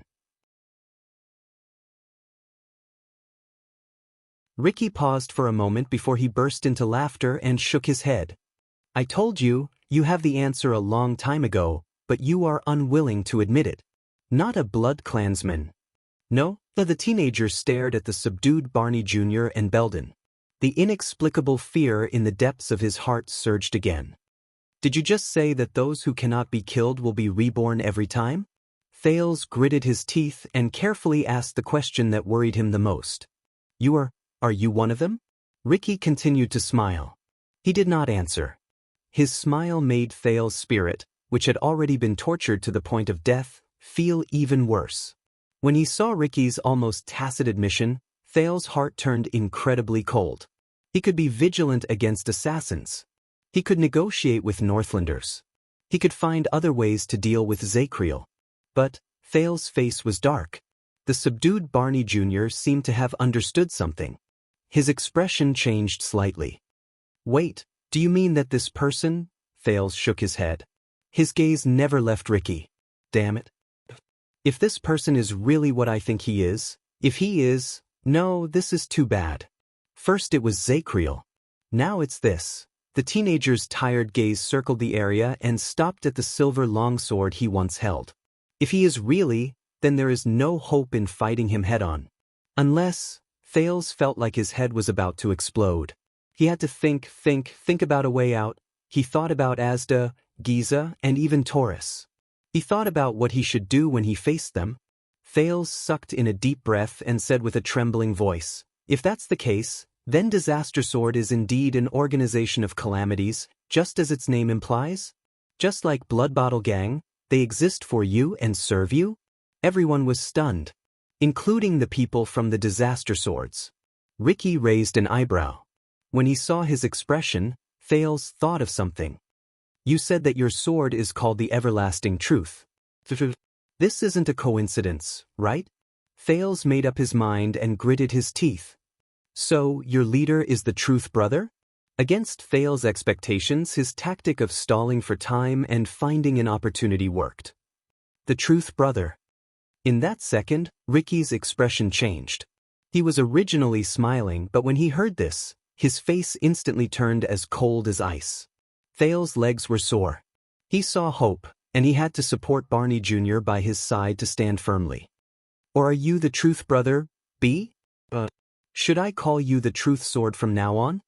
The prince's words stunned almost everyone present, except for one person. Standing in front of everyone, Ricky's expression became extremely cold. There was a murderous glint in his eyes, and Thales could not help but tremble. Ricky stared at Thales coldly, as if he wanted to find some secret from the teenager. You say that again.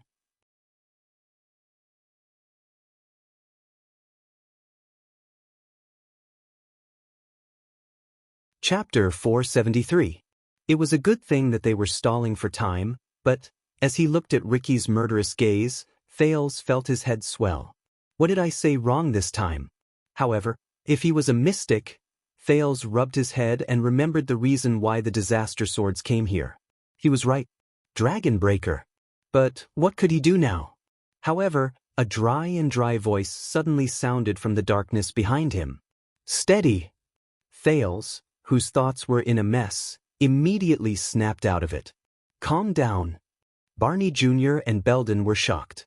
They turned around and looked behind them. The more disadvantageous the situation is, the stronger the enemy is. When he saw the person behind him clearly, Thales was stunned. Even Ricky's gaze tensed up. He no longer stared at Thales with a murderous look. That's even more important. It was him. It was Zacriel, the Knight of Judgment, who had lost his mind just now and was left in the dark corner, limped into the firelight with his left arm tied tightly with a wooden board. His face was cold and his eyes were bleak. The appearance of the knight made many people nervous. It was especially so for the disaster swords. Klein and Joseph's expressions changed drastically, and they raised their weapons at the same time. Thales tensed up as well, but when he looked at the situation before him, he probably could no longer care about Zacriel's threat. And you, Vanguard Barney, Penal Officer Belden. Zacriel's body swayed, but his words were extremely stern. You guys really disappoint me. Belden looked ashamed, while Barney Jr. turned his head away awkwardly. Sir? Tardin asked in bewilderment. But Zacriel ignored him. He only stared straight at Thales, who had an unpleasant expression on his face. As for you, at that moment, the Knight of Judgment's gaze was fierce and resolute, as if he had the power to see through people's hearts. Thales could not help but feel his heart skip a beat when he thought of the man's previous record of trying to kill him. Think about it carefully, Zacriel said. How exactly did he die? How did he die? How did he die? Thales was confused. Zacriel. Ricky raised his voice. He appeared very surprised and amazed. At the same time, he did not forget to give Samuel a questioning look. But Samuel just shook his head with a complicated expression. You look much better than you did when you were in prison. Thales looked at Zacriel, whose face was covered in bruises and bloodstains. He also had a sickly expression. Thales could not find any evidence to prove that Zacriel's complexion was much better. Why don't you reconsider my offer? The surprise and wariness on Ricky's face disappeared in a flash. His words became steady and confident again. We should be able to get along, for example, when it comes to attacking the Tower of Eradication. But Zacriel did not even look at him. He only stared at Thales. The teenager panicked under Zacriel's gaze. He quickly turned his head away and forced himself not to look into Zacriel's eyes, who had returned. At that moment, Thales had a flash of inspiration. He understood Zacriel's words. It was Ricky. He was talking about Ricky. Ricky, how did he just die? Yes, I remember now. He was in Zacriel's cell, Yodel. At that moment, the distraught Thales immediately snapped out of his daze. He was right. Thales shook his head with all his might. His current state was too poor, so much so that the physical pain and mental fatigue affected the most basic thinking. Thales took a deep breath. A little of the half-dead sin of Hell's River flowed out reluctantly, but it was only a drop in the bucket to relieve his pain and dizziness. The teenager tried his best to regain his composure and nodded at Zacriel.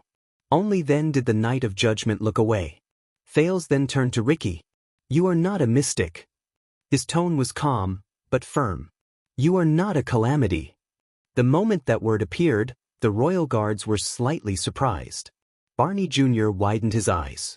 Belden stared at Ricky stiffly. Ricky raised his eyebrows slightly.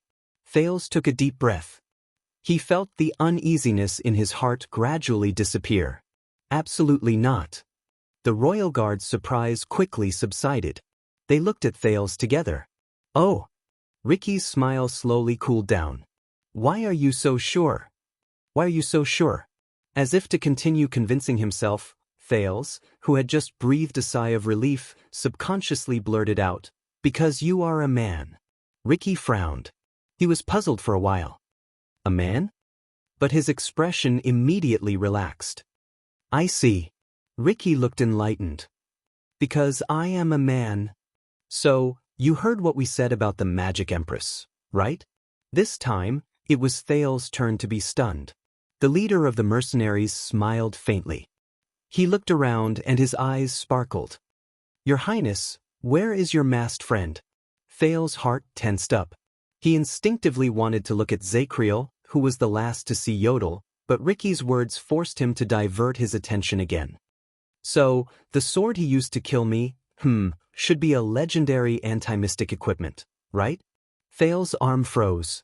Ricky was still as calm and composed as ever in front of him. His eyes were fixed on Zacriel. So, the legend is true. Other than the 4 weapons in the hands of the 3 marshals and the King of Constellation, there is another one in Renaissance Palace. By the looks of it, it is a sword? Most of the disaster swords and royal guards were confused. They could not keep up with Thales and Ricky's train of thought. But Thales' gaze on Ricky became more and more solemn. This is bad. He believed that Ricky was not a mystic based on the clues Zacriel gave him and the fact that Ricky died to the Supreme Sword. But Ricky quickly grasped their logic. He deduced that the sword in Yodel's hand that killed him was a legendary anti-mystic equipment from Thales' baffling words of, "You are a man." Thales subconsciously glanced at Zacriel behind him. But the man did not even look at him. He only stared coldly at Ricky. No, I can't count on him. Thales shook his head. Zacriel's mental condition had always been problematic. Besides, after going through a series of battles and being baptized by the alchemy ball, Thales did not think that it would be a good idea to place all his bets on Zacriel, who had returned after leaving for a while. Zacriel looked like he was limping and could not even walk steadily. Thales had no choice but to brace himself and continue. So, your death was also planned by you? Thales stared at the disaster swords before him and counted their numbers. Then you watched us kill each other and reap the benefits? There were at least 30 to 40 of them. More importantly, there was Ricky, the biggest variable. But if he's not a mystic, Thales thought of Ricky's magic of resurrection. He felt that after he got rid of his fear of mystics, he had sunk into a deeper layer of the unknown. Planned? Ricky chuckled. His gaze never left Zacriel. Your Highness, you have to understand that this world is very complicated. Nothing is planned. Like tonight, isn't it? Nothing is planned. Thales clenched his fists. The mysterious and terrifying Shadow Shield, the Northlanders with terrifying backgrounds, the famous kingdom's secret intelligence department, the Northland secret room, the former prisoners of the royal guards, and even the Constellation nobles in the camp. About half of the people in Blade Fang's camp are involved. Ricky clicked his tongue and shook his head. Of course, there's also us and you, Your Highness. When they are intertwined, all preset plans will be broken. Only accidents will be the main theme. Ricky narrowed his eyes, and a vigilant look appeared in his eyes. We never planned anything.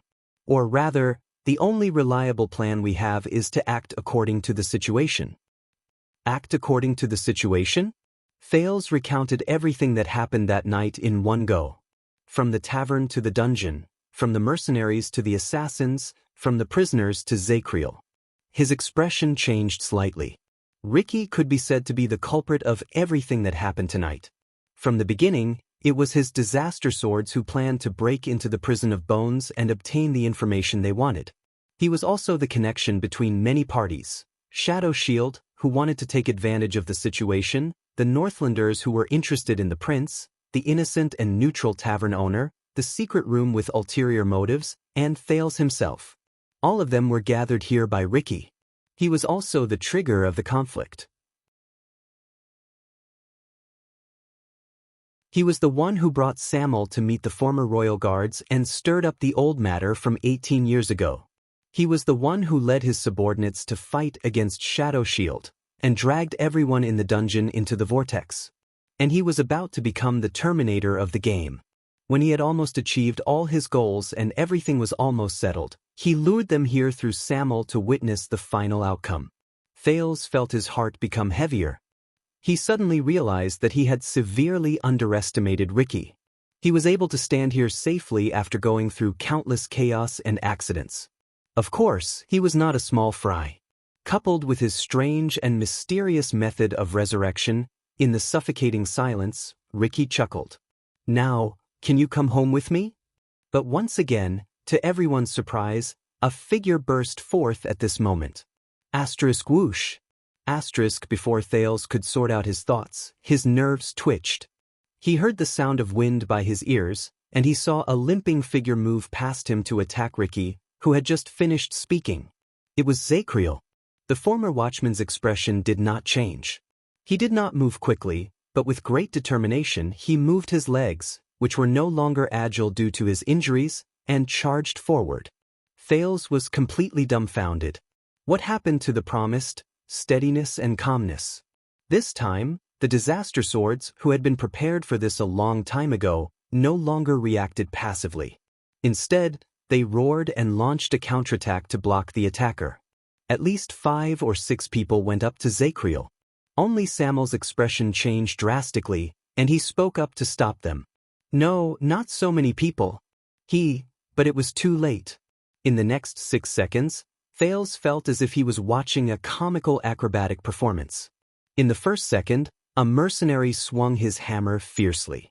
He was pulled away by the Knight of Judgment, but he inexplicably bumped into his companion on his left. The two of them scrambled to avoid being accidentally injured, and they rolled into a ball. In the second and third seconds, Joseph clashed head-on with Zacriel's axe. Then, when he retreated and moved, he found himself standing in the path of his companions, who came to his aid. He tripped 2 people in succession. In the 3.5 seconds, Klein thrust his unparalleled sword accurately, and it miraculously helped Zacriel, who had his head lowered, block another attack. In the 4th second, the last mercenary who stood in front of Ricky cleverly chose not to engage with Zacriel. Instead, he shot 3 darts. Zacriel nimbly dodged 1 dart, and it pierced the foot of a pursuer behind him. In the 5th second, the second dart hit the handle of Zacriel's axe. It coincidentally changed its direction, flew into the crowd, and pierced Barney Jr.'s butt, who was pinned to the ground by 2 people. In the 6th second, the third dart accurately hit the splint on Zacriel's left arm, which was used to stabilize the injury. The Knight of Judgment turned his head, bit the splint, and spat. The drooling dart immediately appeared in the air. It was struck by Zacriel's axe, and it shot towards its original owner's crotch. In the 7th second, Ricky was shocked to find that the mercenary who threw the dart in front of him had curled up into a ball in pain. He fell backwards and coincidentally fell towards Ricky's right foot. At the same time, Zacriel's axe flew through the air and shot towards Ricky's left foot. Ricky had to take a huge step back to avoid his companion's screams as he rolled on the ground. Then he used his sword to parry Zacriel's throwing axe. But when he was done, Zacriel had already appeared in front of him. Oh no! Ricky, who was trying his best to maintain his balance, only managed to say half a word before the indifferent Zacriel raised his right arm and left arm at the same time. Asterisk crack. Asterisk, there was a terrifying, muffled sound of bones cracking. Thales shuddered. In the next second, Ricky's head was turned in an impossible direction on his shoulder. Asterisk thud. Asterisk, a soft thud rose.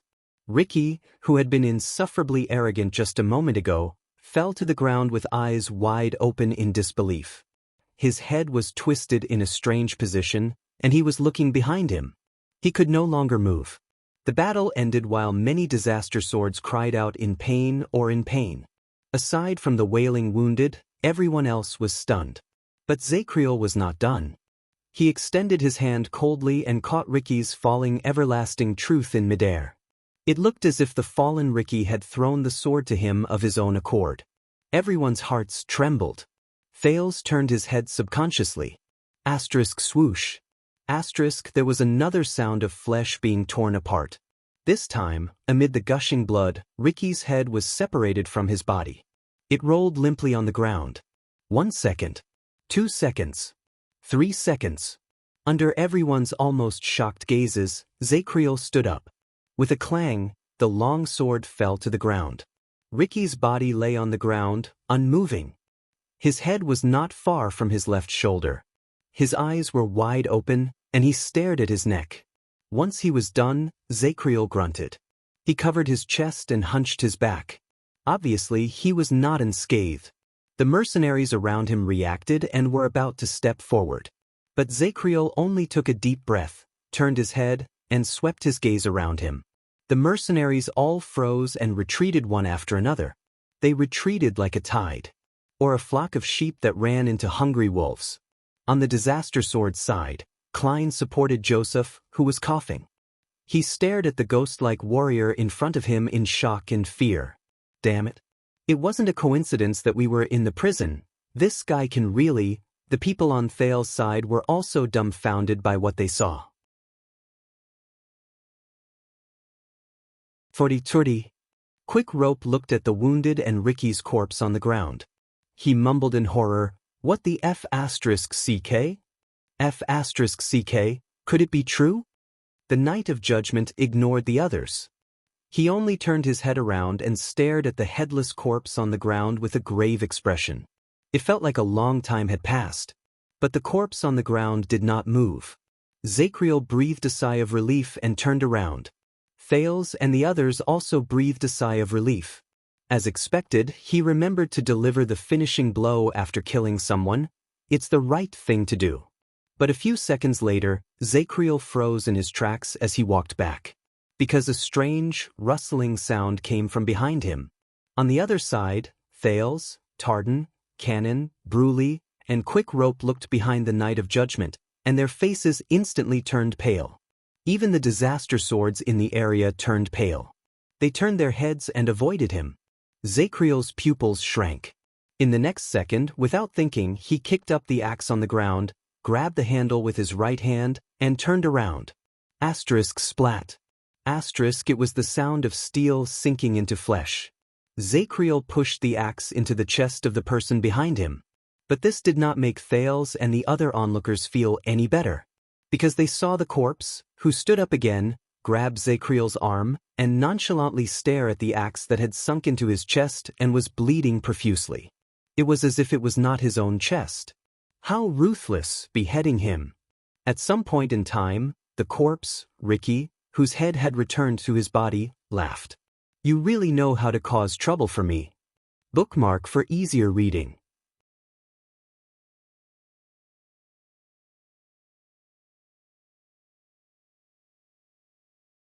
Chapter 474. Ricky's voice was hoarse. It sounded as if his vocal cords had been cut off and had just been reattached. Ricky's head reappeared on his neck. Thales watched all of this with his skin crawling. The terrifying fracture between the head and the neck was still vivid in his eyes. Above the fracture was a pale face that was devoid of blood, and below the fracture was the bright red skin of the neck. It looked like a head that had been sewn back into a corpse's body. But the stitches could not be seen. "What exactly are you?" Zacriel could not believe his eyes. He glared at Ricky, who was wrestling with him, and refused to give up on trying to cut him open with the axe. "What exactly are you?" But Ricky did not answer him directly. Crassus of the disaster swords only chuckled with a smile as pale as a corpse's and the terrifying fracture on his neck. This made many of the mercenaries under him nervous. Joseph even closed his eyes and turned his head away. I have to admit, between the two of us, Ricky's voice was weak, but it made his laughter sound even stranger. "You are still stronger." In the next second, the dead came back to life. Ricky, who was so strange that everyone was stunned, suddenly exerted strength in his arms, lifted Zacriel up, and slammed him down. Bang. A loud noise was heard. "Commanding officer!" As Tardan roared at the top of his lungs, Zacriel fell to the ground like a lifeless sandbag. He twitched in pain and vomited blood. Ricky sneered and shook his head. He pulled out the axe embedded in Zacriel's chest and threw it on the ground. Asterisk clang. Asterisk Thales was stunned. That person, what exactly is he? The terrifying scene of Giza putting his head back on his body appeared in his mind, and he shuddered. Is he really not a mystic? As the axe fell to the ground, Zacriel trembled and tried to get up. But he did not know whether it was because he was too heavily injured or because he no longer had any stamina, but his arm only supported itself on the ground for a few seconds before it bent again. He fell to the ground again. Thales breathed in a daze. He had never seen Zacriel so powerless before. But what chilled his heart was, Thales lifted his head in horror and saw Ricky twisting his neck without a care in the world. With a rustling sound, the terrifying fault on his neck gradually disappeared and was filled with new skin. The color of the skin on both sides also gradually became the same. Crackling sounds came from his chest. It sounded like the bones that had been broken by the blade of an axe were being reset. He's healing. But fortunately, I'm always better than my opponents. Ricky extended his hand. Under the fearful gazes of his subordinates and enemies, he quietly tidied up his collar and armor. One more life. An extra life? Thales stared at Ricky in a daze. Oh, Sunset. Barney Jr., who had always been tough, watched this scene and lost his composure. I know it's not fair, right? Ricky shrugged with a smile and pulled out an axe shard from his chest as he recovered at a speed visible to the naked eye. Welcome to the real world. Ricky took a deep breath, as if he was learning to breathe again. He walked towards the dying Zacriel. Tardin and Bruley roared as they charged forward. Only Cannon, whose eyes were bloodshot, was left to guard the incredulous Thales. Ricky chuckled and picked up his long sword. The disaster sword surrounded him as well. Zacriel, who was lying on the ground, suddenly shouted angrily. Stop! As if they were born to obey this voice, even though Tardin and Bruley's emotions were surging, they instinctively stopped moving. Zacriel coughed up blood in pain as he spoke to them. To your duty. Tardin and Bruley froze. They looked at their heavily injured officer with conflicting expressions, then at Thales, who was so furious that his eyes were about to pop out of their sockets. Ricky, who was standing beside him, looked at them with interest. Ricky. Samuel walked up and glanced at the others as though he didn't care. They are all excellent warriors. They will be very useful. And we are short on manpower. Ricky's eyes flashed as he looked at Samir. Samuel did not dodge. His expression remained the same. Finally, Ricky snorted softly and nodded. Of course. Then capture him alive. Thales breathed a sigh of relief and let go of the dagger in his hand. One more life. Thales subconsciously repeated the words. Even now, he still could not believe what had just happened. They could not fight head-on anymore. The strangeness of Ricky was really, at that moment, what exactly are you? Ricky lowered his head. Zacriel was panting in pain. It was obvious that he had used up the last of his strength. The Knight of Judgment looked at him in a daze. I have seen the legendary second generation of the Blood Clansmen recover as if nothing had happened even after their hearts were damaged and their necks were broken. I have also seen terrifying orcs who are as tough as steel. They can fight for dozens of hours while suffering from unimaginable injuries. I have also seen psionic warriors and powers of eradication, which are extremely rare. They can heal terrifying, fatal injuries in an extremely short amount of time. Ricky raised his eyebrows. This man has seen a lot. Zacriel trembled and took a deep breath. But you don't belong to any of the above. Ricky snorted softly. No one knew whether it was a tacit admission. Zacriel coughed. His gaze was unfocused. And their brains and skulls were destroyed? His gaze cleared up for a while, and determination appeared in his eyes. No. Under such circumstances, no matter how powerful the long-lived species is, they cannot withstand it. No matter how powerful the orcs are, they cannot survive. No matter how terrifying the psionic warriors and powers of eradication are, they have their limits. Zacriel, who was lying on the ground, raised his head. His bloodshot eyes stared straight at Ricky, as if he wanted an explanation. Thales and the others were also vigilant and solemn. They also looked at Ricky expectantly. Ricky smiled. A strange expression appeared on his face. It was as if he was reminiscing. There were all sorts of miracles in this world. The man who came back from the dead shook his head absent-mindedly. And you are just too ignorant. Zacriel coughed again. Ignorant? For some reason, the Knight of Judgment chuckled. There is only one way to prove it. In the next second, Zacriel suddenly extended his hand and picked up a torch dropped by a mercenary from the ground. Ricky's expression changed. Zacriel flipped over, and the torch flew straight to the leader of the Disaster Swords.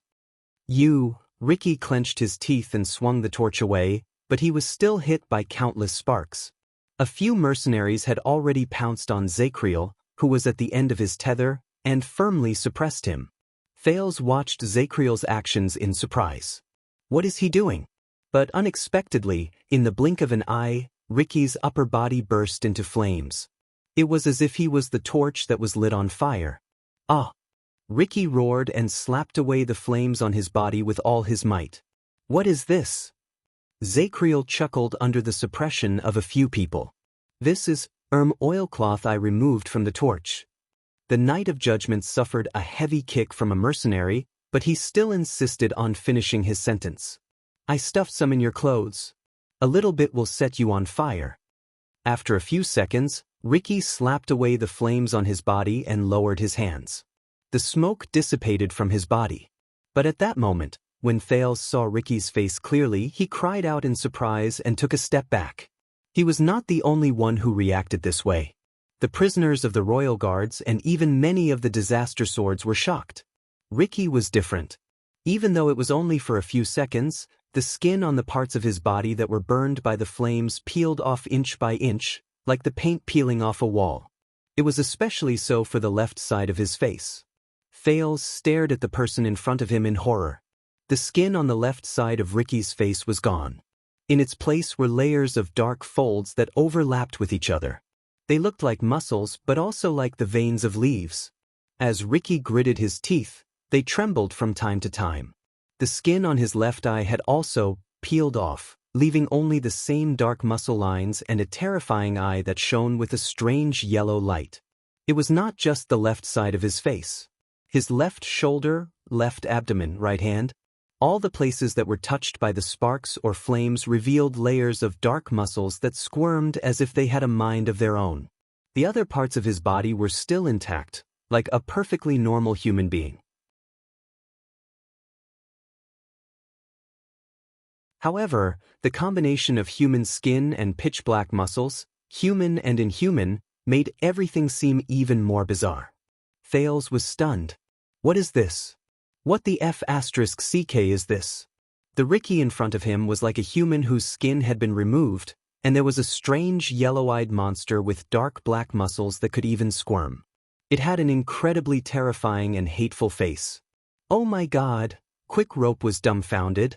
Am I living in a horror story? Tardin subconsciously grabbed him and did not let him continue speaking, even though Tardin himself was almost scared out of his wits. Ricky trembled.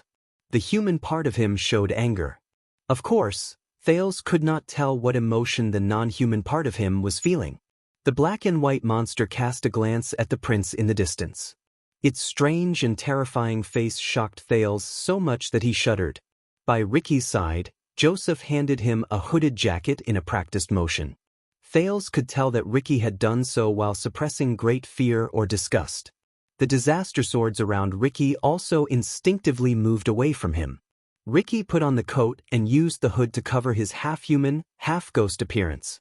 He spoke slowly. I know. In that second, Thales' hair stood on end. He only felt that the moment Ricky opened his mouth, what came out of his throat was a rough, hoarse, and sharp noise that sounded like grinding stones. It was like someone scratching a steel plate with their fingernails. It was a sound that could only be heard in everyone's worst nightmares. He was not the only one who felt that way. Quick Rope's face even turned pale. He subconsciously covered his ears. Thales did not know whether the nightmarish voice had negative magic, but as the voice spread, everyone in the area became nervous and uneasy. The mercenaries who were close to Ricky moved away nervously. They wanted nothing more than to be further away from their leader. So much so that they even forgot to be on guard against the enemy.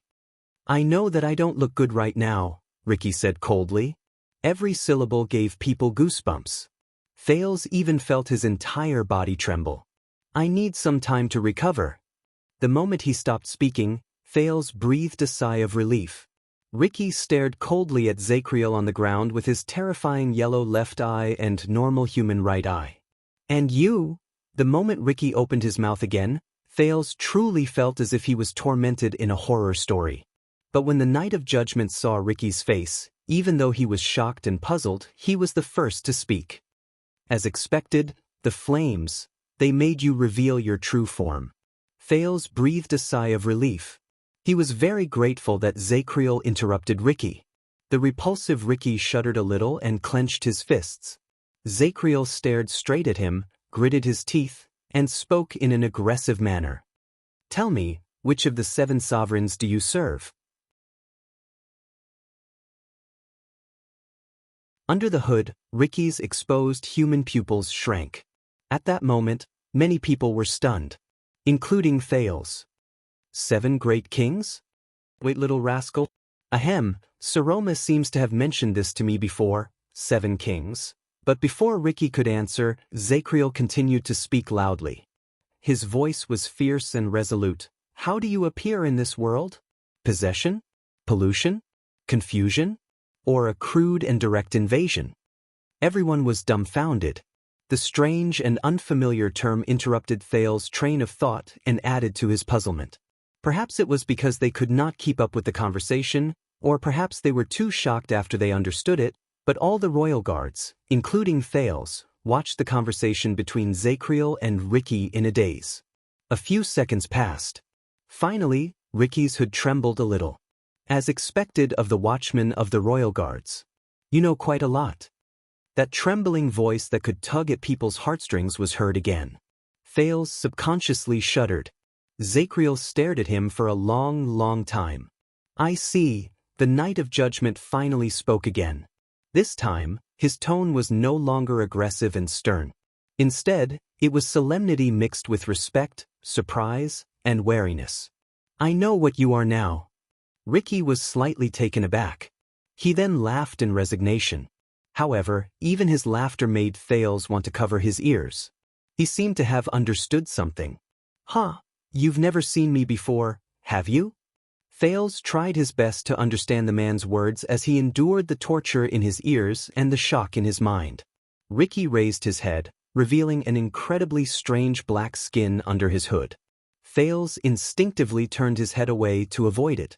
"So, you were just testing me just now?" Zacriel closed his eyes and nodded as if he had accepted his fate. "But I am certain now." Ricky stared at him for a long time before he finally nodded. There was admiration in his human eyes. On the other side, Barney Jr. could not help but look at Ricky in horror, then at the Knight of Judgment. "Zacriel? What is going on?" Zacriel exhaled and turned to Thales and his former colleagues. "All of you, put down your weapons." When he said this, everyone on Thales' side was shocked. "See, commanding officer?" Tardin asked tentatively. Zacriel shook his head. "We can't defeat him. At least, we can't do it without the corresponding weapons and methods." Ricky snorted softly. His terrifying voice made Thales restless again. Thales hesitated. He glanced at Ricky, who had a cold expression and a terrifying voice under his hood. "What is he?" Zacriel was silent for a while. He glanced at the others. Including the disaster swords, those in the know lowered their heads. Those who did not know had puzzled looks on their faces. "They are like the gods, an illusory legend." Zacriel stared at Ricky. He breathed laboriously under the pressure of the 2 mercenaries. He gritted his teeth and said, "But a long time ago, the legacy of the Watchmen and the files of the Secret Intelligence Department recorded such existences. They have appeared in the history of kingdoms and even the empire more than once. Such existences? Thales was stunned. Zacriel sighed softly.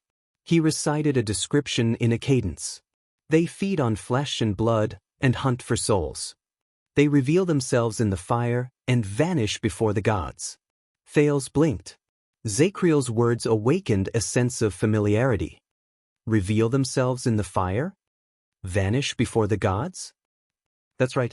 This is the common language translated from the language of the ancient empire. That's why it's so strange.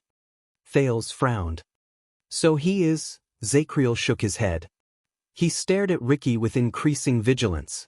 No, it's not him. The Night of Judgment quickly changed the person he referred to, and it made the people in the room shudder. It is not human. Thales looked at Ricky, who did not move under his hood, with a strange sense of panic in his heart. In the next second, Zacriel spoke in his most mysterious and nervous tone. It came from hell. In the strange and uneasy atmosphere, Ricky curled up the corners of his lips under his hood. He listened to Zacriel's last word with great interest under everyone's terrified gazes. Demon.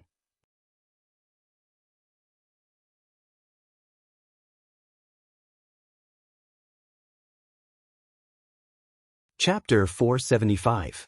Under the light of the fire, Thales stepped onto the stone stairs in the storage room while being guarded by Klein and Joseph vigilantly. There was an indescribably strange stench in the air, causing Thales to frown repeatedly. He could not believe it. A few hours ago, he was escorted into the prison of bones by the disaster swords, and a few hours later, he was still forced to leave with them under the watchful eyes of the disaster swords. It was an unconventional way to have a beginning and an end. The heavily injured Zacriel was supported by Cannon and Bruley as he staggered in front of Thales to his left.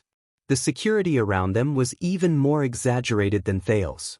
Ricky, with his hood on, walked beside them. He did not move an inch away from them. Not far behind the prince, Tardin and Quick Rope returned to being tied up. They endured the wary gazes of the people around them with gloomy expressions.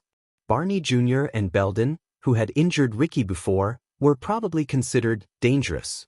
The two of them were separated from the others. Their hands were tied behind their backs, weapons were placed on them, and they were monitored separately. When he thought of this, the weak and tired Thales could not help but sigh. After Zacriel fell to the ground weakly, they had no choice but to accept reality and surrender. It was not just because of Ricky's uniqueness and mysteriousness, but also because all the royal guards were at the end of their tether after experiencing many fierce battles and the sensory torture from the alchemy ball. They could not fight head-on. The secret stone stairs in the storage room brought them to a new platform. Through the torches held by the disaster swords, Thales could vaguely see a dozen figures waiting for them in front of the tunnel. The moment he saw them clearly, Thales' pupils shrank. Looks like you are the winner tonight, Honorable Crassus. A fair-skinned man with a swollen face and tied up sat on the ground. He cast a glance at Thales and Zacriel and put on a fake smile before he looked at Ricky. But it's Stake. Thales looked at the subdued leader of Shadow Shield on the ground in surprise. He did not run away. Instead, he fell into the hands of the disaster swords. Stake turned to Thales and smiled weakly. He maintained the last semblance of a leader. Look, Your Highness, if you had chosen to go with us, at least. The assassin leader shook his head at the murderous disaster swords around him and shrugged. He had a look of pity on his face that said, "Why don't you listen to my advice?" Thales frowned at him. Ricky ignored Stake's words and looked at Samuel, who was behind him. Samuel nodded and walked forward. Suppressing the disgust on his face, he questioned, "Why are you here? When will the people you left on the ground start moving to distract the camp's attention?" Thales was slightly stunned. The captured Stake was also stunned. Divert attention.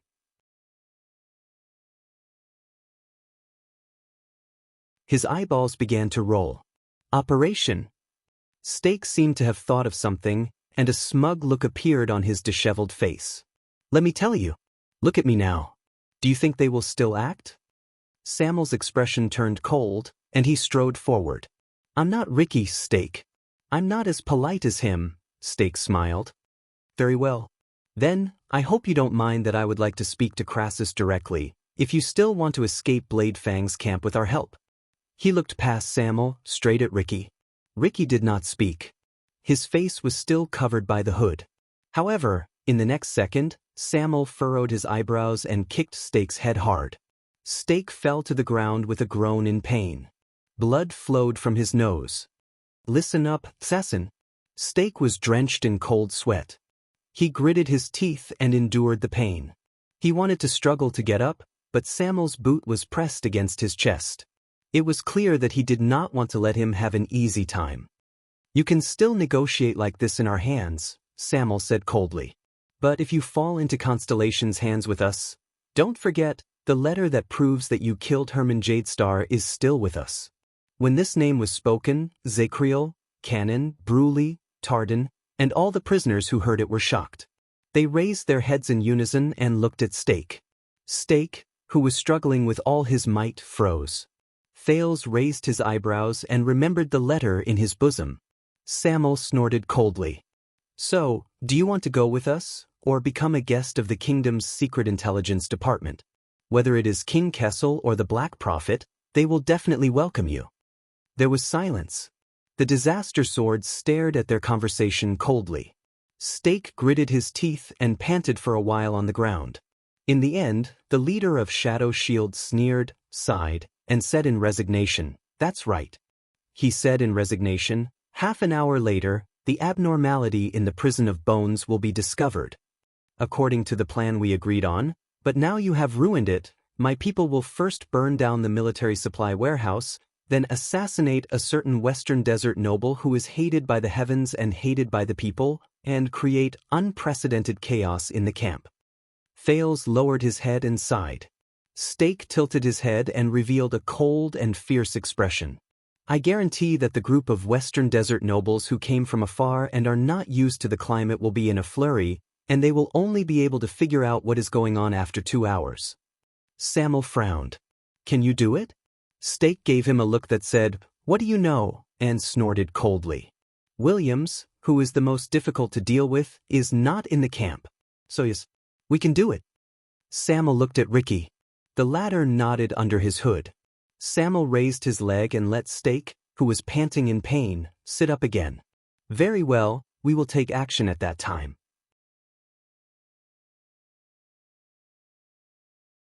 However, the moment Steak caught his breath, he smiled again and said, "But there will be a small problem with our follow-up plan." Samuel, who was halfway through his turn, turned his head back again. His expression was one of displeasure. "What trick are you trying to play now?" Steak quickly shook his head. He understood the temper of the person in front of him, and he had a submissive look on his face.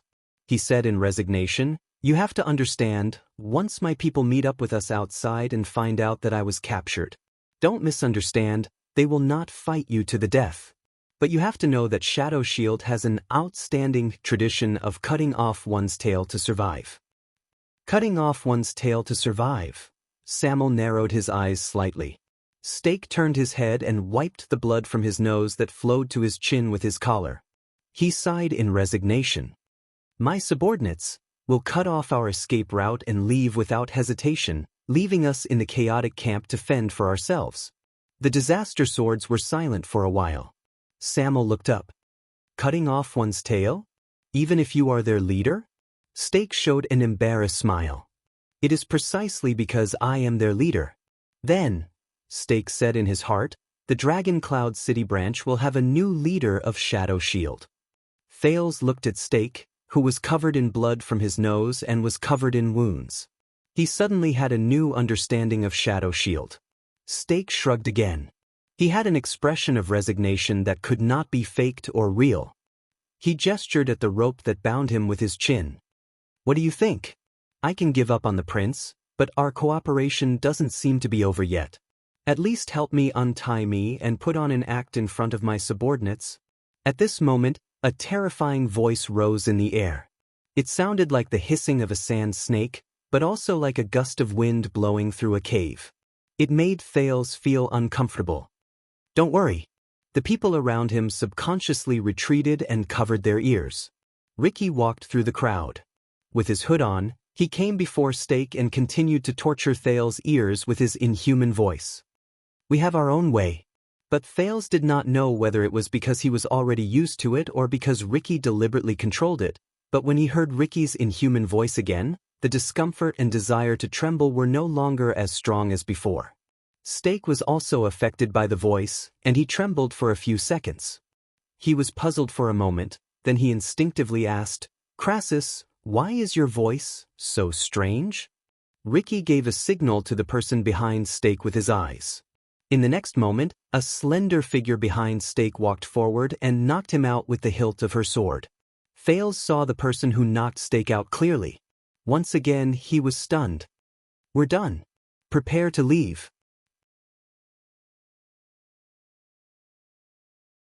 Klein, who was beside Ricky, walked forward and spoke to the person who was waiting there. "Well done, miss. The information you brought back is worth 1,000 taels of gold. You will be rewarded in the end." It was Marina. Under Thales' surprised gaze, the disaster swordswoman who tied him and Quick Rope up in the tavern, Marina Novork, who wielded dual swords, nodded. She glanced at the prince with a cold gaze, and her gaze met the prince's. "Wait, what did Klein just say?" "What information I brought back?" A second later, Thales suddenly understood. Marina was the one who brought the information that Zacriel was chasing after Thales to the disaster swords after she woke up. After that, Sean chased after him and Quick Rope. And after Thales had no choice but to seek help from the prisoner guards, Samuel replaced Sean and appeared in front of them. When he thought of this, Thales' face turned pale. He glanced uneasily at Ricky, who was by his side under the hood. After the prince was saved by Yodel, he thought that he had gotten rid of the mercenaries, and that the only threat left was Shadow Shield. But in reality, whether it was Marina, Sean, or Samuel, Thales had always been under the surveillance of the disaster swords, who were hiding in the dark. Until Thales' party and the other enemies in the underground prison exhausted each other, and both sides were injured. The more he understood, the heavier Thales' heart became. The group of people were escorted by the disaster swords and continued moving forward. Then, they went up another stone staircase and arrived at a huge circular platform that seemed to be able to accommodate hundreds of people. A huge circular stone pillar stood in the center of the platform. Around it were a dozen different stone platforms or tables, and there was also a huge, dilapidated, round well that was already empty. Many of them had already been broken and abandoned. They had turned into countless stones or scrap metal and were scattered all over the ground. Thales carefully stepped over an obstacle that he did not know was made of steel or stone. He looked at the layers of stone platforms on the platform and asked in a daze, "This is..." Ricky did not even turn his head around. "The Forge Hall. Or what's left of it." This time, Ricky's voice started to return to normal. Although it was still unpleasant to the ears, it no longer gave the impression that he was scratching against a steel plate. Ricky sighed and said, "A long, long time ago, the prototype of the world's first batch of standardized anti-mystic equipment was secretly born here." Thales was shocked. He stared at the stone platforms, which had obviously been abandoned for a long time. His gaze changed. "What a pity." Ricky's footsteps stopped. It was only then that Thales realized that they had arrived in front of a stone slab. Ricky took out the key that had returned to its former owner from Thales' hands. He gently wiped an eye symbol that said, "Towards Omniscience," on the stone slab. "Everyone rest where you are. Also hold tight," Ricky said faintly. Following his orders, Zacriel was forced to kneel by a stone platform by Samuel.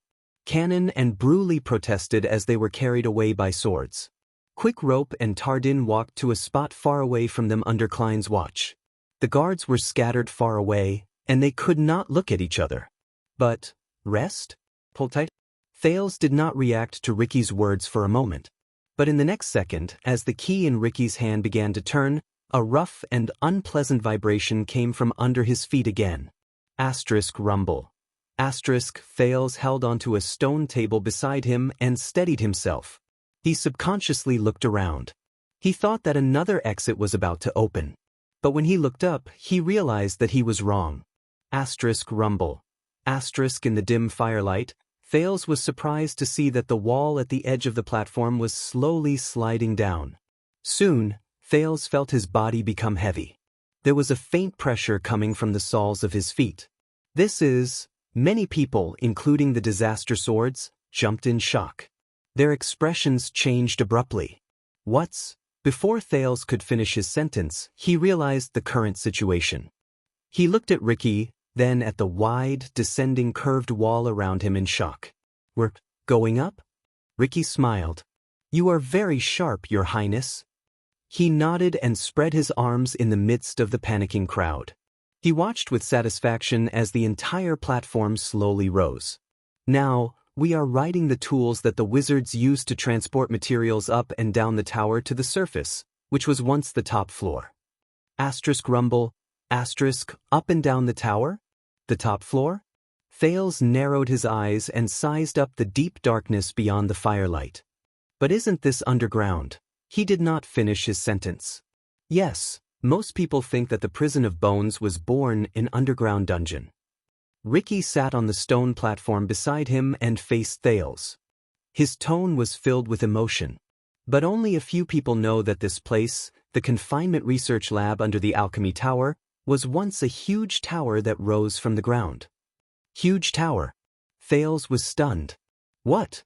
The prince subconsciously raised his head to look at the ceiling. "But we came in." But Ricky only raised a finger and stopped him from speaking.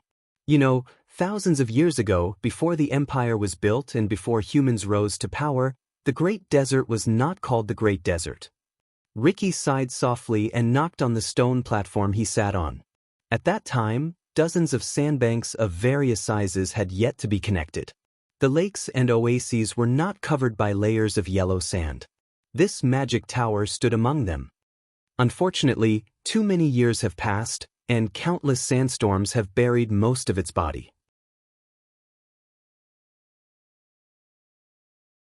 Now, many people think that Blade Fang's camp was born as a sturdy and reliable sand dune.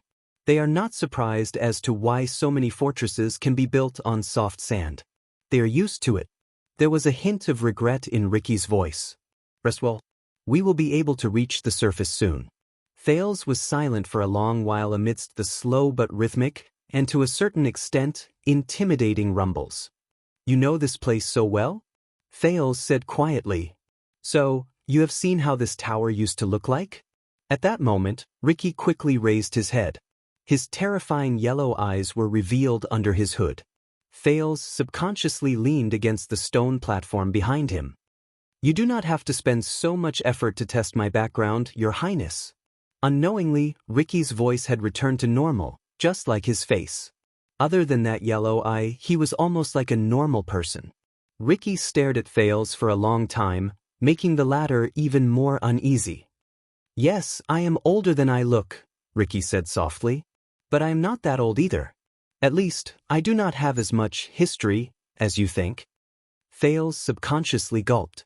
Looking at him, Ricky laughed involuntarily. "I know what you want to do, Your Highness. I can see that you have a special quality." Ricky stared straight at Thales. The teenagers suddenly realized that Ricky's yellow left eye was changing color. It changed back to its normal human color.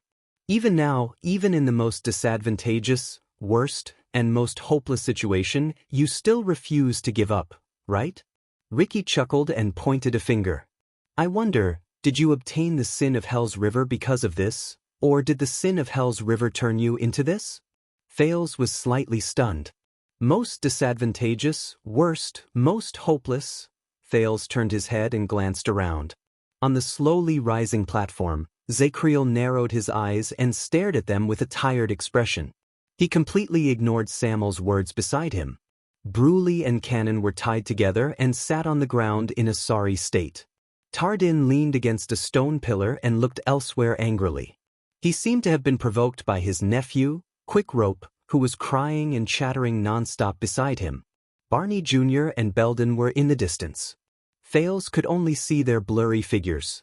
But based on their history of ambushing people, he guessed that the two brothers would not be treated too well. The disaster sword stood all over the place. All of them were vigilantly watching the seemingly exhausted captives. Thales sighed. They were all in trouble and there was nothing they could do. But I'm used to struggling in the dark. Thales stared at the dust on the ground. He leaned against the stone platform to relieve his fatigue and said quietly, "Even if there's no light in front of me." His words made Ricky silent for a while. "Me too."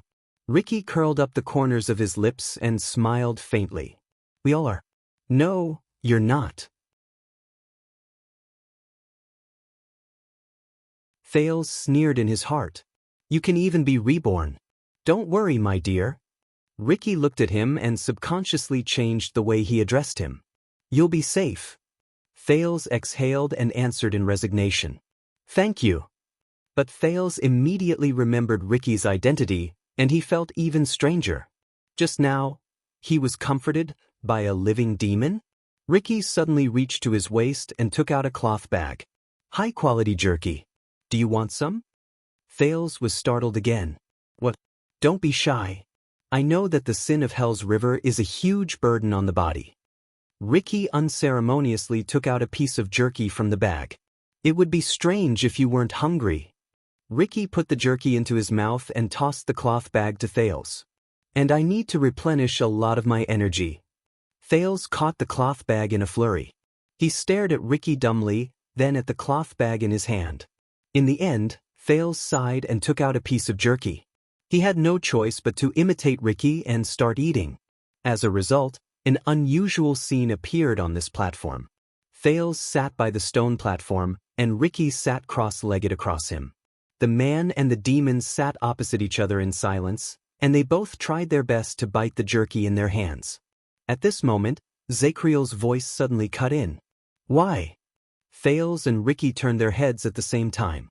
Zacriel leaned against the stone platform not far away with a weak expression.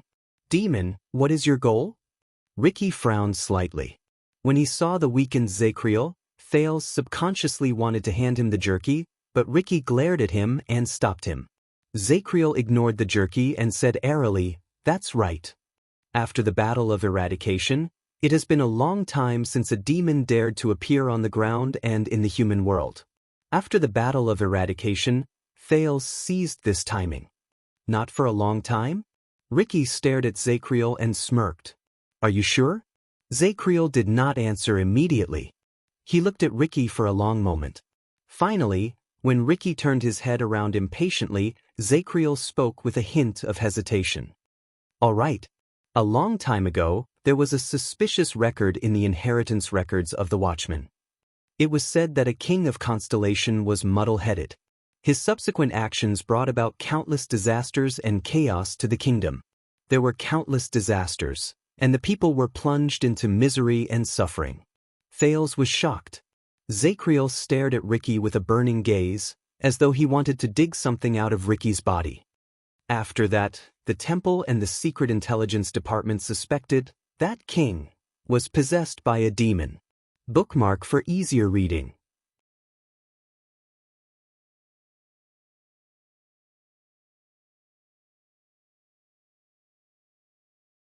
Chapter 476. In the midst of the anxious atmosphere, Zacriel stared at Ricky with a burning gaze. But this has never been confirmed. Ricky was silent for a while. "Oh, interesting." Ricky stared into the Night of Judgment's eyes and smiled. "Which king?" Under the man's profound gaze, Zacriel shook his head firmly. "I cannot say." Thales exhaled. As the floor trembled, Ricky suddenly turned his head around and cast Thales a profound glance. It startled the latter. But in the end, Ricky turned his gaze away and responded to the Night of Judgment's words. "Watchman, how much do you know about demons?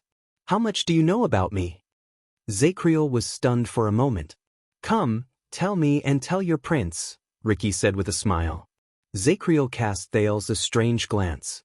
In Constellation, Sunset Temple and the kingdom's secret intelligence department have been dealing with existences like you for a long time. Thales' expression changed slightly. According to Sunset Temple, you cannot invade the world with your true bodies. You can only possess people and use your current body as a vessel. Or perhaps you have lost your mind and can only speak through the mouths of your believers. Zachriel scrutinized Ricky carefully. But no matter what, your current appearance is just an illusion. Your roots are in hell. This is why you did not die even though you were fatally injured. Possession. Confusion. Thales suppressed the shock in his heart and digested the new knowledge. Ricky stroked his chin and raised an eyebrow. Interesting. The leader of the disaster swords nodded and said, "Anything else?" Zachriel was silent for a while. According to the records of the kingdom's secret intelligence department, aside from consciousness, you can also contaminate the world. Zachriel stared at the part of Ricky's body where he was injured. He gritted his teeth and said, "The flesh and blood contaminated by you have abnormal activity that cannot be explained by common sense. You live in every inch of your body and every bit of your spirit. Unless you meet your natural enemy, you will never die and will never be reborn." Contaminate. Thales remembered something, and he could not help but turn pale. Natural enemy? Ricky's interest seemed to be hooked by this new term. Zachriel continued to scrutinize Ricky's expression. The weapons blessed by the priests in the temples possess the power of the gods, and they can cause irrecoverable damage to you, Zachriel said softly. This is the so-called divine vanquishment. The temple. Thales recalled the few times he had crossed paths with Sunset Goddess and Bright Moon Goddess, but they were all unpleasant memories. But you must have a purpose, don't you? Zachriel stared at Ricky. It's written in the Sunset Scripture that when demons appear in the world, they must have a request. Then, why did you come all the way from hell to find out the truth about the Dragon Breaker? Ricky was stunned. After a second. Hee. Ricky's lips curled up. He finally could not help but laugh. Ha! Thales and Zachriel looked at him questioningly or coldly. Finally, Ricky was done laughing. He raised his eyes and said in a mysterious tone, "So, your understanding of the gods and demons as well as heaven and hell came from Sunset Temple, which supported the Jade Star King and became the Orthodox Church of Constellation, right?" Thales tensed up. Zachriel pursed his lips tightly and did not say a word. Ricky leaned back against the stone platform. He seemed to be rather relaxed. You know, before Bright God Church split up, the most primitive and unmodified Bright God Edict would tell you that the sun and hell's rivers stood opposite each other in the unreachable heavens and earth. One was the source of all things and gave them life, while the other was the end of all things and buried death. The two coexisted equally. Everything was natural and had its own rules. Bright God Edict. Thales thought of something. He remembered that Saroma had once told him about the boring creation myths of these religions. But during the Age of the Empire, the Holy Sun sect, which was the most influential in the church, and the Holy Sun precept, which they regarded as their standard, began to say that the sun was beautiful, holy, and benevolent. Only those who believed in the gods, especially those who believed in the Holy Sun and were blessed by the gods, could ascend to heaven after death and enter God's kingdom without suffering. Ricky's gaze turned cold. On the contrary, hell's river was terrifying and cruel. Only sinful souls would pass through hell's river and fall into hell controlled by demons, where they would suffer for eternity. From then on, the Bright God Church's self-proclaimed Orthodox Holy Sun faction began to take power. In order to win the favor of their Lord God, in order to prove that the Holy Sun was the true successor of the Bright God, they competed with each other to perform well.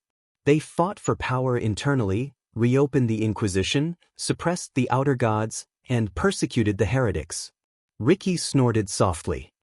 And the irony is that today, when the Holy Sun declined and split up, look at the Dawn Scripture and Sunset Scripture. They began to argue about which of the two suns was more sacred.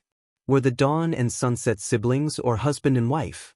Ricky shook his head and sneered in a mocking tone. Ricky straightened his body and stared at Zachriel coldly. And you took what these churches told you. These records change once every era, and every version is distorted once. As the truth? Zachriel furrowed his eyebrows tightly. So, what is the truth? The Knight of Judgment subconsciously raised his voice. What exactly do you want to do? But Ricky suddenly raised his index finger and stopped Zacriel from speaking. You just mentioned a certain king in Constellation's history, right?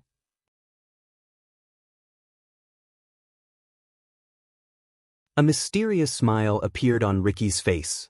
It made Thales shudder inexplicably, and he remembered Ricky's black face in the past.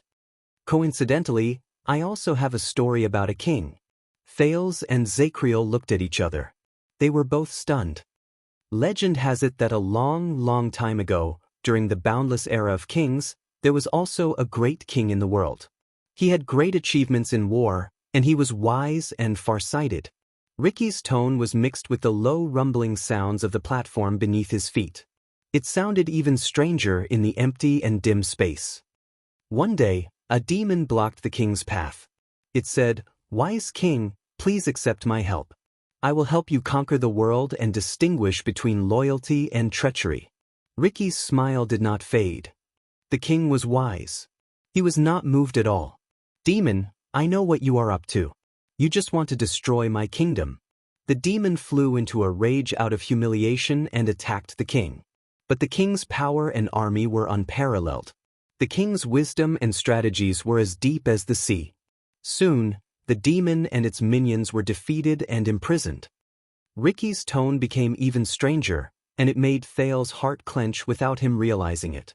The demon trembled in fear and begged in the prison. "Please, great king, I can provide you with greater power, or else you will not be able to conquer the world." Ricky curled up the corners of his lips and looked at Thales, making the latter's heart tremble. "I can conquer the world on my own. I do not need your weak help." The king wisely rejected it. "Demon, I know what you are up to. You just want to destroy my kingdom, but in the face of my power, you are nothing." The king conquered the world, but wherever he went, there were cries of war victims everywhere.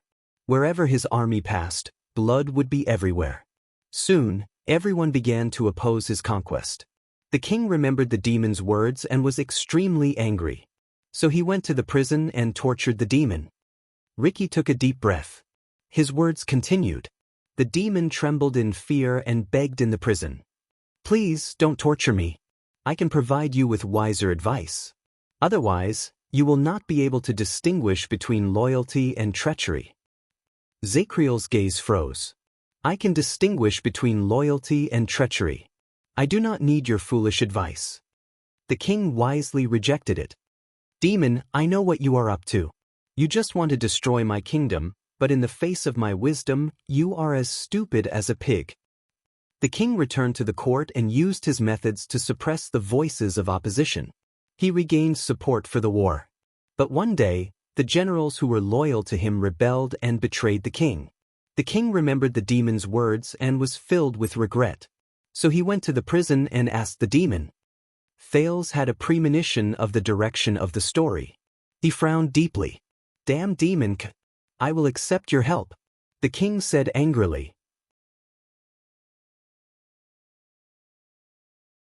In the next second, Ricky raised his head.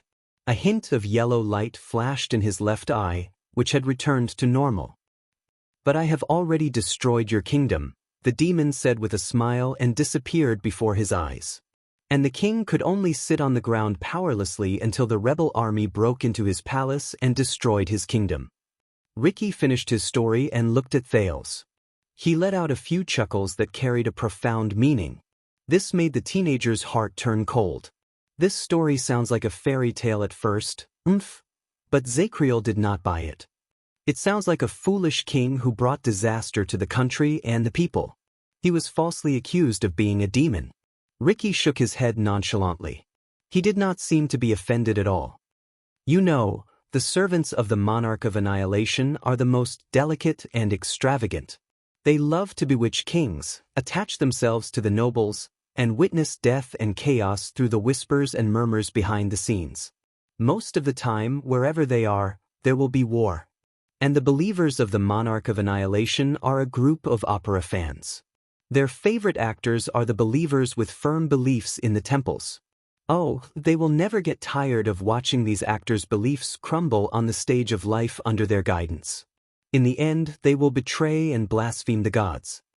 Ricky said a few terms that Thales had never heard of in a seemingly casual manner. Monarch of Annihilation. Infinite Monarch. Zacriel finally became solemn. He looked at Ricky with a grave expression. So, you do not belong to the above two monarchs. You are the lackey of the other 5. Ricky laughed involuntarily. There are 7 layers of hell, so there are only 7 monarchs who rule over hell, right? Ricky said perfunctorily. Let me guess, where did you hear this from? Sunset Temple? The kingdom's secret intelligence department? He then shook his head. Mortal. As he listened to their conversation, Thales blinked furiously. Indeed, when he was in Dragoncloud City, he had read quite a number of religious works, but hell, demons. But did you know that the King of Silence has a group of the most violent pets? They love to pollute powerful warriors and soldiers with strong wills because they can taste blood and violence the fastest. Ricky looked at Zacriel with a smile in his eyes. Like you. At that moment, the Knight of Judgment was stunned. But Ricky continued. They like to torture people's will, challenge people's limits, and enjoy human pain. For example, they will show boundless illusions to certain prisoners who have been imprisoned for many years, as well as the past that they miss the most and the people that they can't let go of.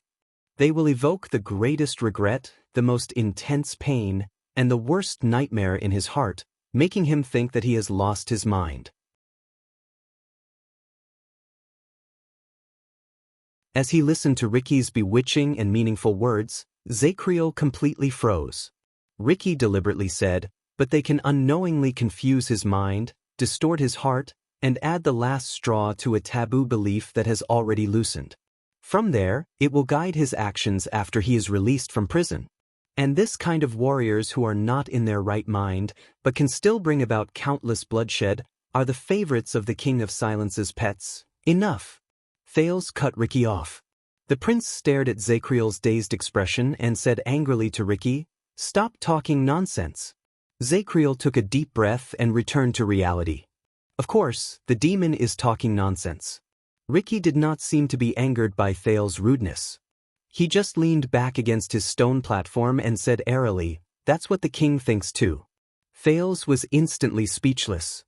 "Be careful, Your Highness. Do not make presumptuous guesses about what the demon wants to do. Do not think that you can be smarter than the demon, much less stronger than the demon." Ricky stared coldly at the wall in the distance as it gradually slid down. Because when you ask the question, Ricky turned his head and stared at Thales with a pair of cold, deep eyes. It has already succeeded. By the side, Zacriel was silent. Thales stared into his eyes. He wanted to say something but did not. "The demon is always there," Ricky said with the ghost of a smile. "But the demon does not speak." "The gods know," Ricky snorted softly and added coldly. "But the gods do not speak." "The demon is always there, but the demon does not speak. The gods know, but the god does not speak." The prince felt an inexplicable chill run down his spine as he sensed the profound meaning in this sentence. Thales was silent for a while. He felt that he was completely suppressed by Ricky, whether it was his aura or the situation. But he remembered something. If they are really that terrifying," the teenager said again, attracting their attention, "then why did you have such a huge reaction to the name Truth Brothers?" As expected, the moment he said it, Ricky's arm trembled slightly. He stared at Thales with a complicated gaze. "I have heard of it," Thales braced himself and continued. "The calamities, the mystics. They killed the gods, started the battle of eradication, and dragged the demons from hell into it." At that moment, even Zacriel furrowed his eyebrows. Thales sucked in a deep breath and asked the biggest question in his heart. "So, you came here today to ask about the world of purification? I mean, the Dragon Breaker's background, and the relationship between the legendary anti-mystic equipment and the 2 empresses. Is your goal a calamity like the Magic Empress?" Ricky was silent for a long time. For a few seconds, Thales could only hear the rumbling sounds of the platform moving up and the mercenaries whispering to each other in the distance. Finally, Ricky spoke in his softest and most mysterious tone. "The calamities killed the gods?" This is probably what a wizard or a wizard's notebook told you, right? Wizard. Thale's gaze froze. The elegant figure in blue appeared before his eyes. Ricky clicked his tongue and shook his head. What's wrong? Thales asked, puzzled. Crassus of the Disaster Swords turned his head around and looked at Thales with a complicated and subtle gaze. You are so simple that you are adorable. Thales was stunned. What do you mean? Ricky did not answer immediately. He only looked at Thales with a profound gaze for a while. How do you kill a person? Thales was stunned. Ricky sneered and nodded. He looked at Zacriel, who was opposite him. Oh, that's right. Pierce his heart, wait until he stops breathing and loses his life. But if I come back to life and start breathing again... Oh, sorry, you didn't kill me. Ricky laughed even more merrily and pointed at his neck. Zacriel's gaze on Ricky became even more solemn. But Ricky's next sentence made Thales even more puzzled. So, how do you kill my sword? Thales was stunned. What? Ricky touched his everlasting truth and smiled. To kill my sword, you also cut off the hilt of your sword, wait until it stops breathing and lose its life? Thales blinked to show his puzzlement. Ricky shook his head mysteriously and pointed at his silver-edged long sword. Because swords have no life. You can't kill a sword. Thales was stunned. Then, similarly, how do you kill a book, a dream, an oath, and a spirit? Ricky's gaze became harsher and colder. How do you kill these abstract things that have no life and no boundaries between life and death? As he observed the prince's expression, Ricky seemed to have enjoyed enough of the shock on Thales' face. He nodded in satisfaction. Now, my dear, answer my next question. Thales took a deep breath and suddenly understood what he meant. No matter how powerful you are, Ricky stared at the dark ceiling, as if his gaze could penetrate it and reach the endless starry sky above his head. But how do you kill a god? Thales breathed in a daze. He could not help but think of what Asda had once told him. Surpass the gods and look down on all living beings, even though I am reluctant to part with your innocence and adorableness, my dear.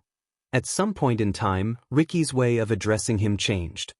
It is time for you to lift your eyes from the lies, whether they are fabricated by the temple, the church, the magic tower, or the wizards. Ricky's eyes sparkled. Self-righteous lies. You're tuning in to the Wandering Hero YouTube channel. Don't forget to subscribe and join us on this journey to catch the most captivating stories.